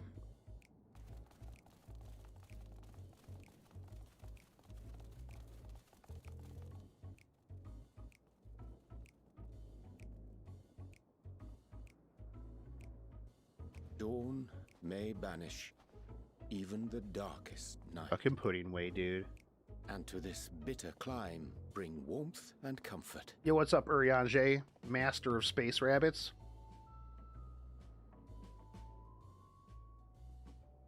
"'Tis heartening to see such an assembly upon my return. I thought often of you whilst I looked down upon our star's brilliance from the moon above."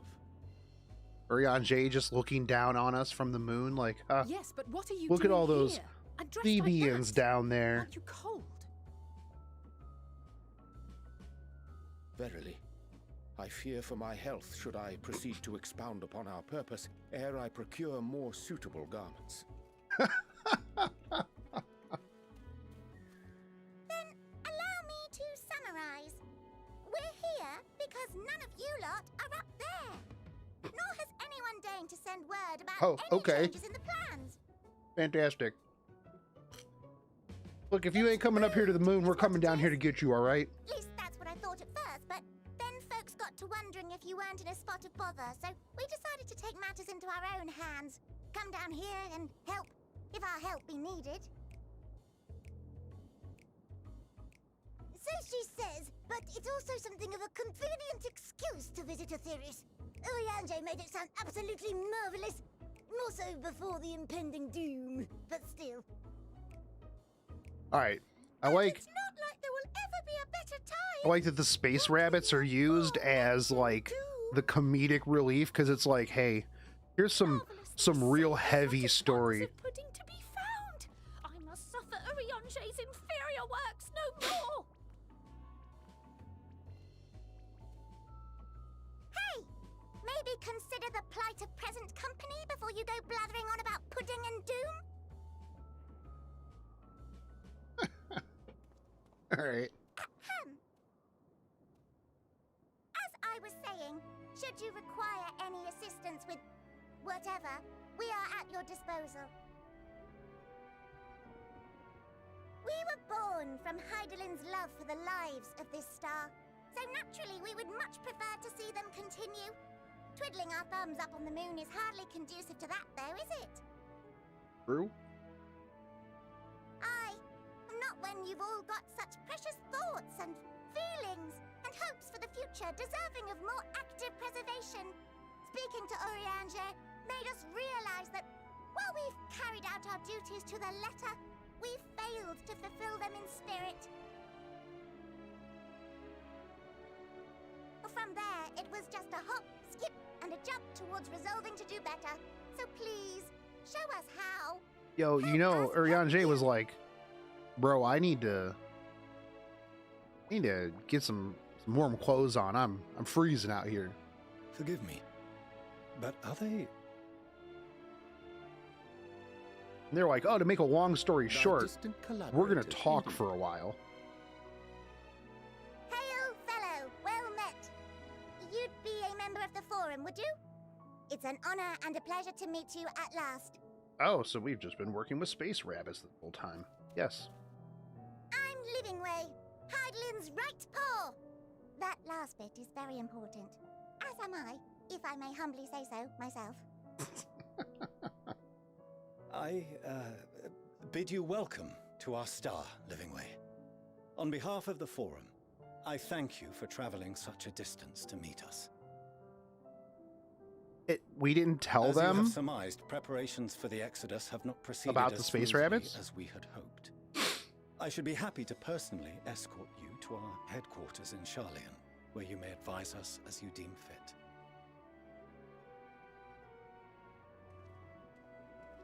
I like that Puddingway's still back in the back, just like zombie in itself around. The moon for habitation. Be assured that I did so only after the Loperites made plain their earnest desire to come hither, and I myself felt a growing certainty that their contributions here would prove invaluable. 'Tis trite, perhaps, but I followed my heart.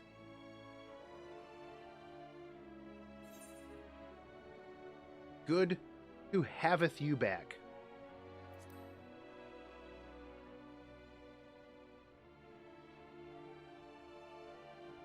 The fact that they are rabbits seems less important. Fact that the moon being a ship and all. Well, yeah, but the Forum already knew that the moon was a ship. So you think we would have like compared notes when we got back from the moon, right? If that's all quite settled, can we start moving before Urianger catches his death? See, that's what I'm talking about. Well, that's because you're all skin and bone. Oh, I dare say you'll warm up quickly once you're aboard the airship. Sat shoulder to shoulder with our fur-covered friends.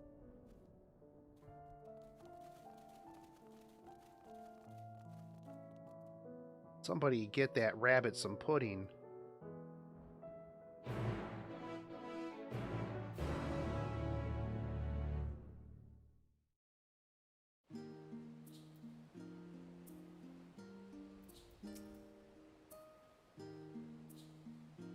I dare say Master Fortunat was as nonplussed as we to learn the identity of Heidelin's lunar custodians.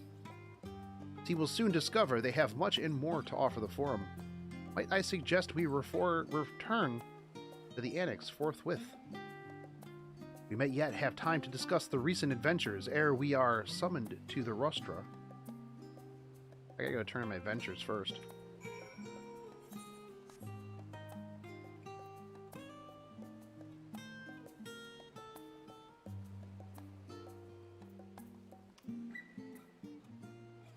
I go turn in my ventures. Of course I hit the thing. Ferry ticket.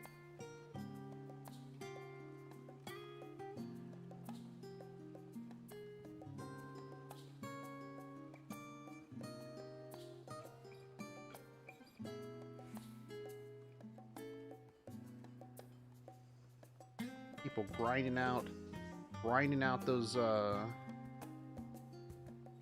crafting leaves already.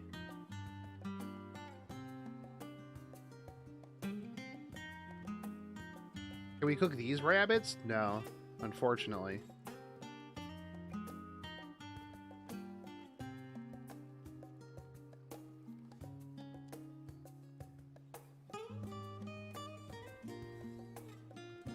I mean, maybe at some point when we get yeeted out the star in space.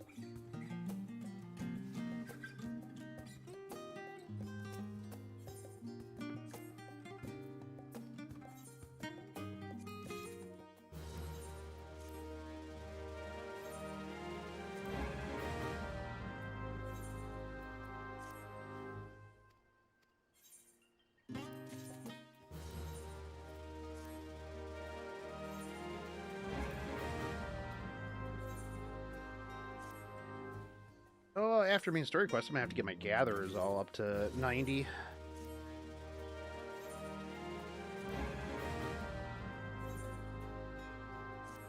Start figuring out what sells real good.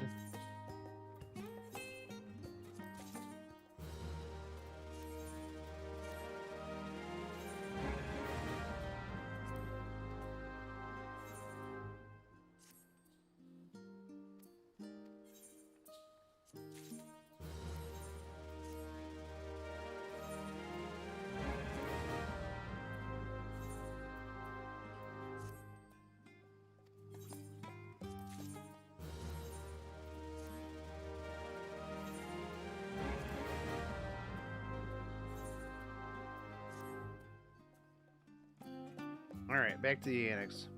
I feel like... Man, how much longer do I have, dude? How much box? Box is locked. Alright. Fun with that box, mysterious maiden.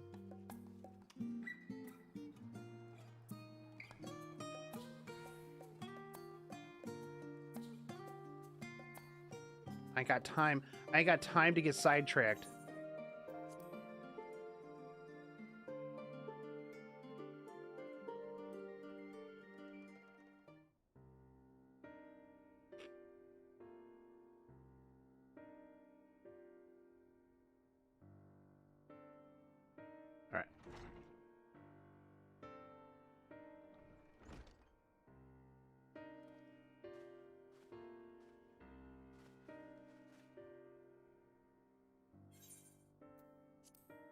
Not that I'm complaining, Urianger, but I wasn't expecting to see you quite so soon.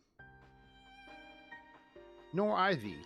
In extolling the virtues of Aetheris, I did inadvertently awaken in the Luprits a desire to avert our beloved star's demise. Okay. Girl tells us you have obtained new knowledge that may aid us in our ongoing efforts. Who, me? I have news to share regarding our study of the ethereal sea, but your findings are certain to be of greater interest. And so, I would rather hear them first. Yes, let me tell you.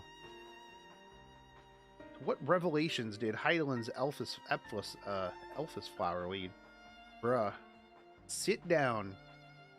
Tell you about how I went back into the past and had to fight Aku to return back to my present.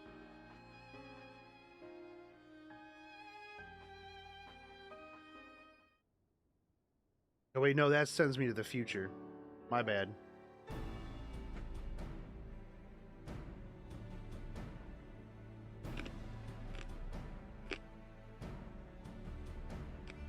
Then there's Dynamis, what drives the final days. Yes.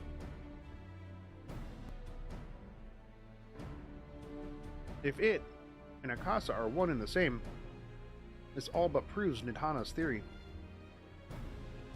For an entity, goes through sheer force of emotion to channel this vast, dormant reservoir into a raging river, its power might surpass even that of Aether, considering there's more of it than Aether.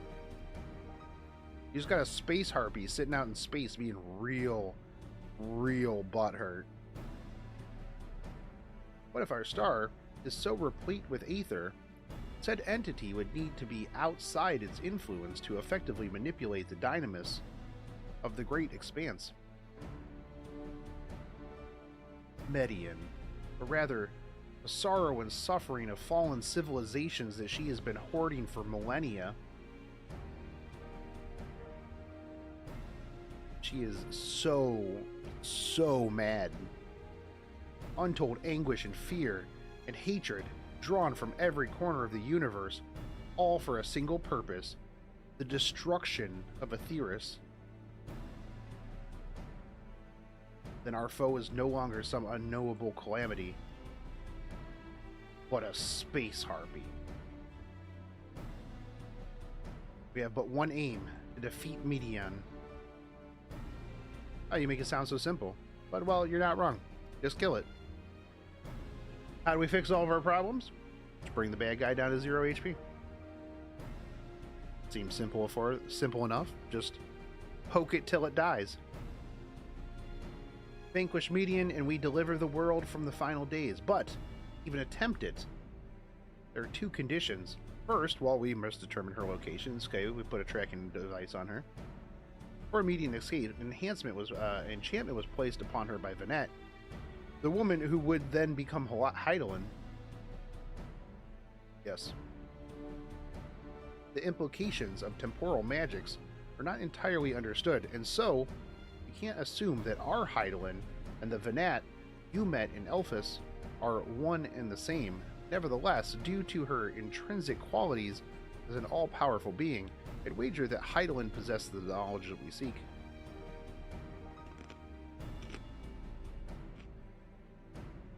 Whether she would share the knowledge with us, however, remains to be seen. I mean, why wouldn't she? After all, she intends for us to flee Aetheris, not to say.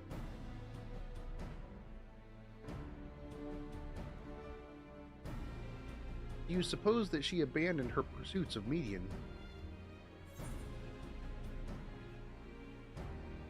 The Vanette I know would never give up, never surrender. That's my impression too, otherwise she wouldn't have used me, the conduit, for her will, to provide clues such as the Elphis flower. I believe she has been waiting, wondering, for mankind's answer to Hermes' question.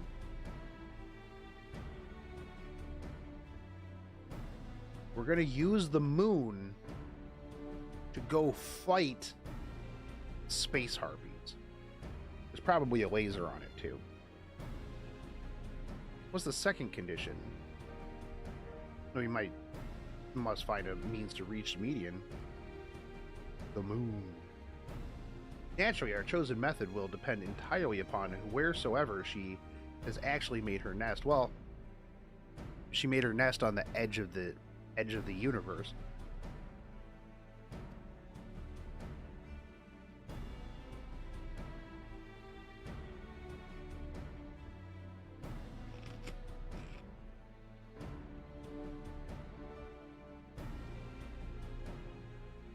Alright, so let's hear about your investigation into the Ethereal Sea.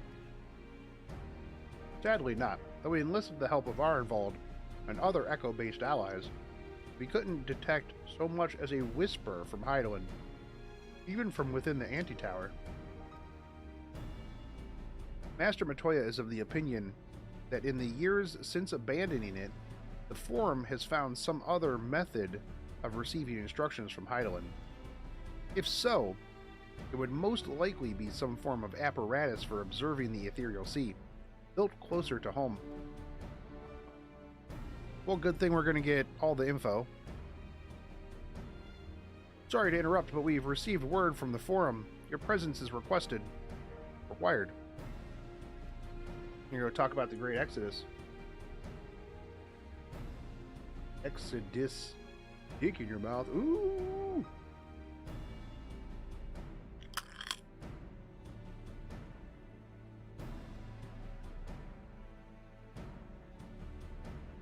Got him. They're finally taking it serious. Hear what they have to say.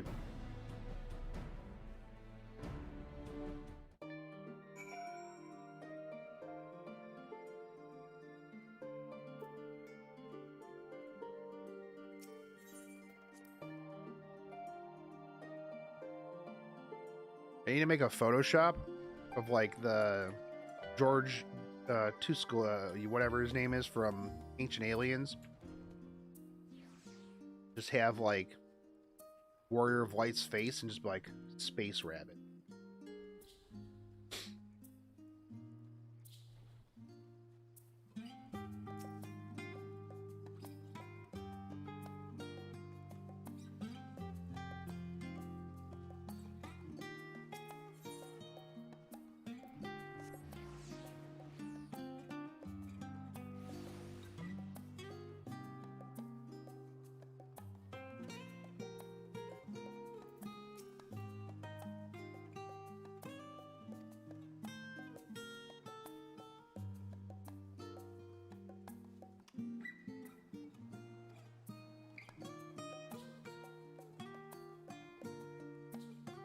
Wait, I gotta leave all my my weapons at the entrance. What happens if I get attacked? Ah,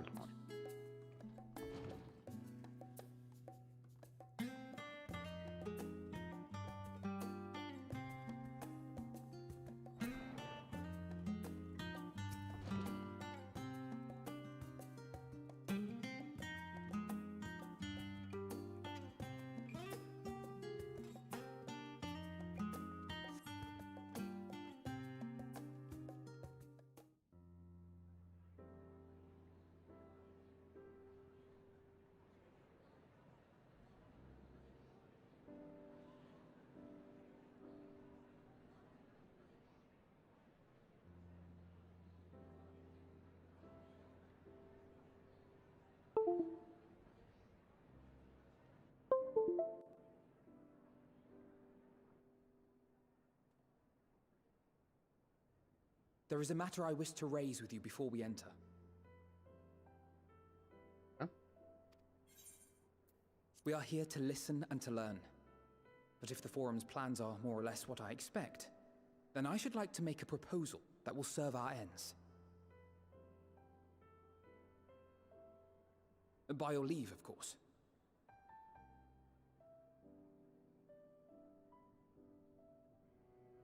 I don't see why not. Your words and wits have gotten us this far. Agreed. I will present our queries so that you may consider the most advantageous way to advance your proposal without distraction. Thank you, everyone. If I may have your attention, the ad hoc session will now commence. The purpose of today's assembly is to brief the Scions of the Seventh Dawn at their request on the Great Exodus. You may enter. All right.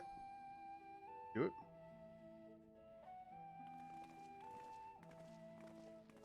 Maybe? Maybe it is?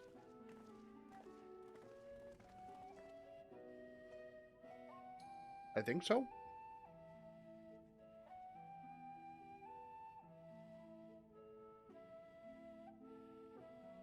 Alright. Lay it on me, homie. On behalf of the Forum, I commend your heroic actions on the Magna Glacies. We shall not soon forget your service to us and the people of Radzat-Han. The Satrap, whom we have informed of the refugees' new arrangements, sings your praises as well. Good. As an expression of our gratitude, we will endeavor to answer your questions as fully and openly as we are able. Then let us begin. First, it is the Forum's objective to ferry the life and knowledge of this star to the moon. Am I correct? You are. It is for this purpose that Sharlayan has labored these many long years. We have collected biological samples and scientific records from across the star. When the time comes, they will be moved from their places in Labyrinthos and Numenon and conveyed to safety. Once that critical task has been accomplished, we will begin transporting the Sharlayan citizenry, which has been categorized into groups. The earliest arrivals are to ensure hospitable environs for those. Following our people, we will send those of other nations in turn, beginning with our allies. Radzat Han was foremost among these, but since the final days have already come to Thavnair, we saw fit to include the refugees with earlier groupings. An ambitious plan. You have accounted for the safety of all nations and tribes, then?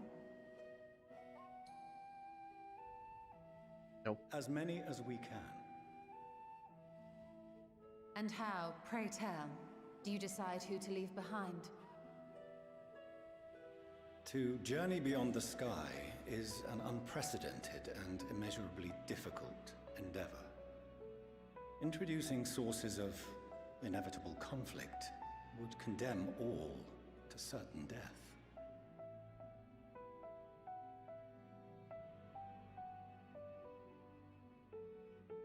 Questions as to the validity of that approach aside, are your plans proceeding apace? We're under the impression that your primary means of celestial transportation is incomplete.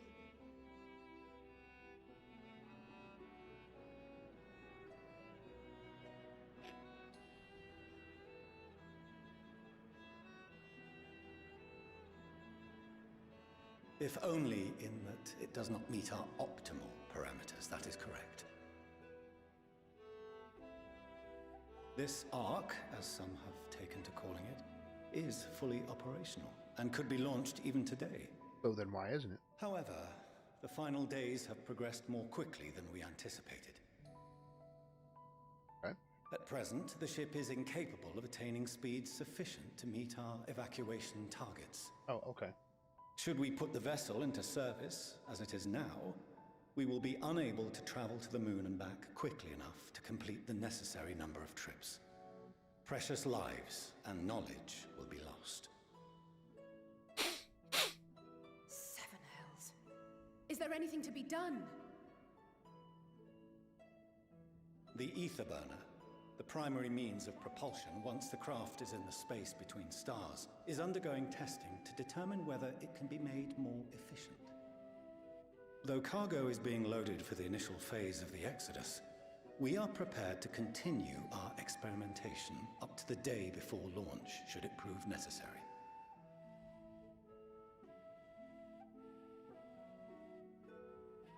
What if the Scions were to solve your problem?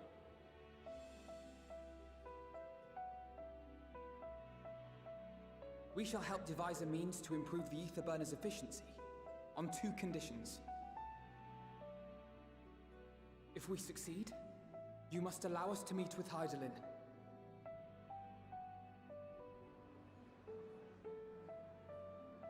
'Twas simple enough to deduce. You have a Concord, and so you would never have abandoned the anti-tower had you no other... True. One far more convenient, I suspect.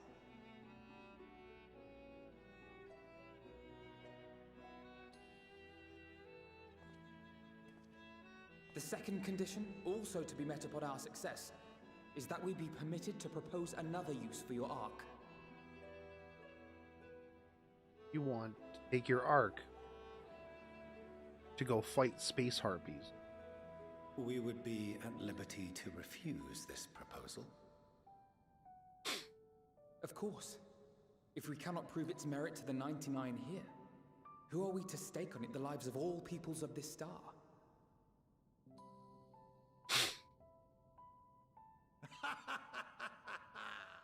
Delightful as always, Master Alfino.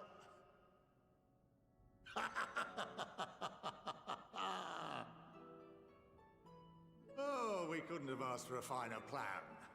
Allow us to solve this complex engineering problem of which we were entirely unaware until moments ago. What could possibly go wrong? The satire writes itself. I like this old guy. Yet, what field has not benefited from a change in perspective? When we are at wit's end, what we need is not the same dry theories recited ad nauseam, but fresh inspiration. Right.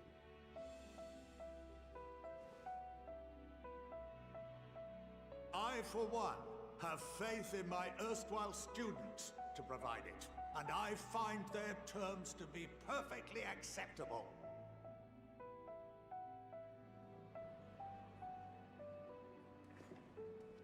Order! Order! We have no time to waste on debate. I call a vote. All in favor of agreeing to the Scion's terms?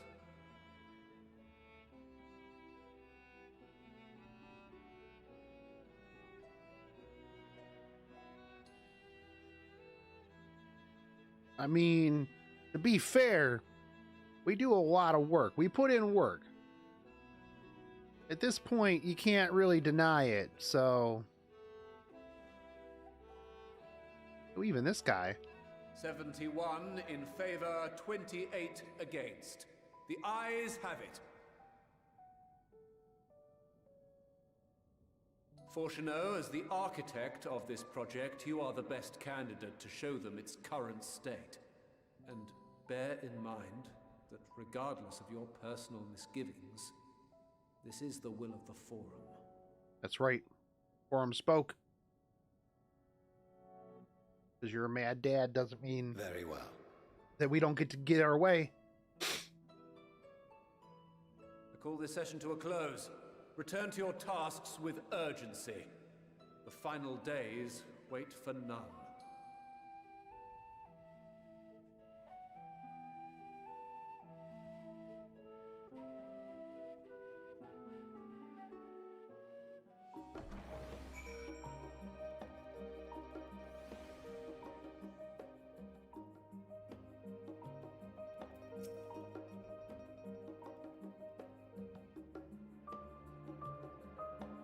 Sorry about not letting you in on the rest of my plan. I was admittedly thinking on my feet for the most part, but since we require both a means of communicating with Hydaelyn and reaching Midian, in the spur of the moment I saw involving ourselves with the completion of the Ark a way to work towards both objectives simultaneously. However, let's first keep our end of the bargain by solving the problem. Let's make it bigger. I'd like to think it's a challenge beyond our combined expertise, or at least the expertise of our extended circle of associates. Sid, let's go. Just bring in Sid and Nero. They got this, dude.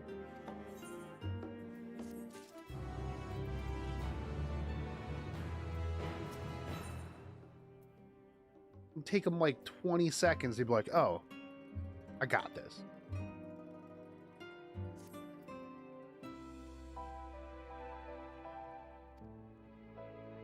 Alright, let's go see this afterburner. Derek is being built in the Labyrinthos, hardly surprising. Where else would they conceal such a message? Got it.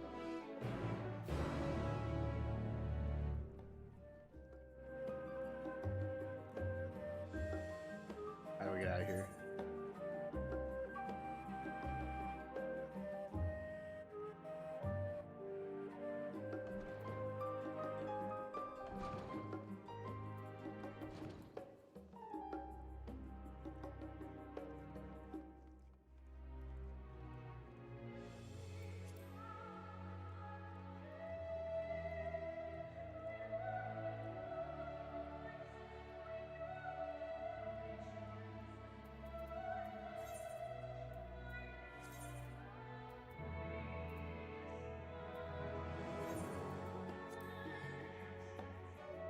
Teleport there.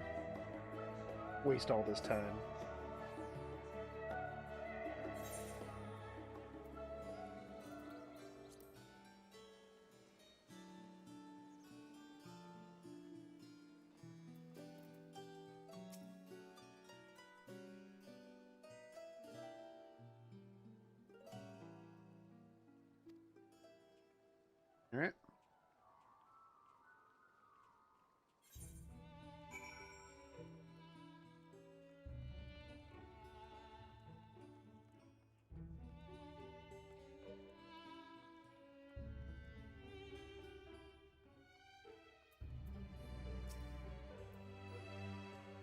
You wish to use the lift.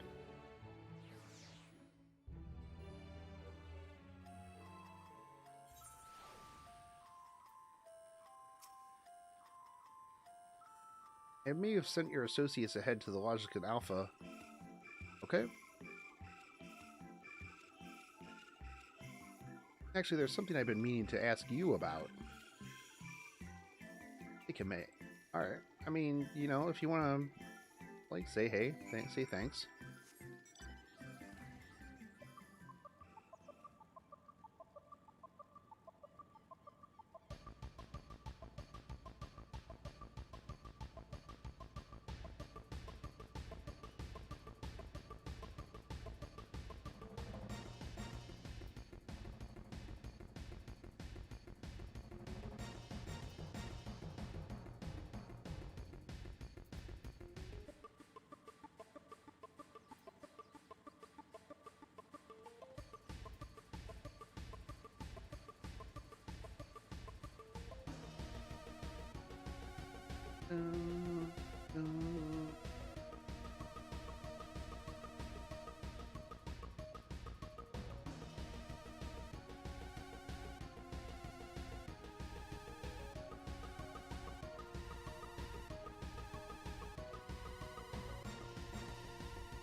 That's where we came in last time.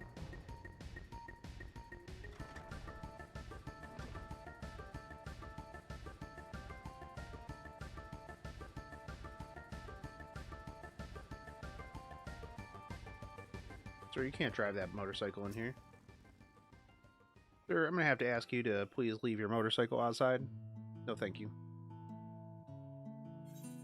We're to wait here while our father arranges for us to use the next lift.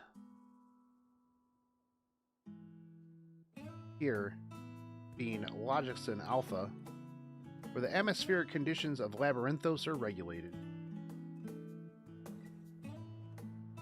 Water is drawn from underground and dispersed as vapor, stimulating the formation of artificial clouds and rain. Manipulating the temperature and air circulation, we're able to create the ideal environment for the growth and preservation of the biological samples kept here. Why don't we just stay underground?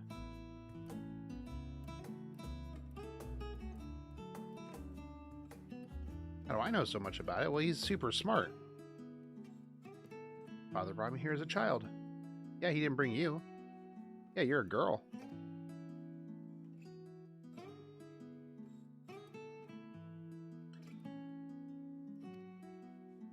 The night before, I'd been asking Father about how clouds were made. He decided to show me. It was fascinating. All too easy to take for granted many interweaving aspects of the natural world.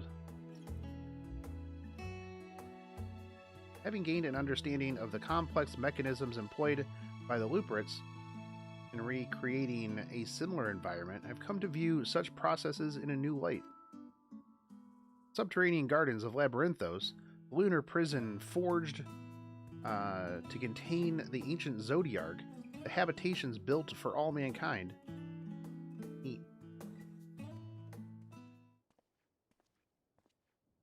Cool, good stuff. Ever since Hydaelyn unfolded to us the grim fate that awaits Aetheris, every essential resource we could spare has been delivered to Labyrinthos in preparation for the Great Exodus. That's not all. It's also a testing ground for the technologies that will allow us to settle on distant stars. It's true.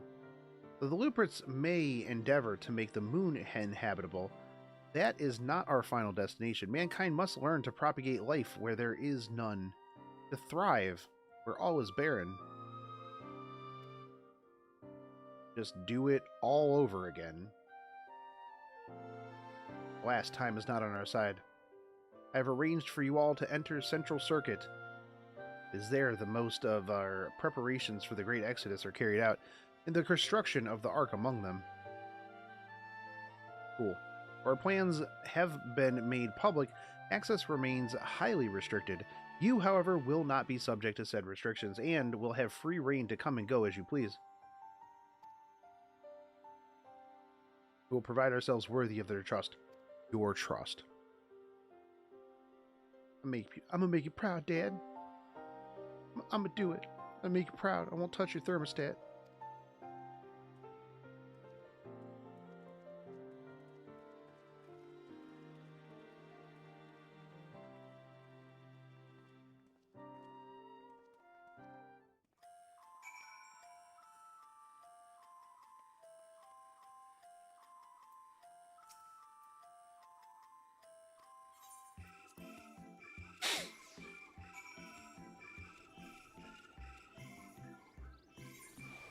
I like the music here.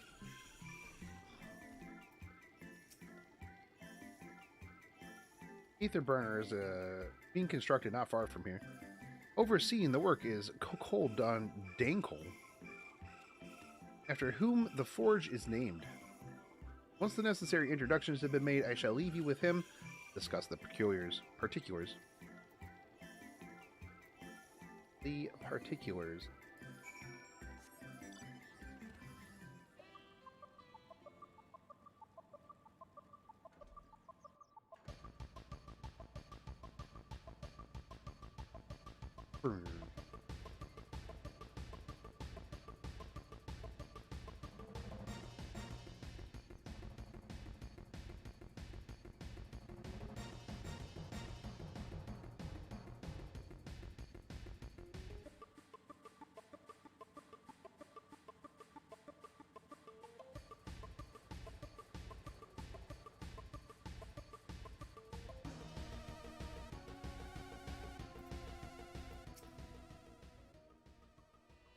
All right, homie.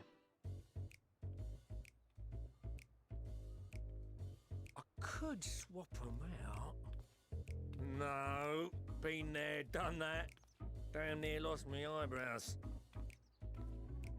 Think, Coco, think! We'd be well on our way to paradise. Visionaries patting themselves on the backs for their grand accomplishments if you'd only think! Yes, that does sound rather lovely. Yeah! I mean, masterful, you know, what a pleasant surprise. We're not blasting off already, are we? The schedule remains unchanged, for better or worse.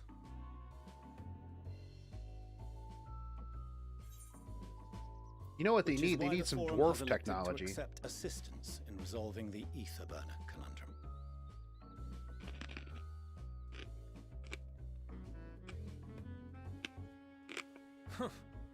Not seen you lot down here before. There are Archons among their number, but engineering is not their expertise. Nevertheless, the Forum concedes the slim possibility that they may have insights to offer. If not, you are at liberty to return them to the surface, by whatever means you see fit. I assure you that won't be necessary. Now, about your troubles with the ether burner. Aye, aye, I'll walk you through it. Suppose I could do with a change of pace. As the name ought to tell you, the ether burner burns ether, ambient or otherwise, and transforms it into motive force. Think of it like a giant bomb that never stops exploding. Okay. Even out in that black void where the ether's right sparse, it's strong enough to move our arc. And it probably won't kill you like an actual bomb. Probably. Probably won't kill you. But it ain't perfect. According to my calculations, to travel to the moon and back fast enough for the Forum's liking, the conversion rate needs to be 6% more efficient. Oh, that's not bad. A measly 6%, you say? But if I could have squeezed even another 0.6 out of it, don't you think I'd have built it that way in the first place? Yeah. Hast thou consulted with the Loperids? Yes, they too are conducting their own research, for lack of a ready answer. The moon's propulsion systems are considerable, naturally, yet they are commensurately massive. It is no easy feat to convert their technology into an efficient means of propulsion for a teeny tiny toy boat, as they say, and as I most certainly do not. Yes, exactly! Damn it all, I asked for refined adamantite and they send me uppity rabbits with inscrutable, ancient, incompatible technology! You're trying to drive me mad! Do you speak of Allegan refined adamantite, perchance? Yes. You know of it?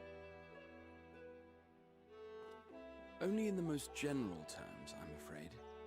'Twas an alloy of Allegan make, but the secrets of its production were closely guarded. As I recall, the record stated it was vital to Dalamud's construction and launch. I haven't ran into it all yet, no DJ. Material more conductive far as I know. Slotting some ends like blowing up a dam and watching the river of ether come rushing through. Ain't a living soul that knows how to make it though. We were fortunate enough to salvage some for the ether burner, just a wee bit, mind, from a chunk of Dalamud that came hurtling into the Northern Empty during the calamity. With more, well, that extra 6% efficiency would be child's play. It's a crying shame that we've no other sources. Surely the many shards of Dalamud scattered throughout Eorzea would suffice. Why not get the refined adamantite from them? Oh, we tried, believe you me. But only a few specialised pieces would have had any in them to begin with.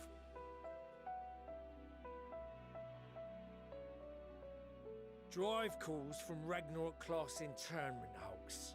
Those are the prize bits we really need.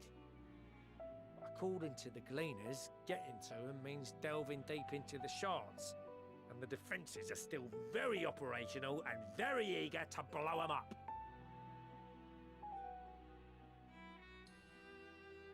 It's rough going in there, even for the cream.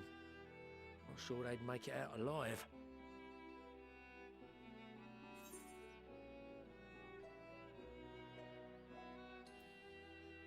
I'll go catch some woodsits. That may be for the best, though you doubtless find the task too dull for your liking.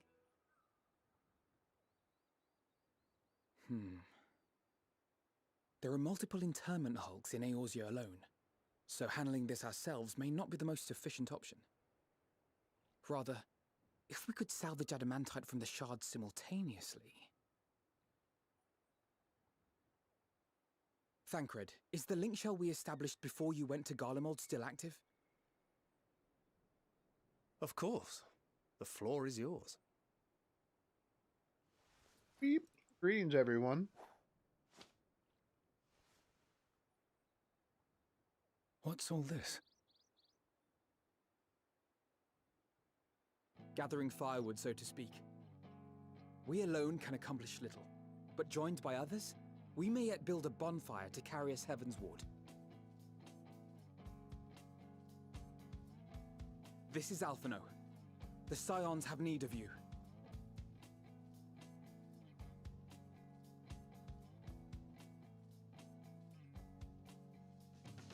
Understood. I will contact the Lord Commander and dispatch our finest at once. Okay, sweet. My sisters are somewhat preoccupied with the final days, so I will lead the 12-foot expedition myself.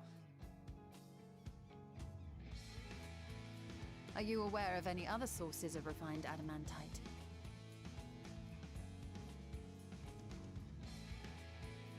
Logically, such an invaluable alloy would have been utilized solely where absolutely necessary, in components intended to conduct or collect surpassing amounts of ether.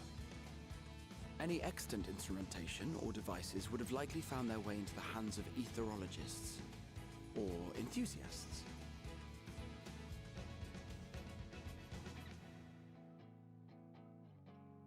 Magical artifacts of Allegan design? The Eastern Alliance will send word to one and all. Are there other ways we may offer aid?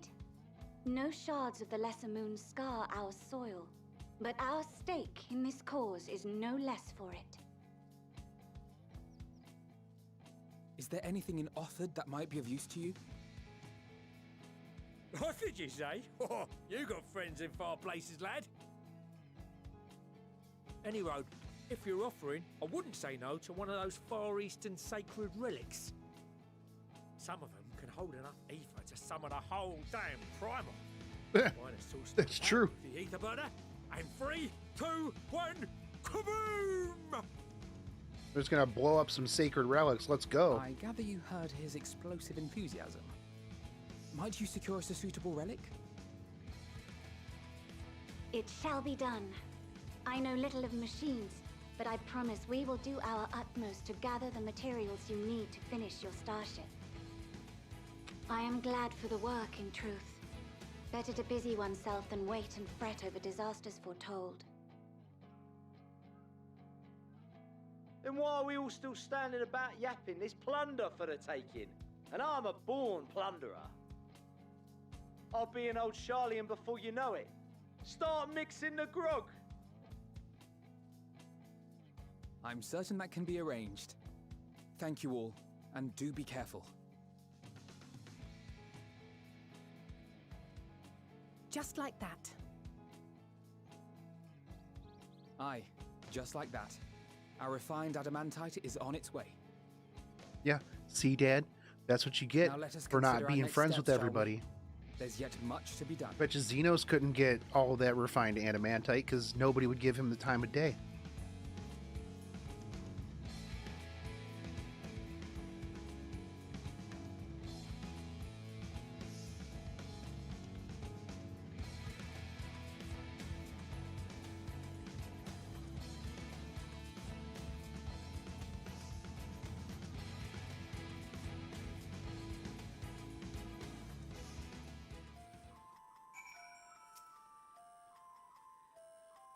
Times like these, we're reminded of how famous or infamous Alphinaud has become. Who would have thought he could achieve so much with a single wing pearl conversation? I mean, let's be real, a lot of that has to do with me. Because we're expecting rather a lot of visitors in the near future, it'd be best to return to the surface and inform the relevant parties. I've also have a contact of my own that might be worth a try. Oh, and who might that be? That's for me to know and you to find out. Look, it is not time. We don't have time for BS like this. Like, bruh, it is the literal end of the world, and you over here like, haha, tee hee, that's for me to know and you to find out. Like, look, can we just cut this? Can we just cut that out? Alright, meanwhile in Ul'dah.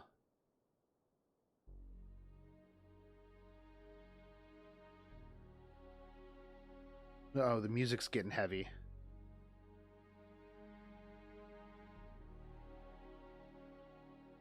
Our course of action is clear. We must harvest refined adamantite from the shards of Dalamud and procure arcane relics of Allagan make. Summon the best and brightest of our immortal flames and form an expeditionary party at once. Call upon the Sultan Sworn and brass blades for support as you must. Papashan, send word to the guilds. We will require the expertise of master artisans if we are to have any hope of identifying and recovering these elusive materials. Viergeist, we have need of your stone torches. They are to assist the immortal flames in scouring the ruins and to help secure the surrounding areas. I trust I can count on your support. As commander of the Stone Torches, my son Zimberk will personally see it done. Pippin, I would have you lead the raiding party. Assemble your finest, and with Tizona's blade clear the way.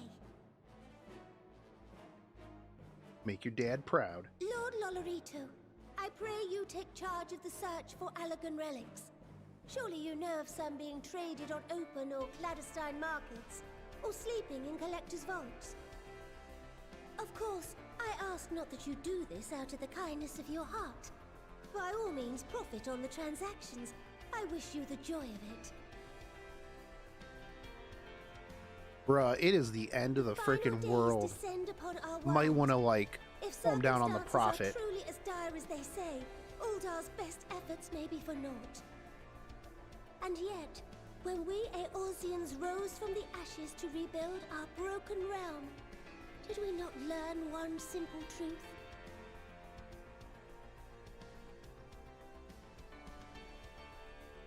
That which seems all but impossible to overcome alone may yet be possible if we stand together. It was the Scions who united us then, and it is the Scions who call upon us now. Uldar will answer that call. We will summon our courage and join the fight for our world's future. You know your duties. I, Nanamo Ulnamo, 17th in the line of Ul, bid you good luck and Godspeed.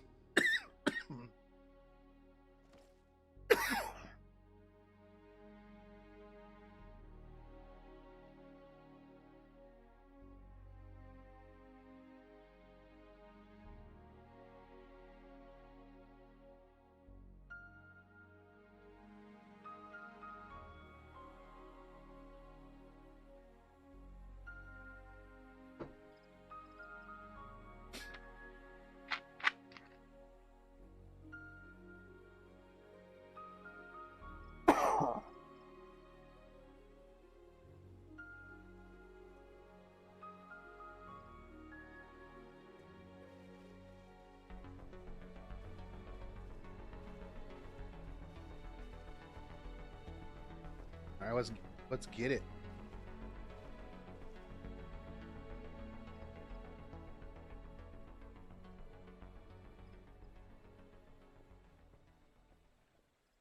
We fielded a goodly number, but our ranks are heavy with healers, and an abundance of restorative magics will be of little help in destroying Dalamud's defenses.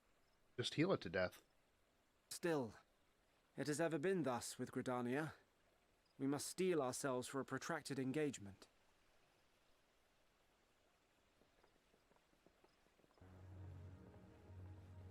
In that case, might I suggest taking us along?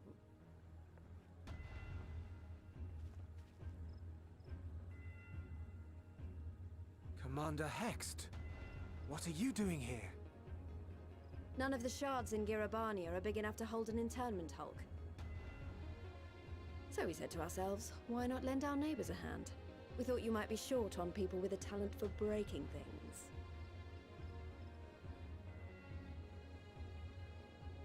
While it pains me to admit it, you are right. Are our deficiencies so plain to see? Yes. Yes, it's always been that way. It might have been a lifetime ago, but I was once one of the Scions assigned to the Shroud. I know this forest well. I know your people. And I know we will be stronger if we fight this fight together.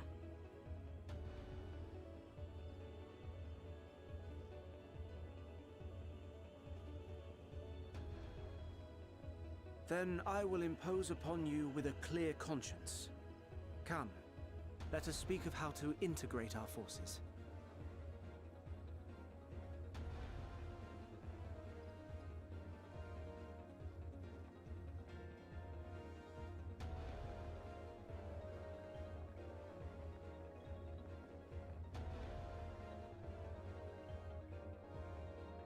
I won't let it all be for nothing. I promise you, Papalimo. All right, Elise.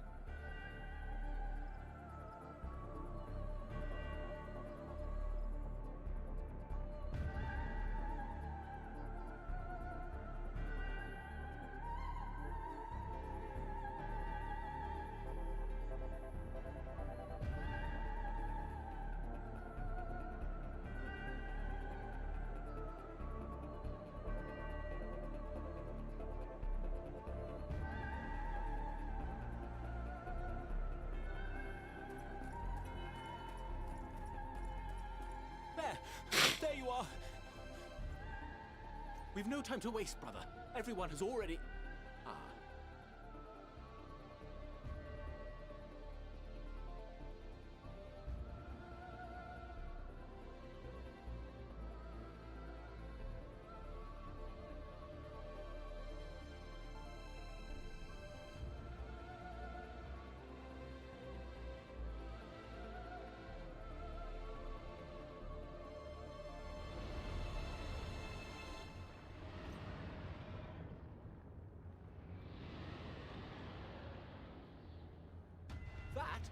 That was a roar.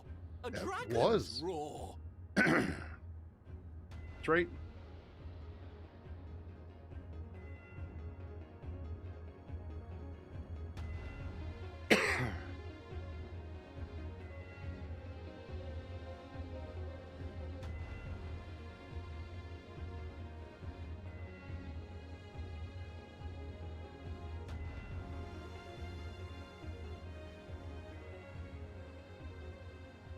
And so, in summation, the Yeah, Eastern Hancock. Alliance, as well as the Honourable Lord Lolorito himself, reached out to me for assistance in procuring these treasures of the divine, and I, in turn, do beseech the Confederacy for aid.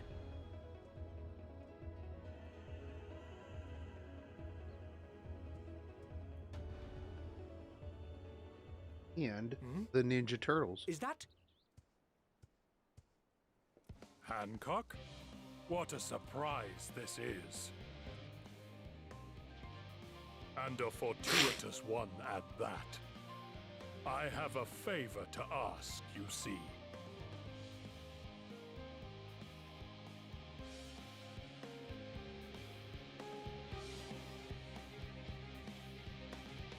What is the favor?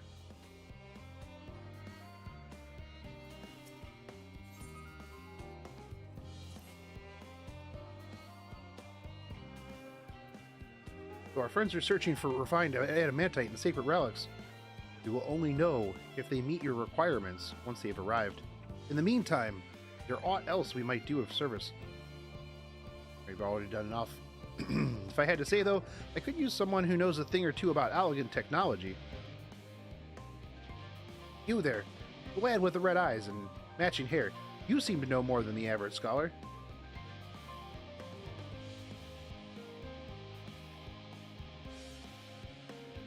Ha! If only Master Kokol knew how right he was. While he and Graha establish a rapport, why don't we help with preparations for the Great Exodus?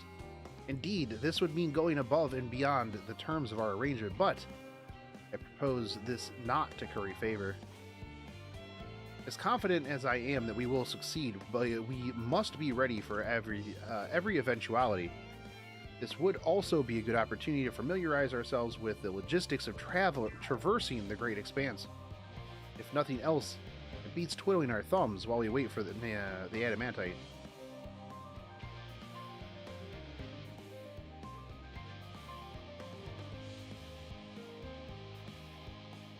Well, ain't you a bunch of helpful buggers?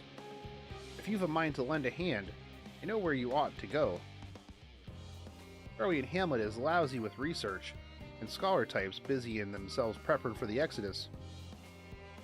Alright.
I can tell a lot of people actually live down there.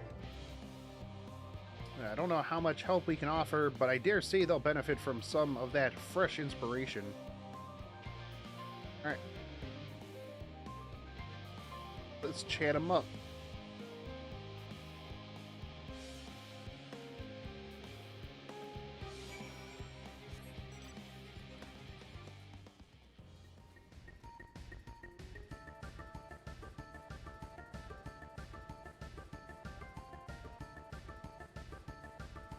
What do you want? What do you need? Helping with the Ark.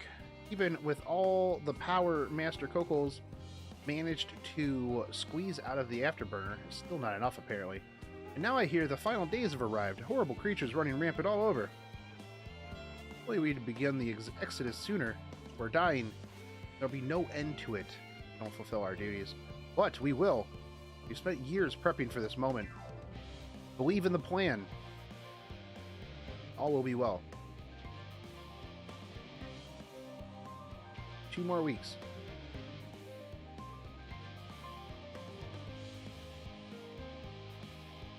Alright. Silk and Grin. And the new helpers.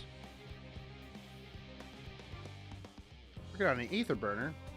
Oh dear, I hear things have come to a standstill on that front. Even so, I choose that over my current duties. Checking and loading samples all day. Tireless work. Still, no one will be cross if I misplace a few legumes with, or what have you. The forum's got enough on their plate as is, but with deciding who gets to board the Ark and when, a lot of powerful people have opinions about that.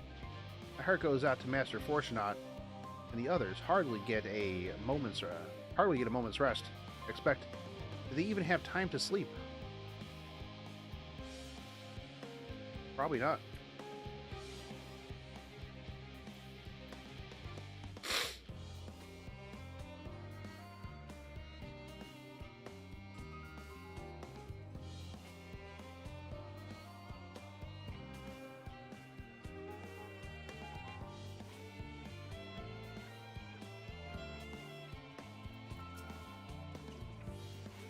Offering to help, that's very kind. But I should be able to organize the rest of the documents myself. It's mostly lists of things we'll need once we arrive on the moon, and then whichever star we choose as our new home. My duties largely concern the maintenance of living conditions, so I'll be a lot busier after we depart. I hear that our lunar collaborators have come down to assist with their efforts. I'm looking forward to finally meeting them in person after having communicated with them in such a limited capacity thus far. To be perfectly honest, not even the slightest idea what they look like. I do hope they're not enormous looming giants. Why, I would much prefer something small and fluffy. Like that beheaded rabbit that ran by. Yes. They already planned for that.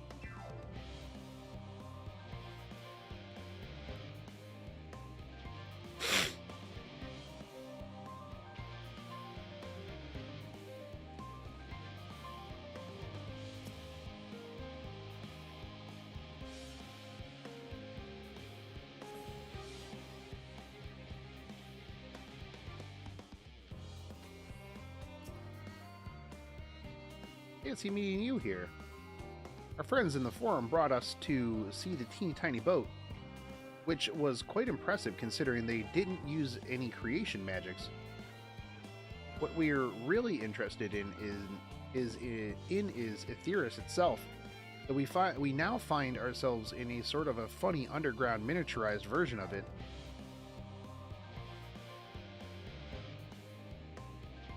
We were hoping the forum would have given us a guided tour, but it appears that they're rather preoccupied. Honestly, all that time to prepare and they're still not ready. I suppose we'll just have to show ourselves around, or at least that's what we were planning to do until we chanced upon Urianger and your good self. Since you're both dawdling about, engaging in idle chit-chat, perhaps you could show us a few points of interest. I don't know anything about this area. Why would I be able to show you points of interest, bro? A tour of Labyrinthos. unexpected yet prudent suggestion. Given the similarities betwixt the artificial environment and Bestway's burrows, 'twould be our best interest to have the Luprits acquaint themselves with those conditions deemed optimal by the Charlian collaborators. I fear, however, that continued reliance upon my limited knowledge would risk narrowing rather than broadening their perspective. Mayhap thou art better to lead this venture. What a marvelous idea. Might we begin with the great big what's-it over there? Ah yes, the what's-it. I shall leave its explanation to Shogun.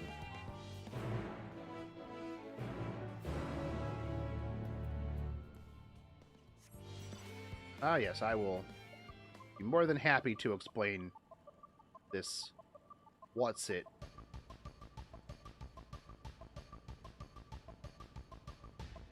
Nothing else pressing going on right now.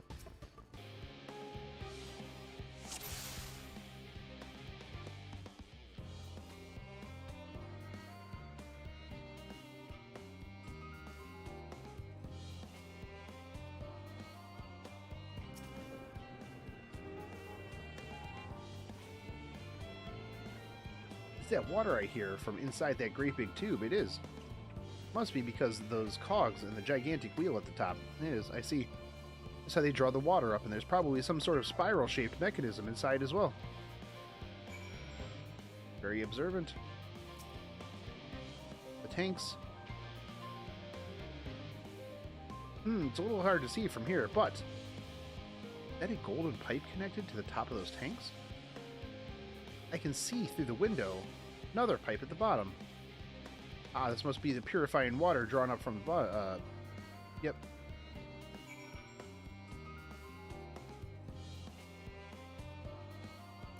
Here's this mushroom mic thingy. That looks like the trees. Hold on. It has quite a bit of strange shape. Thin at the bottom, but big and round at the top. Quite tall for something so unbalanced, too. Now it makes sense. That's where they store the water. Yep.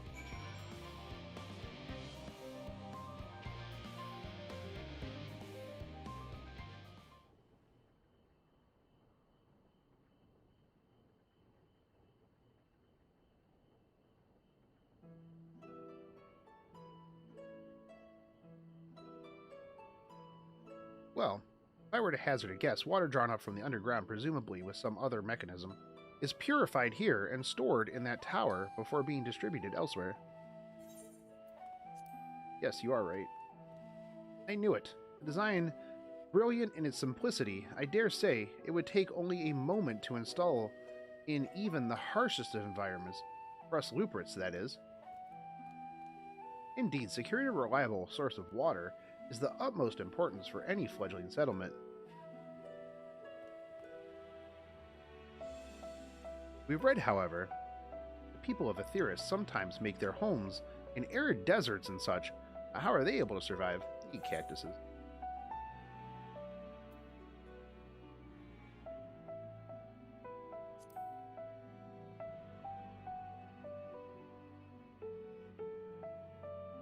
So wherever you choose to live, you're never far from water. Oh dear, I worry we won't be able to procure the necessary amount. We can provide enough water to keep them from drying out completely, but it would appear they rely on it far more than we anticipated. A few adjustments may be in order once we've calculated the average rate of consumption per individual. It may be worth learning more about how exactly they obtain their water in the first place. Master Alphanaud spoke of machinery responsible for that feat during our journey through Logicin Alpha.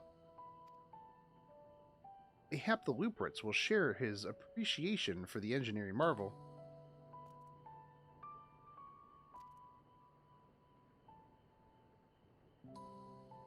Alright. You'll have to brave the untamed wild wilderness. Valid concern indeed. Could not help but notice the many dangerous-looking creatures with big, nasty teeth lurking beyond the safe confines of the settlement. We were not escorted here by burly custodians. Were we not escorted here by burly custodians? I dread to think what would have become of us. Probably food.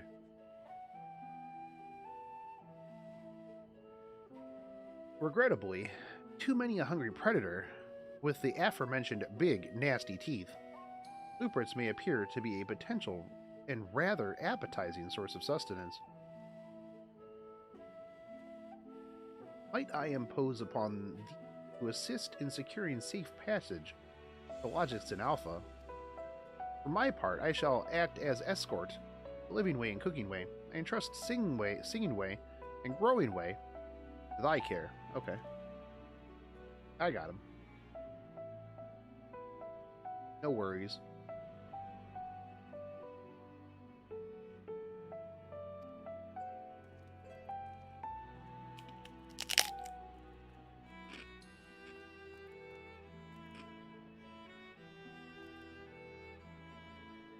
Yeah, no, I won't let them eat you.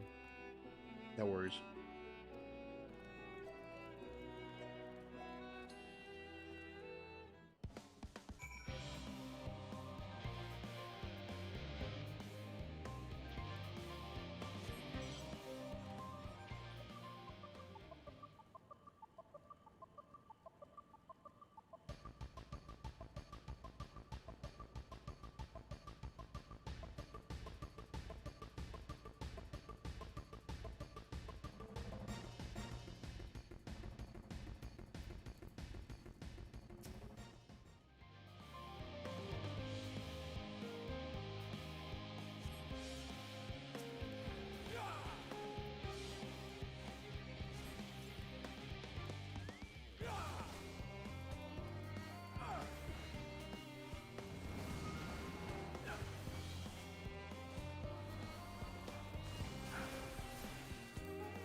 There.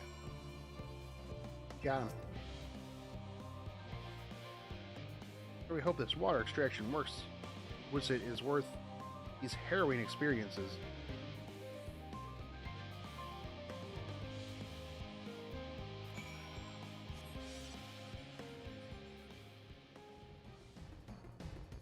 It is, don't worry.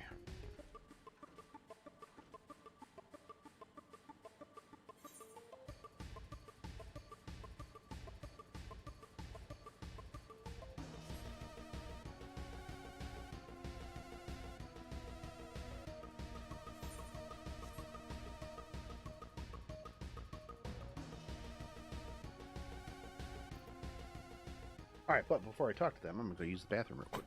Here we...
You're level 9 now? Congrats, dude.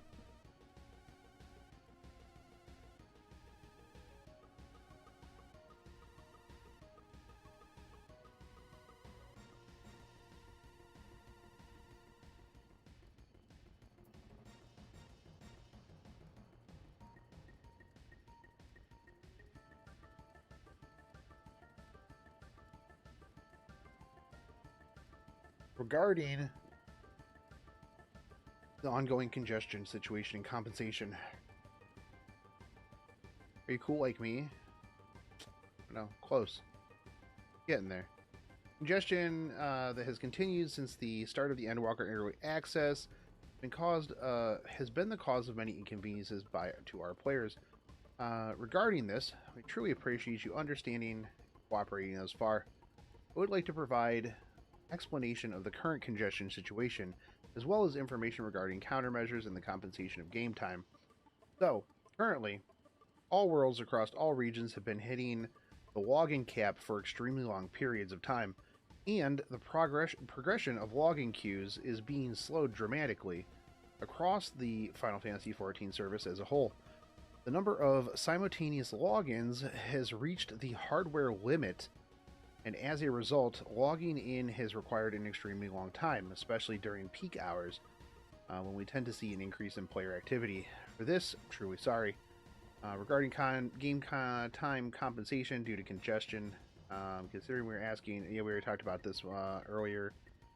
202 errors, peak hours of congestion, inactivity when using dance emotes or attack striking dummies. We have received feedback regarding players who are allegedly using dance emotes or attacking striking dummies in order to bypass automatic logout that occurs every 30 minutes of inactivity. However, methods cannot bypass the automatic logout. When players' characters are left inactive in these states, their status is automatically changed to away from keyboard before they are eventually automatically logged out. This may appear as though they are successful in avoiding the automatic logout, which we believe to be the basis of these rumors. Okay, automatic logout due to inactivity during end credits. Okay. I really like the fact that they are very transparent with things that are going on like this, right?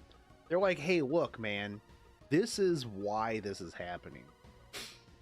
This is what we're going to do. Thanks for sticking by us.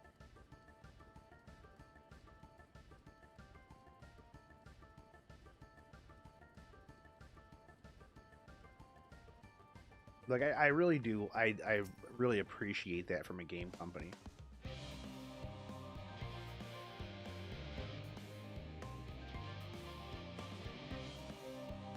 Are you ready for endgame content? Considering endgame content is glam, then, I mean, yeah. Definitely are.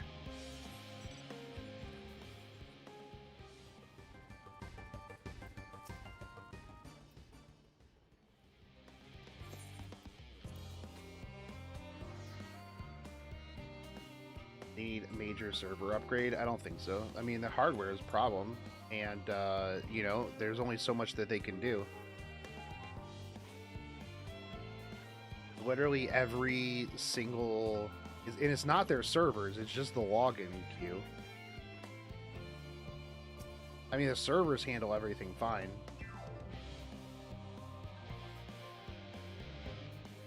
There is a physical cap at the top of hardware that you can have on a server. They would need to add they'll have to add servers. And that is a pretty decent sized undertaking, sure.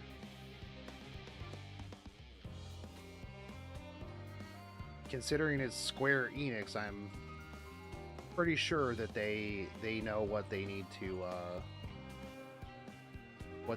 do.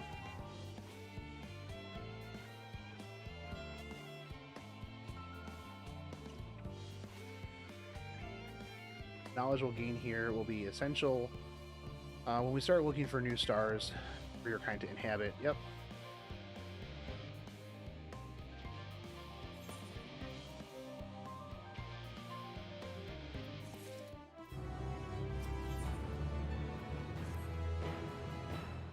It's all very wonderful, I'm sure. But I was rather hoping to learn more about your nourishment. I believe both of the knowledge and consumables you speak may be found at the Like, I don't understand, like, this kind of bugs me. Like, having to just go around and talk to these rabbits for more. Like, cool, dude. Yeah, here's the food we eat. Even his incredibly vivid, if a bit too verbose descriptions cannot compare to sampling them myself. So just go eat them. Not to mention, Aetheris will soon be no more, so I must learn all I can while there is still time. Let us brook no further delay.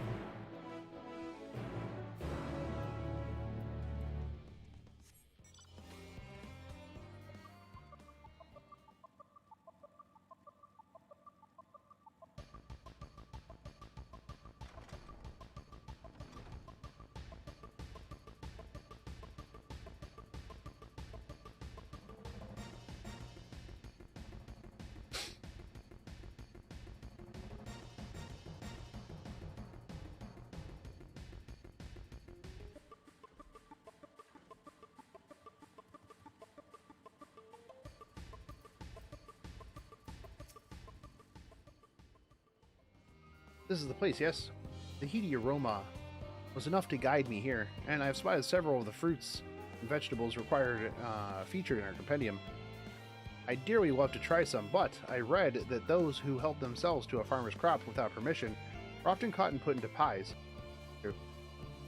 Perhaps you could ask whoever is in charge if they would be willing to part with a few samples.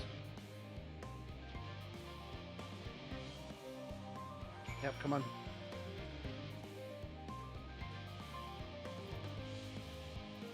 It's like we've got this hyped up music, and what am I doing?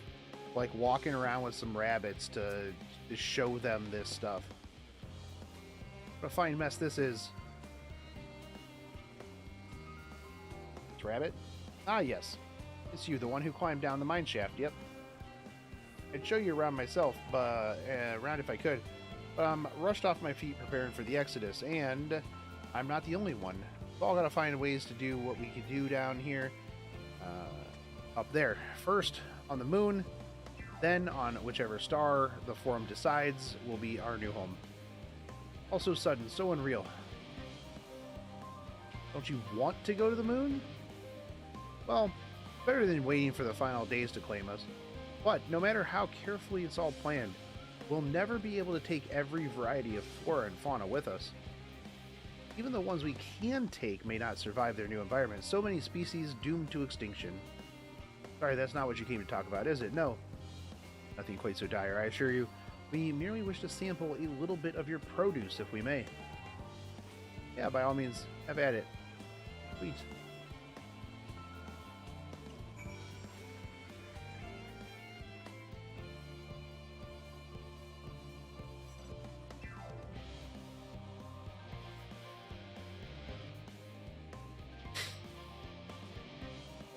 Yeah, DJ, that's why I like made sure that I had my Wondrous Tales ready. I had like everything good to go for leveling up. Oh, I know what these are. Grapes. If they're delicious as they look. Are they? They're okay. So sweet, so sour. Taste is much like a ripe philosopher's carrot. And yet, the texture is entirely different. Yes, it's not a carrot. That is what it is.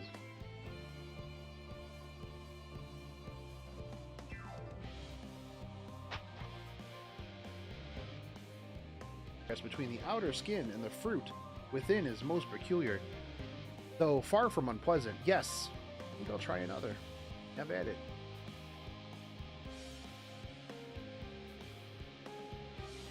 Well, that's certainly given me food for thought, though in a far less visceral manner than any philosopher's carrot. But tell me, what is your opinion of grapes? I'd brave a erupting volcano for a choice sponge. Ghastly things, I'd rather eat rancid giant coda. Meh. That's how I feel about grapes, personally. Meh. Expression of indifference, I assume. In all fairness, our compendium did note they are valued more as an ingredient for spirituous beverages rather than as a fruit for regular consumption. Grapes are okay. What do we got here? Ooh, oranges. Orange by name, orange by nature. What came first? The fruit or the color? Who cares? Let's eat.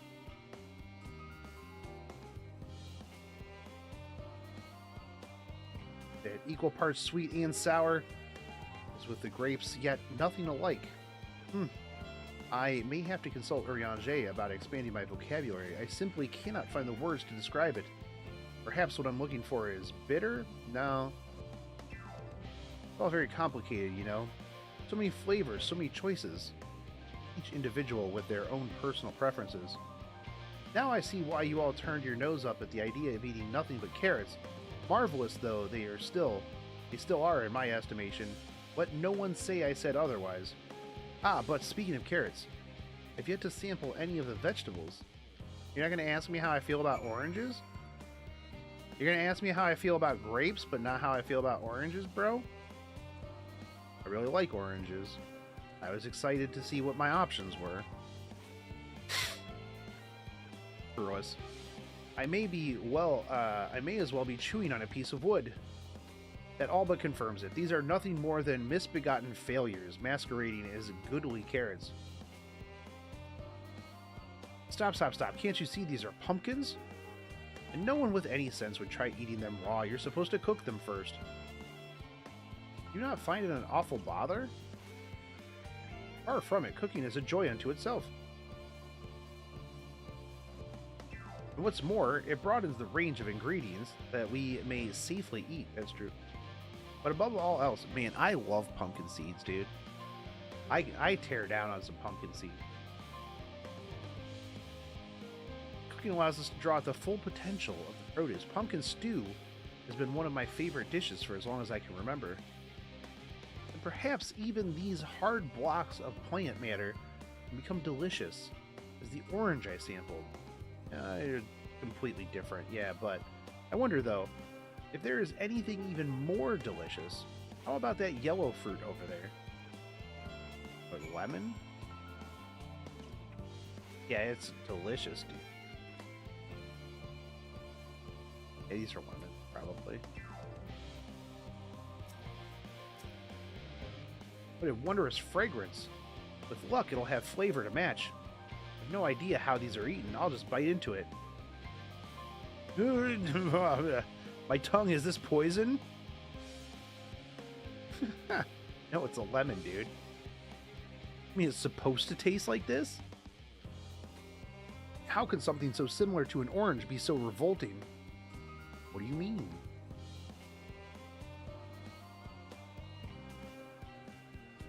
It may be some time before my palate recovers from this ordeal. As such, I had best call an end to this round of sampling. Let's say our farewells and return to the others. Okay. Thanks, Jebk. Jabiki. Finished. I trust you found something to your liking? For me, yeah. Rather enamored with the grapes and the oranges. Less so the pumpkins, though. Learn the hard way, they're not to be eaten raw. And there was the lemon, the deceiver. I feel so violated. First time, was it? I hate for you to leave with a bad taste in your mouth. Unintended. In more ways than one. So I'll give you this lemon muffin, I beg. If this doesn't change your opinion, then nothing will. More lemons. Have I not suffered enough? Nevertheless, it would be remiss of me to spurn this opportunity to... Oof, a bit of sick came up there. Learn more about your inscrutable ways.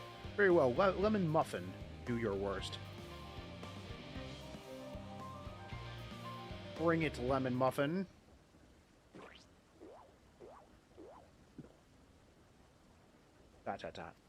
This is amazing.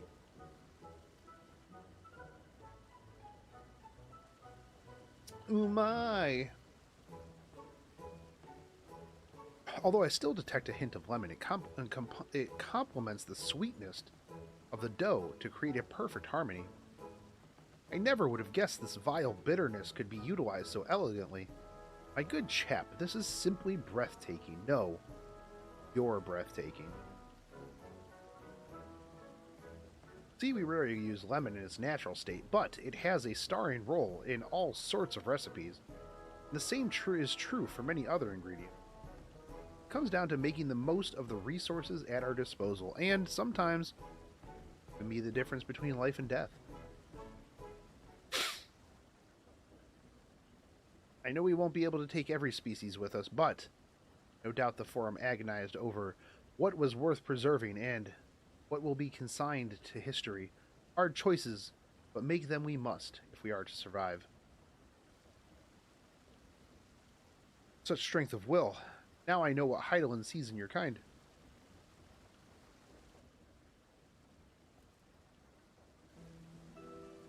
Mankind, the Luprits, we were both born from the accumulated knowledge of the ancients.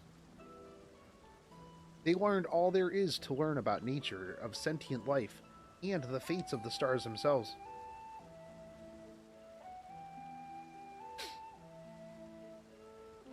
Once the civilization has fulfilled the basic requirements for survival, it will inevitably seek to eliminate all forms of negativity and achieve perfection. And therein lies its folly and its downfall. For perfection is an unattainable ideal. It is a paradox of the immaculate carrot. Yet civilizations, since time immemorial, have deemed the pursuit of perfection as progress. They pay no heed to the cost incurred in the futile quest, and all too often become the architects of their own demise, their dreams forever unfulfilled. What, then, is the alternative? The answer lies in knowing that our existence can never be perfect, to be content with what we have and make the most of it.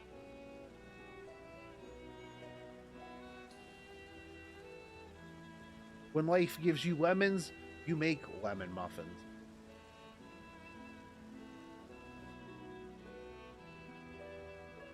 Pardon my Eorzean, but what in the seven hells are you on about? And who are you anyways? I'm Cookingway, at your service. I'm here to help prepare for the trip to the moon. And once you get there, you'll be able to try my carrots. I've been growing all different kinds. But don't worry, there'll be room for your crops too. We'll work together to preserve as many of Etheria's species as possible. Alright. Yes, of course, I look forward to it. Cool. Yep. Let's go see what the others are doing.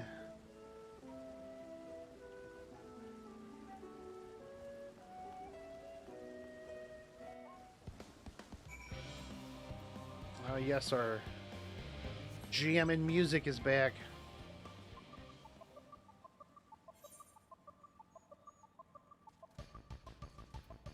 I don't feel like the music really fits like what's going on right now. We're just kind of... I guess it does. We're just like showing rabbits around right now.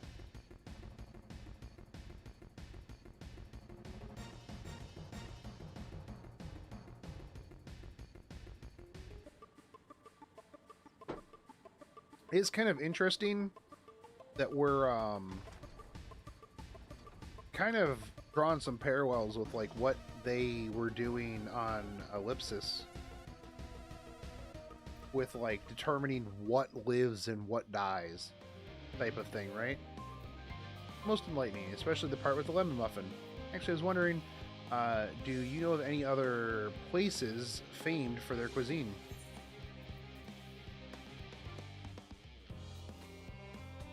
The Far East has oodles and noodles. Would that I had time to visit. The more I learn of Aetheris, the more I wish we could spare it from the final days. Alas, Hydaelyn's orders are to flee, not to resist. If only there was some other way. There is. Resist. I trust that thy time, the agronomics, did bear fruit. Our own efforts, too, were reported. We now possess an embarrassment of educational riches. No doubt our guests' relentless pursuit of knowledge could occupy them and us for a fortnight. The last time is of the essence. Let us return.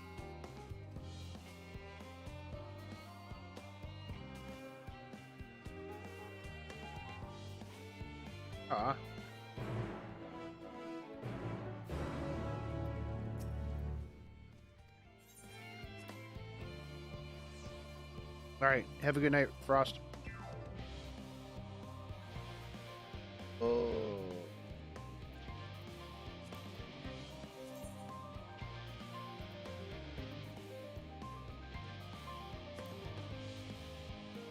Look at all these people.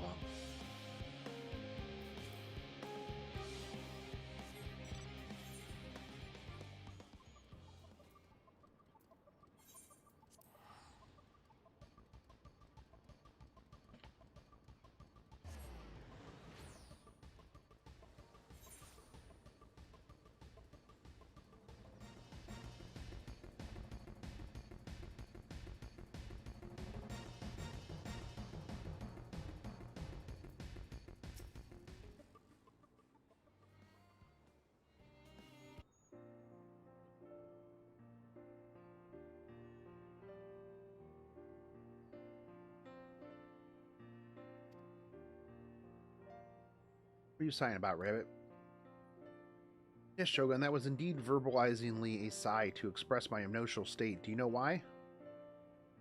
As I saw the reconstructed environmental data for Aetheris at Logiston Alpha, that's why. A forest so lovely and so leafy. Are all of your forests like that? Yes, they are. Most of them.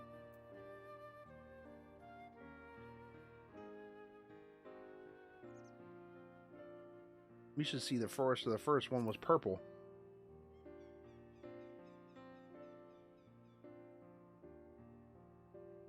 Gasp! Gasp, I say. The star is so wonderful, it comes as no surprise that you're reluctant to leave it behind. I was a fool to think otherwise. To assume the moon was something worthy of being proud of. I mean, it is still worthy of being proud of, dude.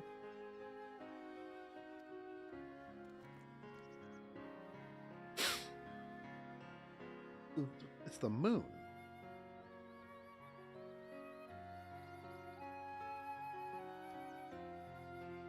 I thought I heard tiny voices. What up, Thancred? Yo, what up, Thancred? How didst thou fare?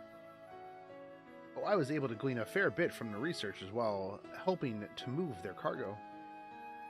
Preparations have proceeded without interruption. Here, despite the news coming to an end. That doesn't mean people aren't worried, though. Quite the opposite. Knowing disaster could strike at any moment, they hurry to complete their work. Equally aware, a single error could be the difference between life and death.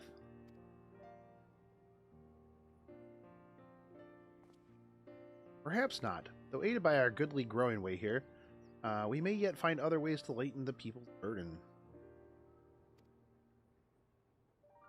Me, be of use to people? I'm honored that you would think me so capable. I'm not sure I'm up to the challenge. Nevertheless, I believe in thee. You say so. Suppose it can't hurt to try. There's someone moping in the Western Plaza. Look to be in need of helping. Cool, go help him. The place any. Alright. Oh. Alright, homies. I'm actually going to call it here. I'm going to go get some sleep. Get a couple hours of sleep. Wake up. Finish the rest of this. I feel like we're kind of at the tail end of things. Yeah, I'm just going to pass out on stream again. It's not like I've been doing like, 27 hours and I'm just going to go for a marathon. So I'm going to end here. Probably be back in like I'll probably take like a bit of a nap and then start back up. So I will see you guys when I kick things back up. Hopefully my internet's not garbo in the middle of the day tomorrow. We'll see. I'll test it before I start. So, but catch you guys later. Have a good night.